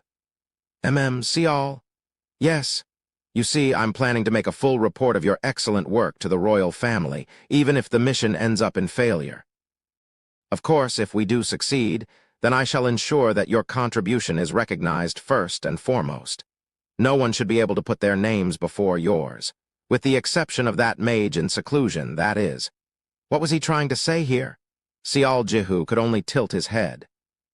So what I want to say is, Ian spoke the following words with some difficulty. What you have done for us so far is more than enough already. Only then did the youth understand Ian's words. The old man was saying that there was no real need for Seol Jihu to participate in the mission itself. Will I be a hindrance to you all? Ian pondered that for a second or two before shaking his head with some conviction. Technically, he would not be a hindrance. Both the transfer magic and the rudium formed the core of this mission, a mission where battle wasn't the main goal, but the rescue was. Since speediness was a necessity, there was a good chance that the festina earring attached to the youth's ear could play a vital role. Was that all? He was also a member of Carp Diem, and that alone meant he had enough pretext to participate. And, if he were to assert his position as the original planner of this mission, then it had become even more difficult to reject his participation. Finally, the lack of Earthlings volunteering to go meant that the team was in desperate need for any extra hands they could find. Since I won't be a hindrance, Seol Jihu pocketed the rudium. The significance of that action was pretty loud and clear. Ian could only form a wry chuckle. So you mean to come with us? I want to go. You're truly an indecipherable fella. Ian shook his head helplessly. If that's what you've decided, then I won't stop you. However, you need to be careful when we get there. He sighed in lamentation and returned his gaze back to the paper in front of him. Seol Jihu nodded his head to show that he got it. Just as Cinzia had said, the message of her people finding the hideout located in the Arden mountain range arrived 3 days later. Ian confirmed the state of the magic circle via the communication crystal, took another thorough look at the plan again, and finally gave his go-ahead. There were 6 people they had to rescue: Richard Hugo, level 4, Ainz Yui, level 5, Edward Dillon, level 5, Erica Lawrence, level 6, Ibrahim Ali, level 5, Teresa Hussey, level 5. The rescue team was quickly formed, but the number of people was kept down to 6. This was simply because in case all 6 captives were rescued, they needed to consider the maximum weight limitation when trying to make their way back. Of course, the idea of splitting up the members to send them through the magic circle had been brought up, but that presented a problem. The issue was with the mana, or rather the lack of it. Ian calculated and then calculated some more for several days, and the number he came up at the end was 6 people. In all honesty, just trying to maintain the magic circle for 30 minutes was strenuous enough for him to worry about potential side effects on his physique. So he decided that, rather than eating into already too short mission time, they should minimize the number of people participating. And so the rescue team consisted of Ian, tasked with activating and maintaining the transfer magic circle, Seol Jihu and Chohong, tasked with infiltration itself. The 3 remaining members included a level 5 archer acting as the header along with a level 4 warrior and a priest. Since the goal of the mission was clear, None of these people were pressured into participating. No, only those who volunteered were accepted. And those with deep personal connections to the captives, people determined to successfully carry out the rescue, had been chosen. Once the mission was greenlit, one or two people began showing a sense of urgency. However, Ian didn't rush things. Depending on circumstances, prompt actions had to be taken, but since he already tasted failure because of being hasty, he couldn't help but be even more cautious than before. So, several potential situations were thought up based on the information Sial Jihu brought in, and only after enough number of simulations were run did the group depart for the Arden mountain range. The hideout was nestled, rather cleverly within one of the valleys of the mountain range. It was only as big as an okay-sized bachelor flat. Other than the square altar in the middle of the space with all sorts of geometric shapes carved on the top to create a magic circle, there wasn't anything of note in this room. Even if only 6 people were participating in the mission, the accompanying staff personnel were rather large in numbers. Since the conditions of the 6 captives were unknown, a camp was set up in case of a medical emergency. Not only that, an actual physician had been invited and several guards had been added to the group too, so the whole area had become rather bustling in no time at all. Think of this magic circle as an automatic revolving door. Ian opened his mouth to address the rescue team. The moment it activates, the door will continue to slowly spin around. We need to finish our business within 30 minutes and return quickly. If not, the door will close and we won't be able to return. Once this door closed, you'd need 72 hours before it opened again. Everyone here had heard that countless times during the mission briefings until they felt almost fed up by it. I was thinking of getting ready right about now, but have you all prepared in your hearts? Yes, the archer tasked with the header's role replied. What are you supposed to look for as soon as entering the lab? Search the vicinity and choose between wait, stay hidden, or withdraw. Very good. Remember, everyone, regardless of your circumstances, if my own situation proves to be bad, I will not hesitate to return alone. Ian warned the group in no uncertain terms and took large strides deeper into the hideout. Then he laboriously bent down. It might take some time to activate the magic circle with my measly skills, so you should loosen up and get yourselves ready. Ah, but don't wander off too far. Sial Jihu didn't move from the spot, though. Gripping the spear tightly, he stared deeply at the magic circle. The nervous tension he felt forced his heart to pound even harder, and he simply couldn't move. It was him who said he'd go. If he wanted to, he could back out now. But rather than letting himself get swallowed up by the power of fear, it's like I'm standing in front of the mission notice board again. While recalling the familiar memory, he activated 9 eyes. When he did, he got to witness the once ash-colored altar slowly change its hue. It's yellow. Sial Jihu clenched his fist tightly. Of course, he knew very well to be just as cautious with attention required as with any other colors. As its name implied, make one wrong move and the color could change to orange, red, or even black in an instant. But regardless, the color he could see right at this moment was yellow. Considering that he was about to step into the heart of the enemy's camp, this proved that the odds of success were not completely zero. He deactivated 9 eyes and began firming up his resolve one more time. As he was doing that, though, a pale-faced man emitting cold, hostile air like there's no tomorrow approached him. He had run into this man multiple times during the strategy meetings. This man was a rather handsome fellow, possessing a sharp countenance with a pair of affable eyes. Also, he just so happened to be the level 5 archer tasked with the role of the header. Thanks. He expressed his gratitude almost right away, leaving Sial Jihu to blink his eyes in confusion. Thanks to you, I at least have a shot now. If we do rescue them, I'll properly express my gratitude then. We're in the same boat anyway. Don't worry about it. Someone important to you is on the other side. The archer nodded his head at the youth's polite inquiry. My younger sister, Ainz Audioverse. You didn't go with her the first time. I told her not to go from the get-go. But then, she got blinded by the number of contribution points on offer and ended up tagging along. The man's eyes narrowed to a slit. He sighed softly and shook his head. In any case, I'm taking on the role of the header of this rescue team, and Master Ian has taken on the leader role. But I plan to consider your opinion as much as ours as well." Sialji, who didn't know how to reply and could only pucker his lips in an "oh." It was his first time meeting someone so refreshingly open like this. "You are the one who came to us with the plan, not to mention possessing the rudium too. And I heard that you even contributed greatly during the battle of the Arden Fortress." He continued to speak about this and that, before he took a look behind Sialji and suddenly extended his hand. "My name's Ainz Kazuki. Let's do our best." "I'm Sial." Ainz Kazuki lightly shook hands with the youth and turned around to leave. Almost right away, there was a sound of fabric rustling behind Sialji's back, so he sneaked a glance and his eyes opened up wider almost immediately.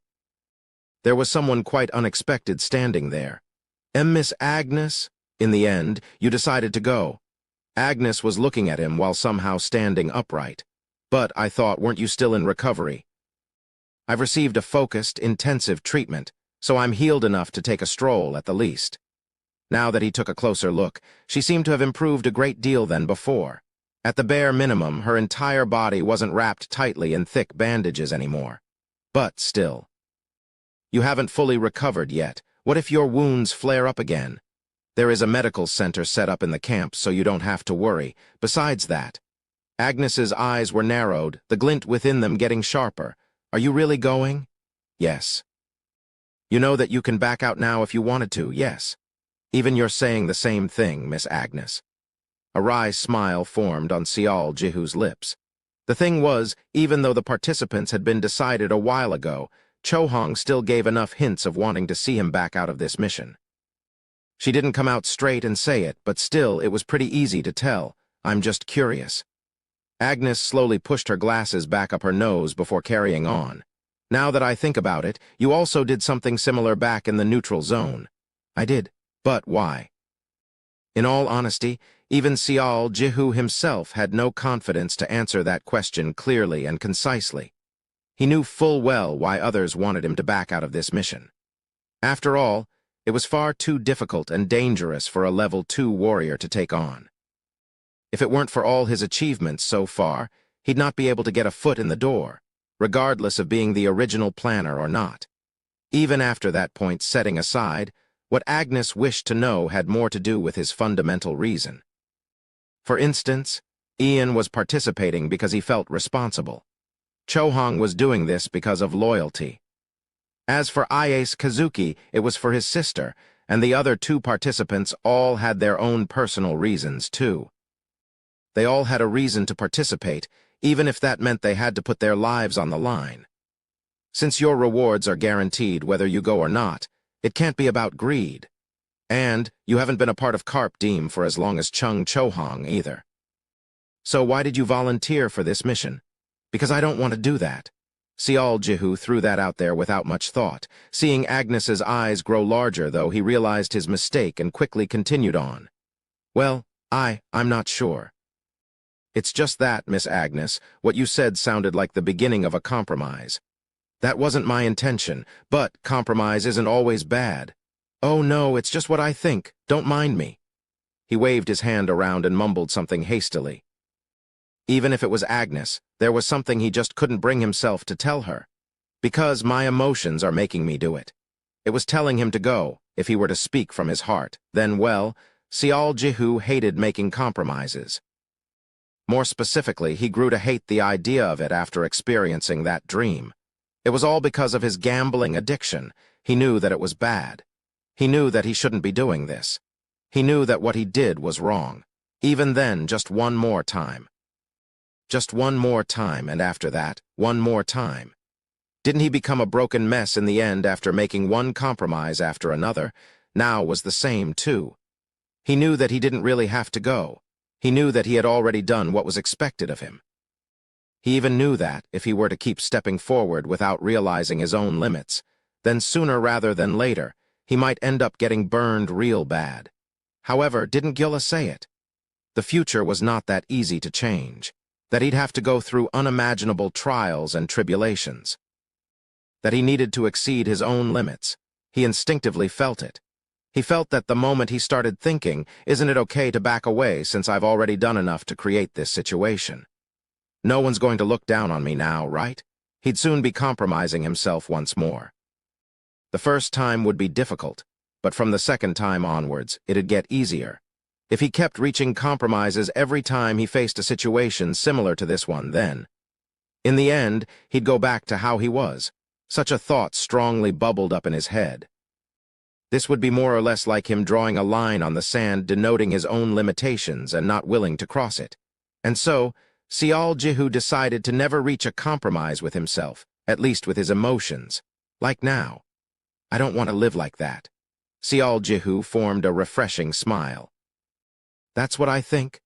Agnes didn't seem wholly convinced. However, she wasn't going to dissuade him from going because of that. In the end, she quietly closed her eyes and accepted his explanation. I understand. A brief moment of silence later, she carried on. If your mind is made up to that extent, then there is nothing more I can say. Agnes spoke in a serious tone of voice before abruptly lifting her top up. Jihu was taken aback from the sudden strip show and was thrown into confusion, but then, a deep frown quickly formed on his face. Although new flesh was growing over it, seeing how deep the wound on her ribs still was, he could tell it must have been incredibly serious. I didn't lose my hope even when the battle actually commenced. Agnes finally continued on after showing him the wound. Several mutated orcs tried to rush us, but they weren't difficult opponents at all. Agnes's tone sounded too neutral for an excuse. No, she was simply conveying what happened in a calm voice. I can definitely be certain of one thing, that, during the battle, I had never let my guard down once. Meaning I had focused all my being to keep an eye out on our surroundings. Her voice became lower and hushed, causing Jihu to inadvertently pay even more attention than before. But just one shot. Agnes spoke up to there and stopped. One shot, is it? Jihu asked back, confused. That's the best I can describe it. Agnes shook her head. I heard something similar to a gunshot, and everything before my eyes became white. When I came to, there was this hole in my ribs. Agnes pointed to the wound. Jihu swallowed his saliva. I was able to barely stand back up thanks to the priest's timely healing spell. But, even with a colossal healing spell, the wound couldn't be healed completely. That attack made me feel the approach of death for the first time in a long while. It couldn't be healed with a colossal spell. The Cure Colossal wounds a divine spell that perhaps best represented the chief priests, one of the high-rank classes available to the priests walking on the paths of a specialized healer. It was an incredibly difficult spell that Maria actually collapsed from using it just once. But then, that very spell was used right after she was wounded and still didn't work. It was truly an unbelievable story. It was around then that he heard a bit of commotion. Rays of bright light were creeping along the floor by his feet. Ian had finished activating the magic circle. Looks like it's time for you to go. Agnes slowly lowered her top. Thank you for your advice. Please do not forget, be mindful of the unseen sniper. I'll definitely keep that in mind, and I'll also see you 30 minutes later. Jihu bade goodbye and hurriedly walked away. He grasped the large shield being handed to him and stepped into the glowing magic circle. Soon, 4 warriors and an archer holding large shields surrounded the priest and the Jihu from the front, back, left, and right to form a protective formation. Ian slowly stood back up in the middle of the magic circle. The preparations are complete. We will be transferring in 50 seconds, so if you have something to say, now should be a good time to do so. Hey, stop trying to jinx us and let's get this show on the road already. Chohong angrily yelled out. More people came closer to the circle to spectate. Meanwhile, Jihu began counting down in his mind. As he counted, he wasn't sure where to look, so he stared at Agnes. Her eyes of worry, something she was doing her best to mask, gave him a feeling of comfort for some reason. 41, 42. As the 50-second mark grew ever closer, the light emitted from the magic circle grew brighter and brighter. 47, 48. And a short while later, 49, 50. Just as he finished counting to 50, H-whack! The magic circle suddenly rotated, and the world seemed to spin at the same time. Several swirling voices confused his hearing, and his vision was being dyed in pure whiteness. As the feeling of being endlessly sucked in overwhelmed his senses, he worked his butt off not to let go of the shield. Soon, though, the sensation of the spot below his navel suddenly being yanked down smacked him, and then everything around him darkened.